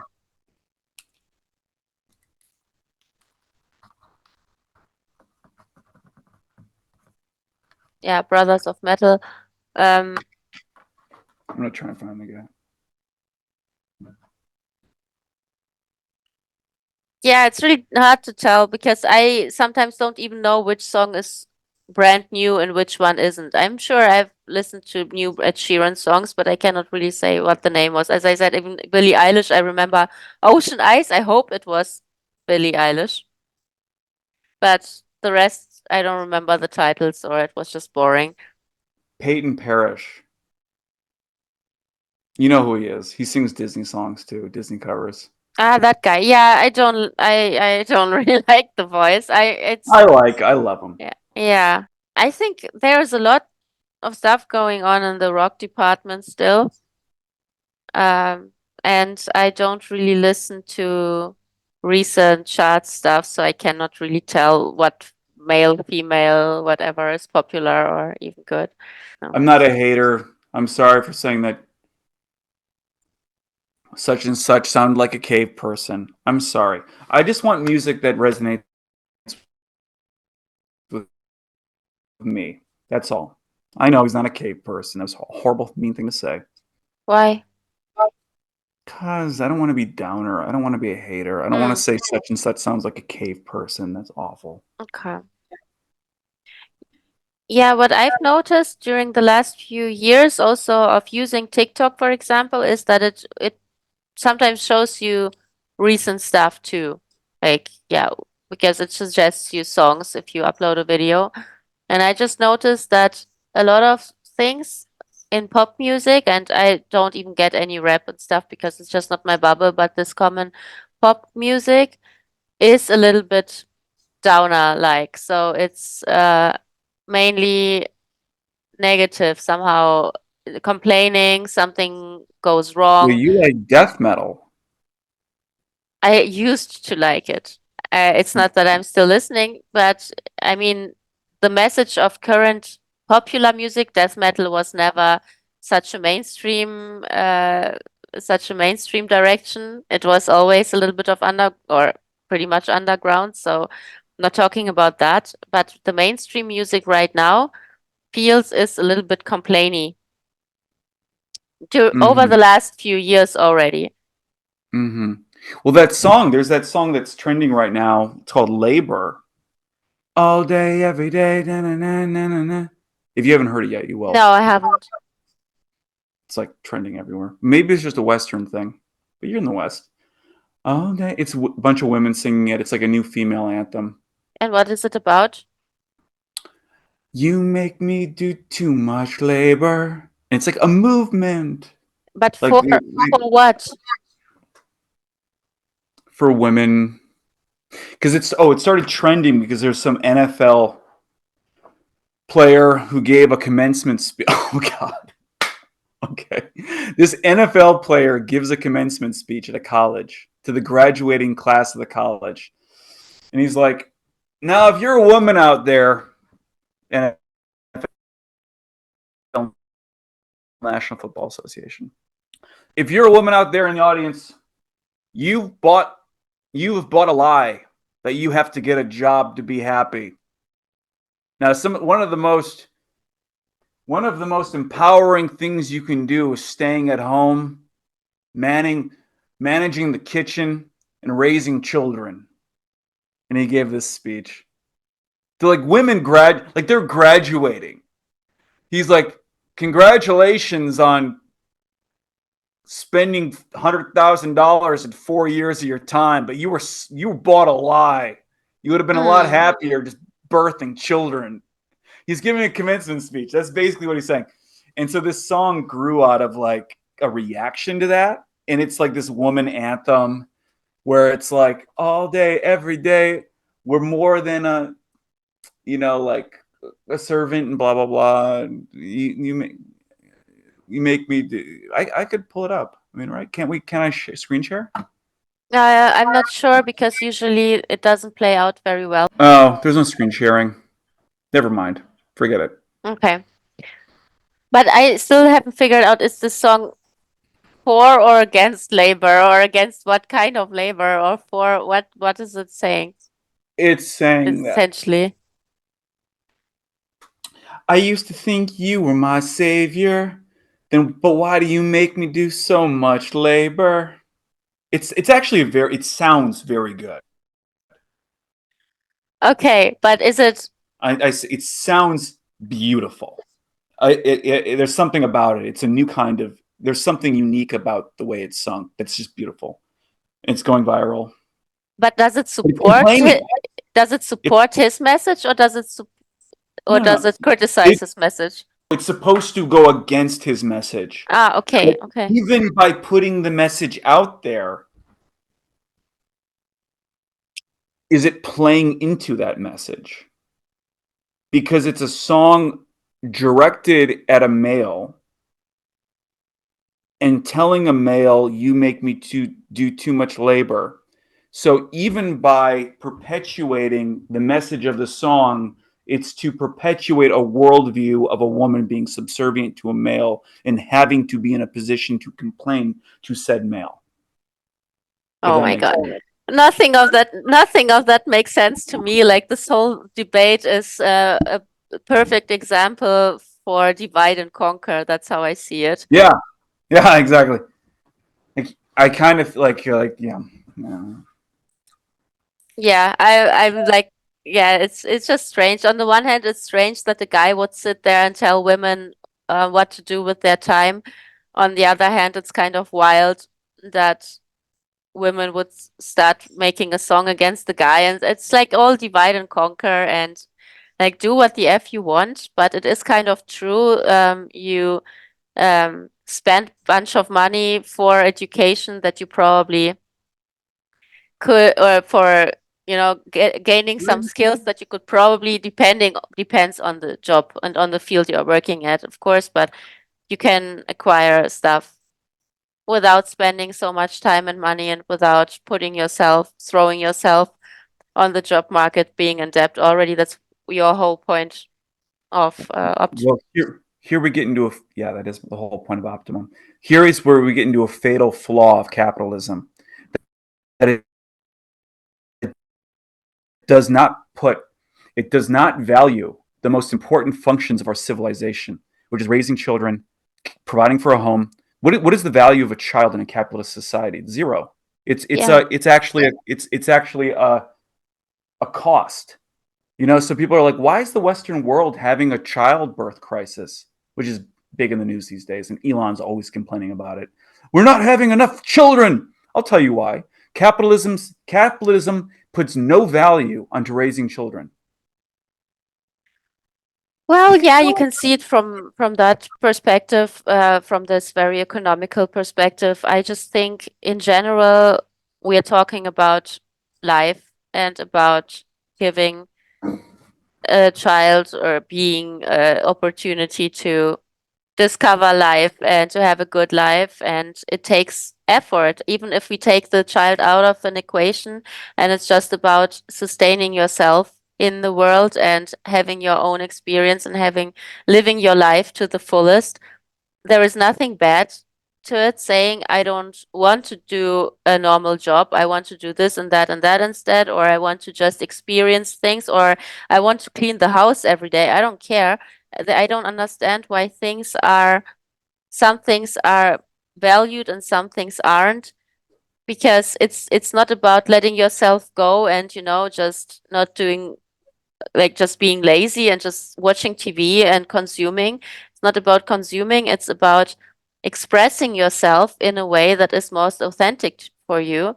And it can be being at home, it can be raising a child, it can be raising yourself, it can be just, reading and developing your character, helping other people, meditating, it can be sports, it can be anything, it can be doing being a lawyer, whatever. It's not that one is better or worse than the other one, because you're always contributing to the society that you're part of.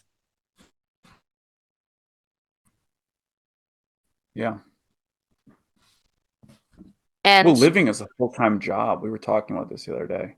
yeah, and I I think, was talking. I was like, yeah, we were talking about it, and I think that it is true that it is sold like that. It is like a huge marketing bubble we are living in that says you have to work in a job to have a value. Like, you have to yeah, have a um specific job to have value, and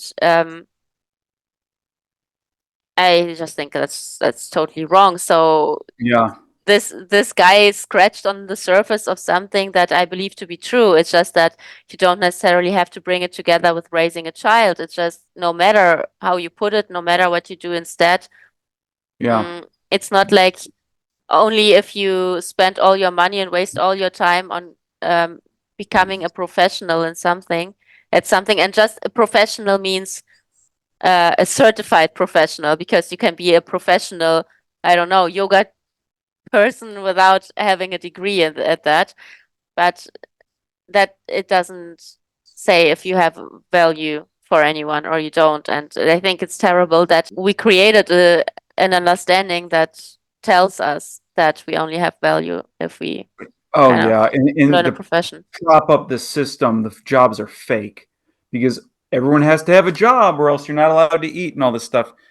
And the jobs are fake. And there's a video trending right now on X. X is now officially X.com, so Hmm. Hmm. it's no longer Twitter.com. It's X.com now. So on X, there's a video trending where there's a girl. It was a TikTok video that's now trending on X, where there's a girl in a pool. She's like early 20s, and she's like, "Yeah, I'm a project manager. Here's me at my job." And she's in a pool. She's got a laptop set up at the edge of the pool, and she's like, "What does it mean to be a project manager?" Well, it means that like I don't do like the engineering or the programming or anything, but I just tell the engineers and programmers what to do. Like I just tell them, what to do. And it's like, what would your job's fake. You have a fake job. Okay. No, Okay. she just And explains it poorly, because I've worked with project managers, and it's not their job to tell people what to do, or not entirely. It's actually a position where you are responsible for a project to get it done. You are responsible for an outcome of a project, and this means you do whatever it takes to get it done. And if you don't get people to get it done, then in worst case you do it yourself. But in general, the idea is that you get the profession, you set up the budget, you get the professionals, you talk to them, you connect the people, you have your team around you that gives you a deliverable at the end of the day. But the idea is you get a project done. You're managing a team and a project. okay. Okay, Yes, maybe the video is taken out of context, but she's in a yeah. swimming pool. Like looks like she's had a daiquiri already. And no. Maybe it's out of context. I think it's not. I think it's just poorly explained, and or whoever published the video wants to show that, hey, you can work remotely or whatever. But Mhm. you can in that business, you definitely can work remotely. It's just that it's not about telling people what to do, it's about managing a team because this sounds like looking down on something. It's not. You're responsible. That's why you probably also have a nice salary. It's because if shit goes down, it's you who goes down with it. The video is, yeah, the video uh, is going viral in relationship to how Elon bought Twitter, then laid off 90% of the staff, and is doing more work after laying off 90% of the staff.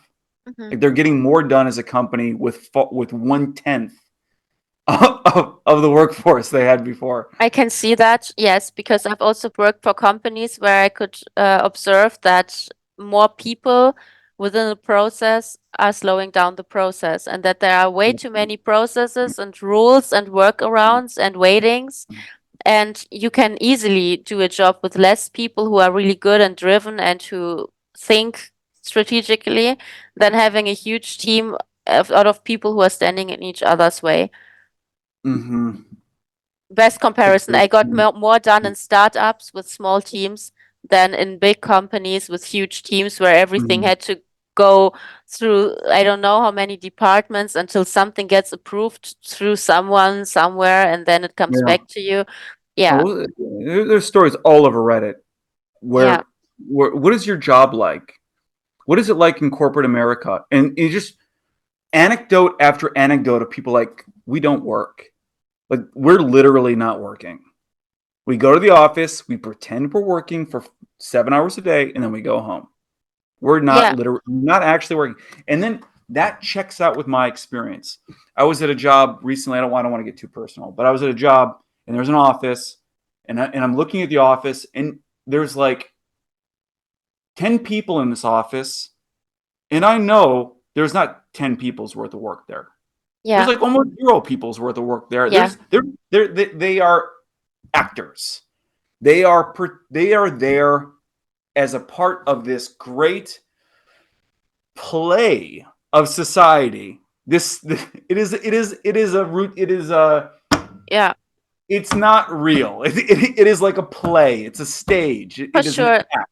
Yeah, they're Yeah. keeping an image alive that is already Yes. outdated and Exactly. that you don't need. Yeah, Yes.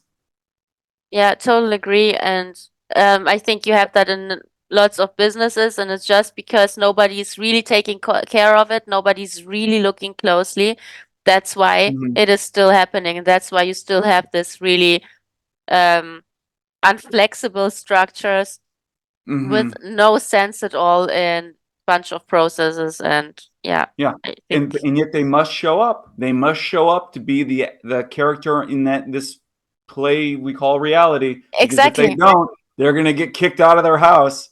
Yeah, And and that's the reason why one of the reasons that I don't let a company hire me that has this hybrid or you have to show up in the office once a week or sometimes policy, because I think at least in my business it is ridiculous. You don't have to if it's just about team building.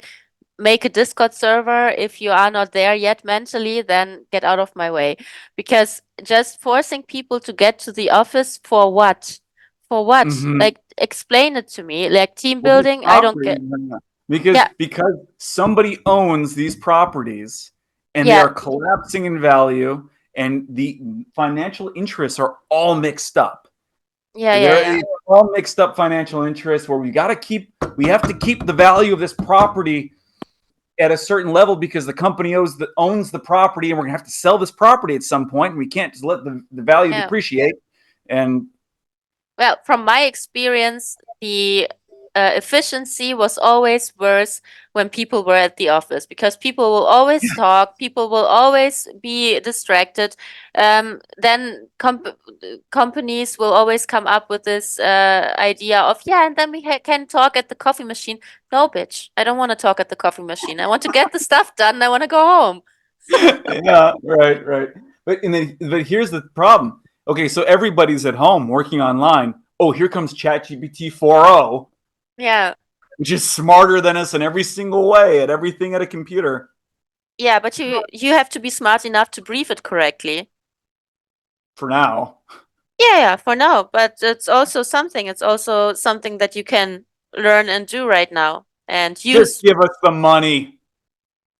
Just Yeah. just give it just give people the money. This is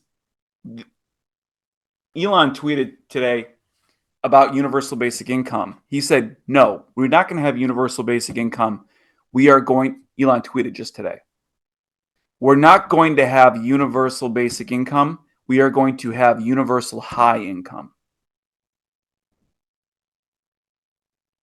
Okay, so a high basic income, or what Yeah. does he mean? Okay. Star Trek. Star Trek. Abundance. Yeah, Abundance okay. for See that? everybody. Frictionless. You want to go somewhere, go. You want to eat something, eat it. Why Yeah, not? yeah. Infinite resource, infinite universe, infinite resource.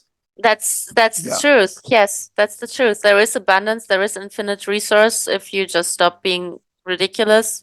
And yeah, then for sure. And that yeah, makes sense. I love it. Yeah. We know what welfare looks like. They give welfare to these companies. Mm. These companies are okay. Let me preface conspiracy Gary. How much time do we have? Mm. Around almost 40 minutes, I think. Yeah, 4-0. I think so, yeah. Because Okay. I just extended again Okay. Are we and going into 5 hours? yeah, Cool. I All hate right. you. That's what I said last night too, isn't it? I said Yeah. 5 hour podcast. 5 hour podcast. You were like, no. I was like, man. Yeah. I get my way. Okay. I hate you. I hate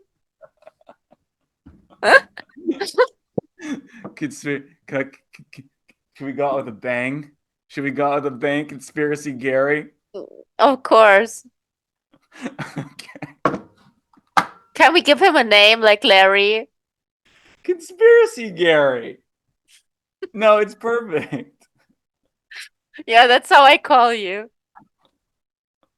You never have to agree with anything. Conspiracy Gary says.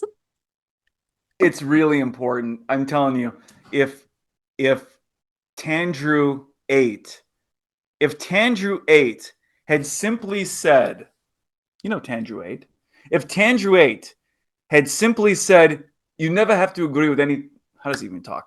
You never have to agree. Oh, how does he talk? He's like, you never have to agree with anything I say.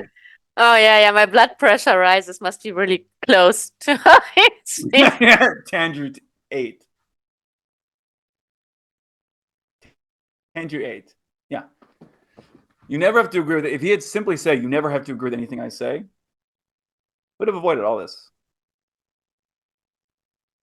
But Yeah, then you and wouldn't I get think involved with it would be completely against the brand, which is yelling at people, offending them, and going your way. So True. True. That's how he got the attention. You might be right. Yeah. Anyway, you never have to agree with anything I say. The money is fake. They just print it. Stock market exists just to create jobs. Why? Why? Because if people aren't employed, they have too much idle time. They get up to trouble and they want to change things. We don't want to change things. We like how things run. I would probably go less far and say because it has always been that way. I think it's less about thinking what people will do with their free time. I don't know if anyone thinks about that so hard. I could totally imagine that it's more a thing of, but people always had jobs. They need jobs right now, like it has always been this way.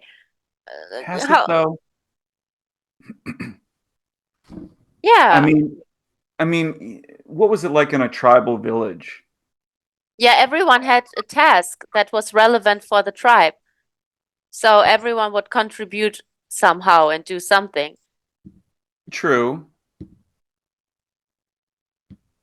And I think it was fun. Like the guys enjoy hunting every day. They I look don't know good. if they did. I Honestly, no would have. idea. I would have loved it. Are you kidding me? In a tribe? What? Hey, we're gonna go hunt some Berries? gazelle. Berries? Really? You would enjoy hunting down animals all the time? Yes, Really? yes, Oh God, would be my hell. yes. I'm gonna grab my spear. Let's go. Let's go.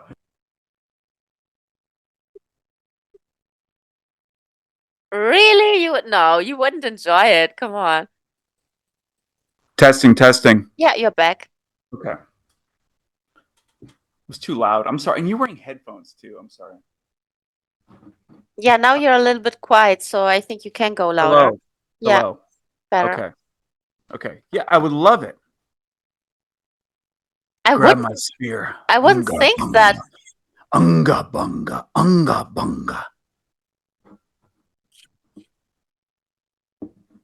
I wouldn't have thought that. I thought you wouldn't like that or enjoy it so much every day. I don't know. But what would you enjoy if you're in a tribe? Nothing because I wouldn't like to be in a tribe. I'm not a But tribe person. imagine you were. I would like to close my tent and to tell everyone to get lost. Maybe I don't know. I No, would. you wouldn't. I You're just so social. You're social. yeah, but I don't enjoy being in a tribe because you have a lot of responsibility and you have this. You don't, as I imagine it. You don't duck from responsibility.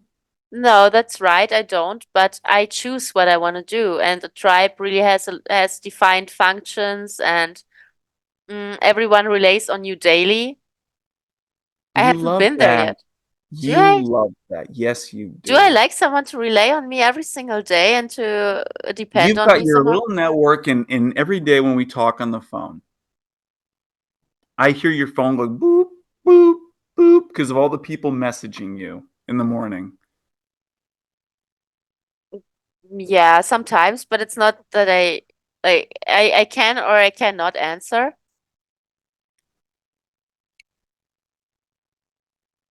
But in a tribe where you really depend on each other and on everyone to fulfill a specific task, I think I wouldn't really enjoy it. I'm kind of happy that I have the freedom to choose whether I want or don't want to socialize. And although I am a very social nature, I have a very social nature and I like to talk and I like to exchange and everything. I really need alone time and I really need to refill myself and to just spend time by myself. And I don't know how usual this would be in a small tribe.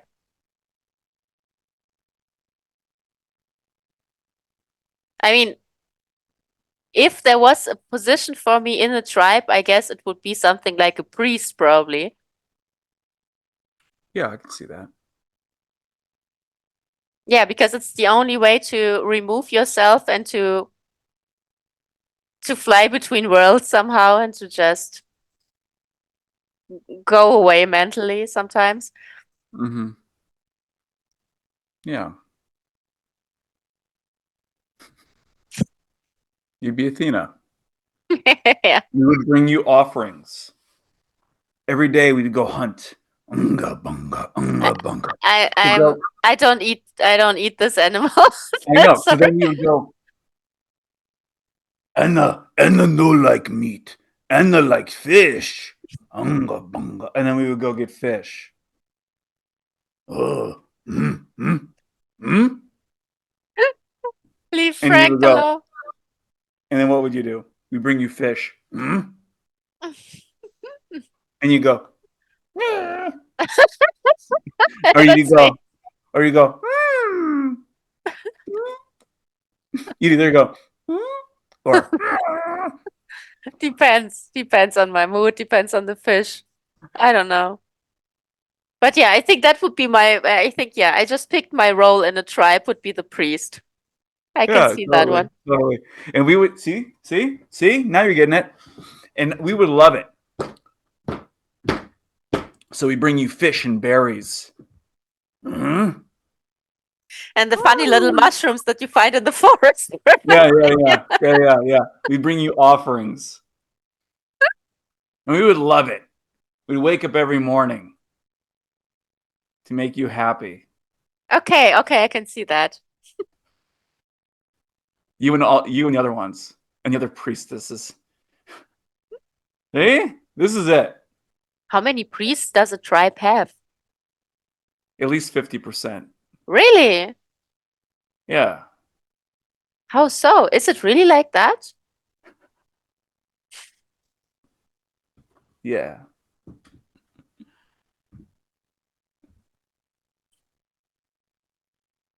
Did I not get something here? Yeah.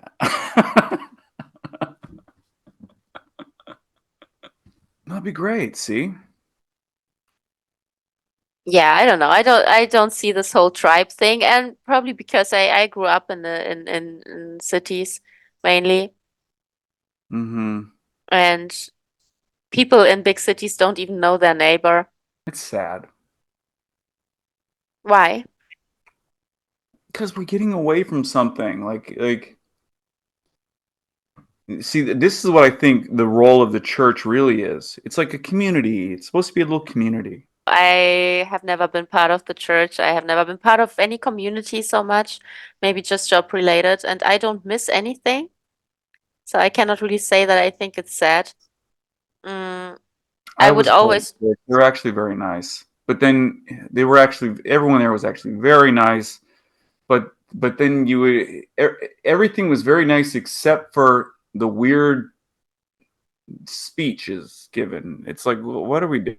but aren't people not in general always What are you guys really? even? What are you talking about? Like the, like I was thinking about just the other day, like what made the Bible really take off? And I was thinking, okay, so if a king gives you directions, if a king says go to this territory and do this, what happens when that king dies? Which would But happen all the time. Like there was always a new emperor, yeah, like, and you would never know. And so it's like, okay, here's a revolutionary concept. Our king doesn't die. Okay, but our why are, king, our but why king is it lives just, forever. but why is it just the Bible? This is what old Egypt did as too. So, Mm-hmm. Our king wrote instructions in this book. Okay, our king lives forever. We don't have to worry about if the king dies or if there's new instructions. No, the instructions are always the same. It's right here. Our instruction is to travel the world, sharing these instructions. This is what it is. It's an algorithm that will never die. We form little communities and we talk about ways to, I don't know. I don't know. I think it's a bit more complex maybe, but in general, mm, um, and it's also not just a something that came from the Bible. This is how also ancient cultures would make their emperors eternal or Mm-hmm. indestructible. Also, I think it makes them more powerful in the eye of the population. So the word of the emperor has more weight to it if it's someone who lives forever Yeah, it and needs to gives be him more consistent. authority. Yeah, see, it needs to be consistent. If you think like if you think your leader could die any day or be disposed any day, it's gonna instill insecurity. So your ruler needs to be eternal. But it's like this created figure of God that is pers personified entity that just created things in their image while people are writing the book creating God in their image. So already a Mhm. paradox in there. Yep. And I don't know, I personally couldn't couldn't make it maybe even 20 minutes in a Bible or church club because It I was so would hard. I was just, yeah. yeah I because I really would tried. I really tried. no I just wouldn't be able to get along with this really Yep. limited Yep.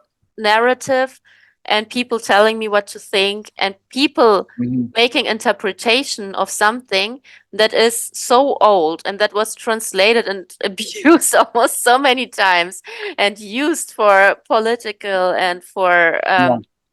um Yep.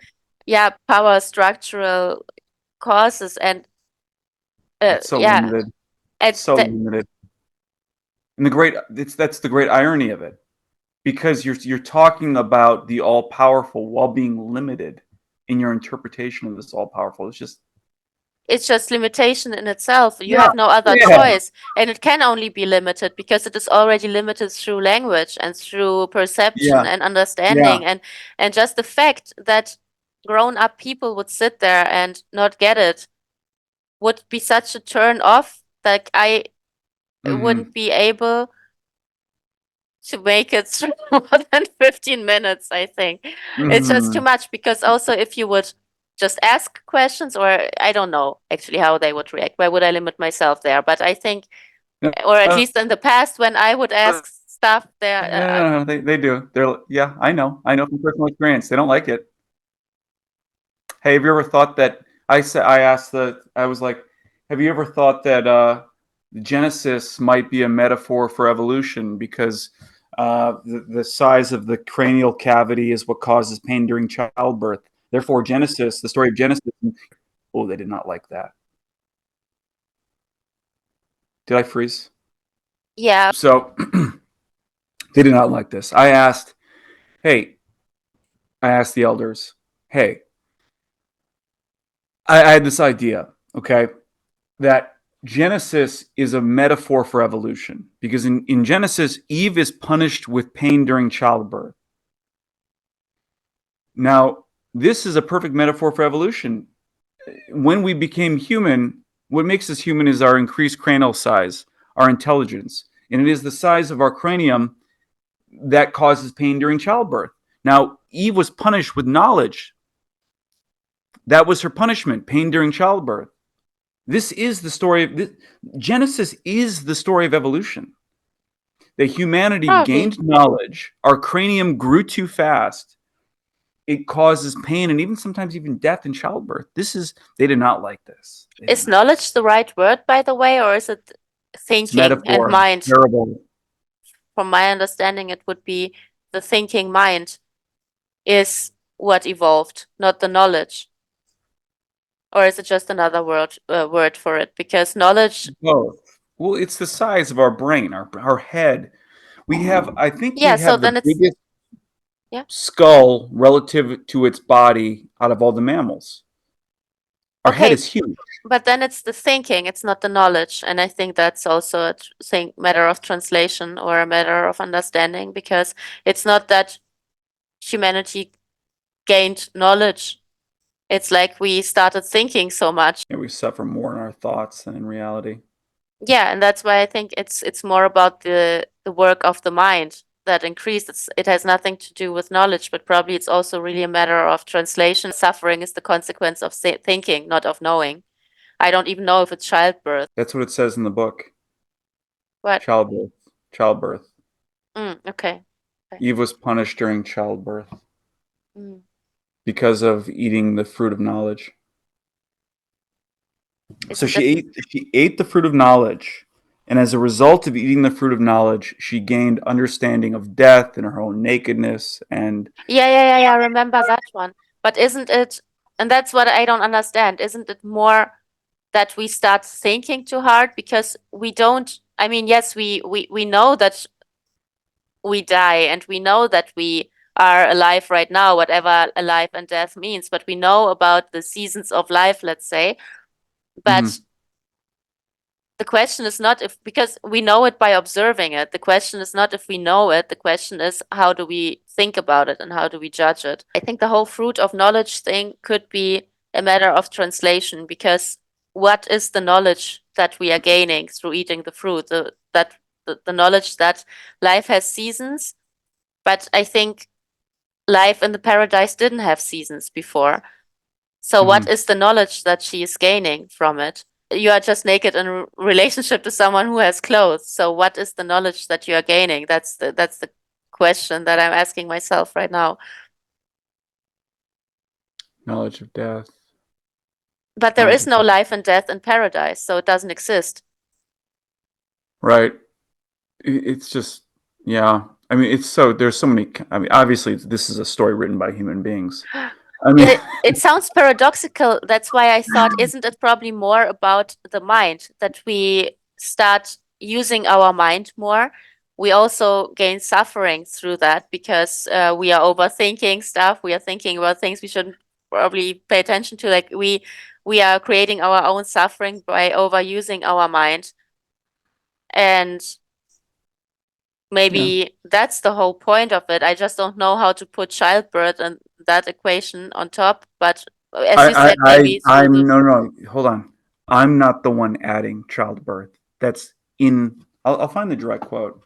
no, I'm not saying that you edit it. I'm saying I don't know how to bring it into this equation, but you probably said it already that since Our we our our evolved and brain. Yeah, yeah, yeah. Monkeys have smaller heads. They're not as hmm smart as us. yeah. Since we evolve It's in the head. general, it's It's the the size head of that. the head that hurts and causes Yeah, the yeah, pain. yeah. Yeah. Yeah, interesting.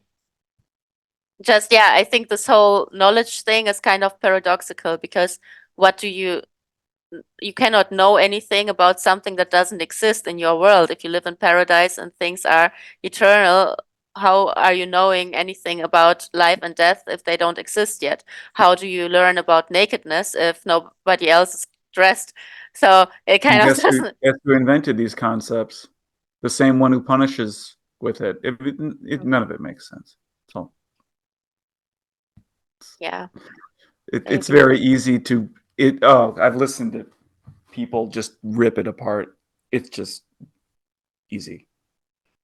Well, it's It easy, or it is a translation thing. It's a matter of translation that probably some I words like are this. I a little like bit this. different, Okay. and just Okay. a slightly little difference in translation would change the whole meaning of all of it Mm-hmm. already. That's why Mm-hmm. I'm just wondering, and people will just sit at church and repeat it all the time while it's probably wrongly translated. And then I'm Mm-hmm. just wondering, like, okay, there is a paradox, and then maybe there is none. Maybe it's just the wrong translation, but you Mm-hmm. Muppets will never find out because you're simply repeating it all the time, the way it is. Yeah. Yeah. I mean, there's so much to it that's actually. Oh, this is really interesting. What was it? Oh gosh, it was something like, "Ooh, the Bible never claims to be authored by God." Mm-hmm. This was a human concept. Like, you hear it all the time amongst religious people. The Bible is the work of. That was very offensive. You hear religious people I all the could time. hear it. The Bible is the work of God. God wrote the Bible. God's the author of the Bible. God be God, like, God is the author of the yeah, Bible. Nowhere in the yeah. Bible does it say that. Nowhere in the Bible Mhm. does it say that God wrote this book. The book does not claim to be written by God. Pretty sure. By Interesting. the way, Yeah. you never have to agree with me, and I could be wrong, but this is what I remember. I could double check it because this changes everything. It doesn't really change anything because I already assumed that. I know, I Yeah. know. I just Googled again to double check. Yeah, the Bible doesn't claim to be written by God. Now, once you understand, once it's acceptable, see, we've got a big difference here because in the U.S. there's religious fever, right? And you're from Europe where people are rational, okay? But in the U.S. there's religious fever, and a big thing is to understand the Bible does not claim to be written by God. Now, once you understand that, yeah, the Bible's written by human beings, it could be written by human beings, a whole lot of other stuff makes sense. Like, there's all these contradictions in the Bible, that there's massive contradictions between the stories of how Jesus was discovered in the tomb by the apostles. The works of the apostles contain numerous contradictions. But once you simply accept that this book was written by people who loved living, they loved reality and existence. Well, now we can agree on this. Now this is okay. But it kind of took a lot of time to get there. I mean, it is a book with letters in it, and someone had to write it. And I just don't get it. Like, why on earth would it take you so long to accept that someone bunch of people would have laying hands on it and writing something. I mean, isn't that's it just it's just Because over. it became corrupted, but because human beings are easily corrupted by power. We need to, like, no, we're in charge. Why are you in charge? Because God told us we're in charge. God told you? Yeah, But in that this book. but In that's this book. funny. The human beings wrote that book. But that's almost funny. It doesn't even make No, sense. God wrote the book. No, he didn't. God didn't write that book. Burn them. Burn them alive. God Yeah, said we're in charge. that's so Burn anyone alive who argues. Monty Python. Yeah, it's true. Truth is stranger than fiction. Burn anyone alive who disagrees. Yeah, it's really absurd and crazy Mm-hmm. and and I'm the one in insanity, the mental institution. No. Yes. We all live under the rule of Jacques, the sock. That's right. How much time do we have? You sure you 20 don't want to?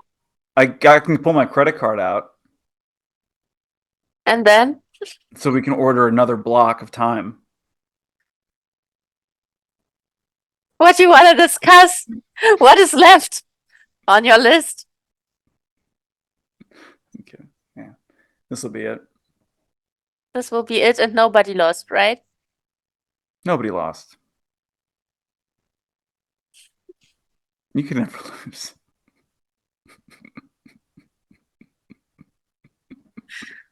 Like, You can never lose. yeah. Not since you told me that the only game that I'm winning is the losing game. Since then, it's it's kind of over. Like I'm not losing anything anymore. Did I say that? I forgot I said that. Did I really You, say that? yes, you said that to me in the casino. You said the only game you're winning is the losing game. One day before our wedding. Thanks. At the casino? Right. One day before the wedding.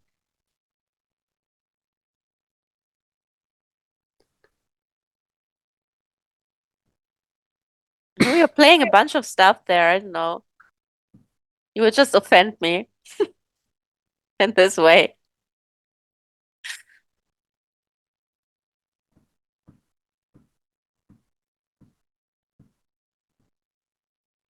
We were playing a bunch of stuff at the casino. Yeah. The bowling and then all of these games and the Oh, that clowns wasn't and a all. casino. What else was I it? was like, am I dreaming? Is this real? No, this wasn't a casino. No. This was an arcade. Oh, okay. Yeah, I will Sorry. correct you, babe. You don't have to worry. Like you're great. But Okay. no, it is pronounced oven.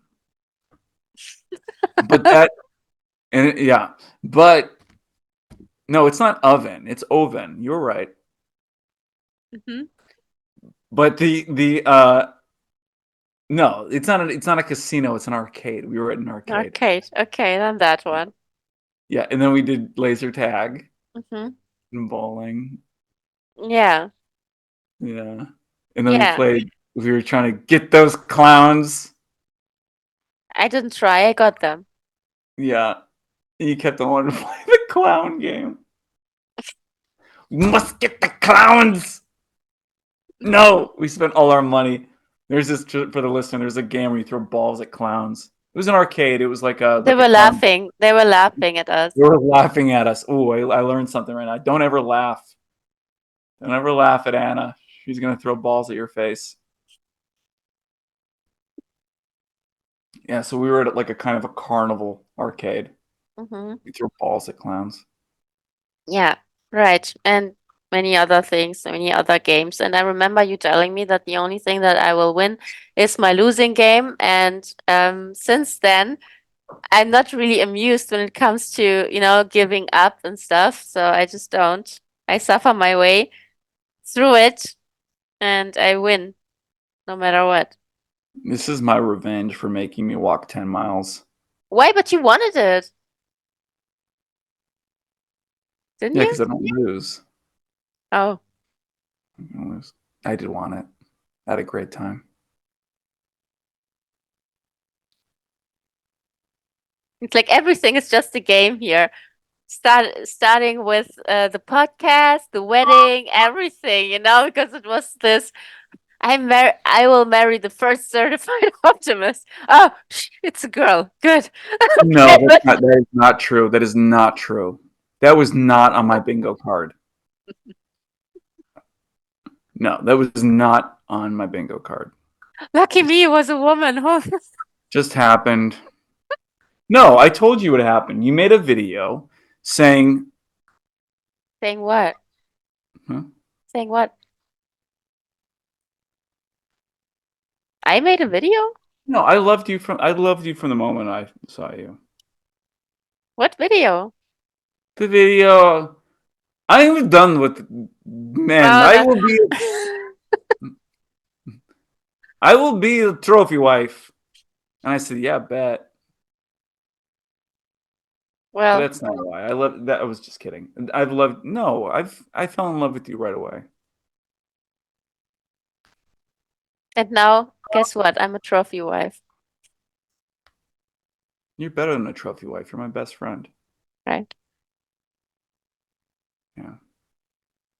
18 more minutes.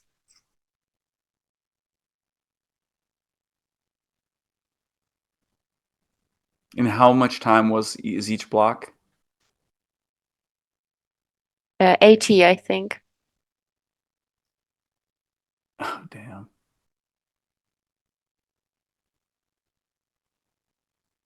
It's Mm, awesome. it will be,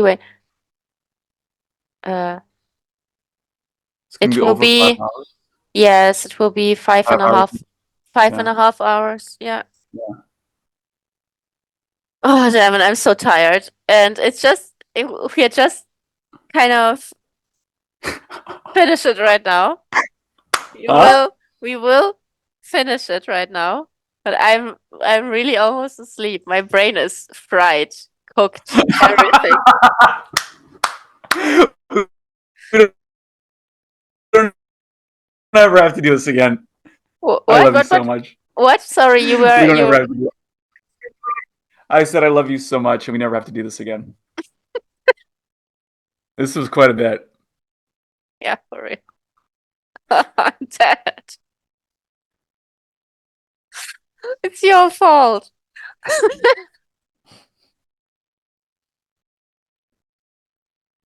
It was the You want to get some longest tea? episode ever. Hmm?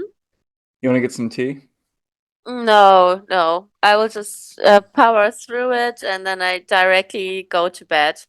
It's almost 3 a.m. already. I'm way over my bedtime. Mm-hmm. Yeah, but that's okay. The only real task that I have for tomorrow is making a new Jacques the Sock merch. Tell me about it.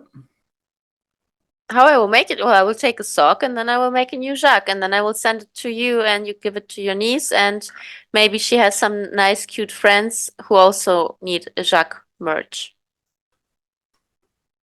Mm, adorable. Yeah, Jacques will really become a thing and I will most likely start creating content for him soon and really do that stuff. I really want to make these books. And I think that Jacques will be a success because everyone loves him, and no matter where I go, if I take Jacques out, I mean, there will be people who think I'm strange and who will just look and run away. But in general, most of the people they have some humor and they think that's cool. And I joined a concert a few days ago. I was at the AC/DC concert and I was walking around with Jacques and people thought it's funny and people wanted to talk to Jacques and wanted to take pictures and yeah, and even when was it? It was a conversation about what Jacques wants or who he is. I don't even remember, but at some point I just said, "Oh no, he's French," and then people were like, "Oh, okay, okay, then it makes sense." So I don't even know the like why I said that, but they were just accepting it completely. And he gave an interview to the WDR, which is like the one of the biggest radio and TV channels in Germany. And there was just a guy with a microphone who was interviewing people for it, and I said, "No, I have can Jacques do it?" And then Jacques got the interview, and it was totally normal. Like he said, "Yeah, sure, of course," And then even later on, while I was filming him during the concert, and he was freaking out and dancing and head banging and everything, and there were people around, and they liked it, and the guy was even um, giving him some beer. Someone gave him beer. Totally, yeah, totally normal, Of totally, course. Of course. yeah, so totally normal. And I think like people see him, people like him, and now I think I should really get some Jacques merch out there. Mm-hmm. Of course. Jacques is already a success. None of this, I think he will be a success. He already is Yeah, a success. as I say, people start following him. I don't even know who they are. Yeah, it's adorable. He has his own community. Mm-hmm. For sure. Getting independent from me.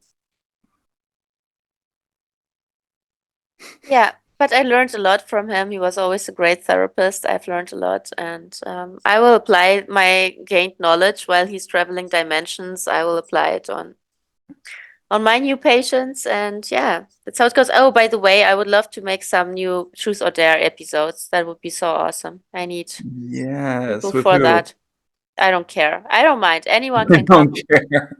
Yeah, Truth or Dare. I really don't mind. I even my initial plan was to not announce the Truth or Dare episodes and to just surprise the guests. But I think for that, Jacques needs to establish himself a little bit more so people know more about him.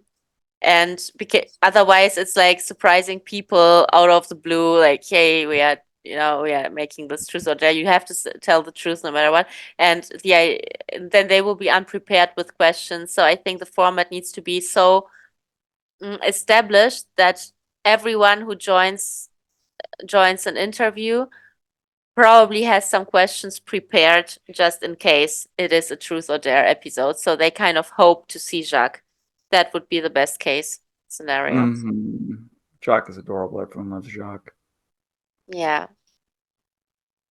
Mm. I remember the day he was born. The day he was knitted. Yeah. No, born.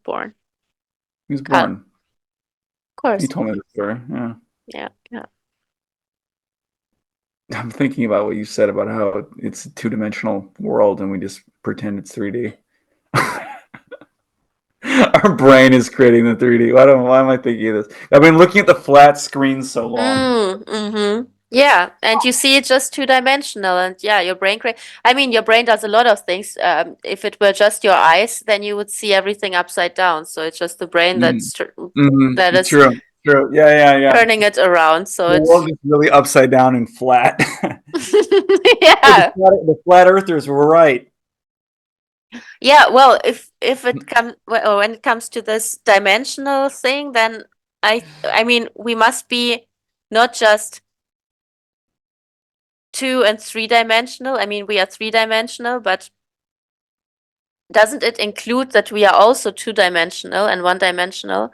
Doesn't being three-dimensional include being also two and one-dimensional, or is it separate? Because this would mean that what? One dimensional. Who are you calling one dimensional? You dot. You dot.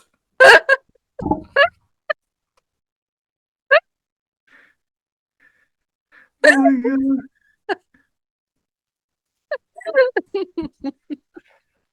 I love you so much. Okay, you've been staring at me for 5 hours. Has your brain started doing the trick yet where it's like the face starts licking, like you starting having facial dysphoria or something? Where you're like, No, has it started doing that too yet? no. Does your? Where it's like the face starts looking strange because it's not in 3 dimensions. You're used to it being where it kind of looks like only for like a split second because it's like almost looks like a Picasso painting where it's like, wait, why are the eyes on this one side of the head? Why are the eye? It hasn't done that to you yet. It's been doing that to me every once in a while. because I've been staring at you for like 5 hours. You have done But that before in real on a life. flat screen, and it's like maybe because I'm just a little tired, where it's like it looks like a Picasso, Hmm. where it's like, wait, why are the eyes on the same side of the head? And it's like, no, it's because it's not. There's no depth in Yeah, your they're not on the same side. like here, like when I'm looking at you like this, because it's Mm. flat and there's no depth, and it Mm. kind of looks like the eyes are like on the same. No, Interesting. No, my brain hasn't done it to me yet. it's done it to me a few times. I'm just like I've just been staring at you so long. But you're beautiful. Oh my god. You Always. dot. You dot. You dot.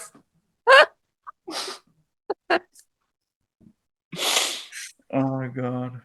Yeah, but this is really a question that is hunting me for some time now. I was really asking myself, are we only three-dimensional or are we everything that is included by that? So are we also one and two-dimensional? Because it makes sense. We cannot just, right?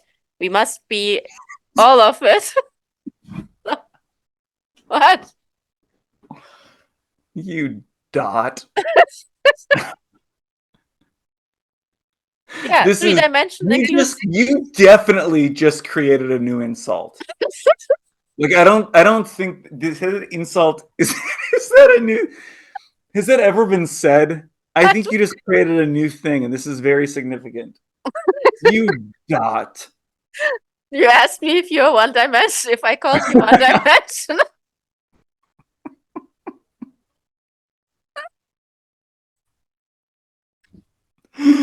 When this is over, I'm gonna have to go Google this. Has it ever been uttered before as an insult for a one-dimensional person?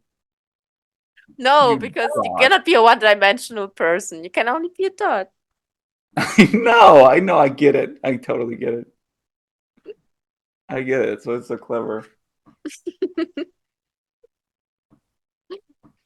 Yeah. Yeah, sometimes I think it must be cool to be just the dot. But the good thing is you are also the dot. And you can just sometimes just be that, you know?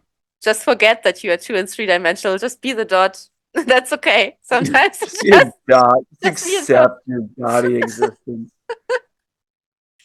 Yeah. It's You don't like have to when be a I line. it's You don't like have to be a line. when I Yeah, liked your video about the dots. Maybe I was one at that moment, you know. I was just like maybe. in my Maybe. dottiness.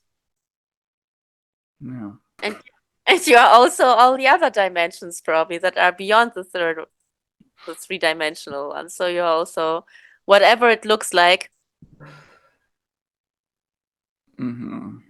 when you have even more layers. Mm-hmm. Mm-hmm. Isn't that crazy? And you only see a little part of it the whole time. You're only seeing the two-dimensional one actually with your eyes. Mm-hmm. Mm-hmm. 5 minutes left. Mm-hmm. That's incredible. Really made it. You really made it through 5.5 hours almost. So epic. Well, our first Truth and Dare, or Truth or Dare, was until now the longest episode of Insanity there's ever been. Yeah, We just blew it. The only competition is ourselves. right. Mm-hmm. Well, it was, I think, one of your goals to make the longest podcast episode ever. But people have But done it for days. There's been day long. yeah, We would really need food and stuff like that. Like I'm already getting lightheaded. but didn't they have more than two people for it? Been sitting here drinking really strong coffee the whole time, and like I need food. I need a candy Mm, bar or something. mm, Yeah, I yeah. barely made it. Just I'm kidding. I could go all day. No, no, no, no, no. Don't test me. I could go all day. If you told me I You can got bear, lucky. You got lucky why? that you didn't have more credits because I would have kept you here all night.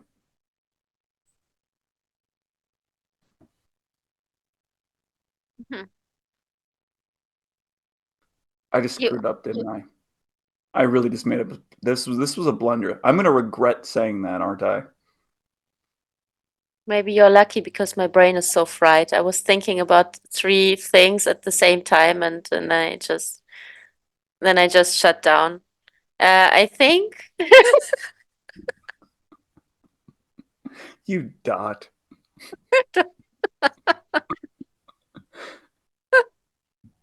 You dot joins the lexicon. the best insult ever made Yeah. by a three-dimensional being.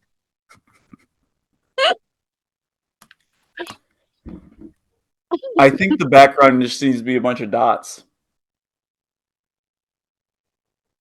Very stylish, simplistic. But if then still neon colors. Okay. I really, Neon. yeah, I really want to keep the look. I really need to keep my shiny 80s look somehow. This Mhm. shiny, bubbly, nice look. I need that. Yes, of course. Neon dots. Yeah, but I would also like new. The new thing also sounds good. Maybe we can just create different images and see what works best. Okay. We'll find something. Yeah, less than 3 minutes. I will almost not edit this whole thing. So the edit will mainly be the visual part with a background picture, and I will edit the intro a little bit for the new season. And maybe I can release the episode tomorrow evening already, my evening. Okay. Yeah. I want to cut the endings or between the different episodes because I will put all the four or however how many videos they are. I will bring them together. Can't you put them all into one? Or no? Yeah, I'm putting them all into one, but Okay. there's always some space in between because we have to log in all the time. We have to Mhm. log in with a link, Okay. and I Yeah. want to take Part that. one, part two, part three, part yeah. No, I won't call it part one, two, three and stuff, I think, or should I? My idea was to just cut it out this waiting period when I'm waiting Okay. for you to join. Sure. I think Sure. that's unnecessary, Okay. just a bit too Yeah, long. yeah. Just let it go. Just let it flow. Perfect. This is Yeah, epic. yeah, This yeah, feels good. I like it. yeah, And you me have to too. release it before it gets cold because you could have released the last one. It just got cold. That's all. You got to serve a meal while it's hot. Hmm. Yeah. Depends on the dish.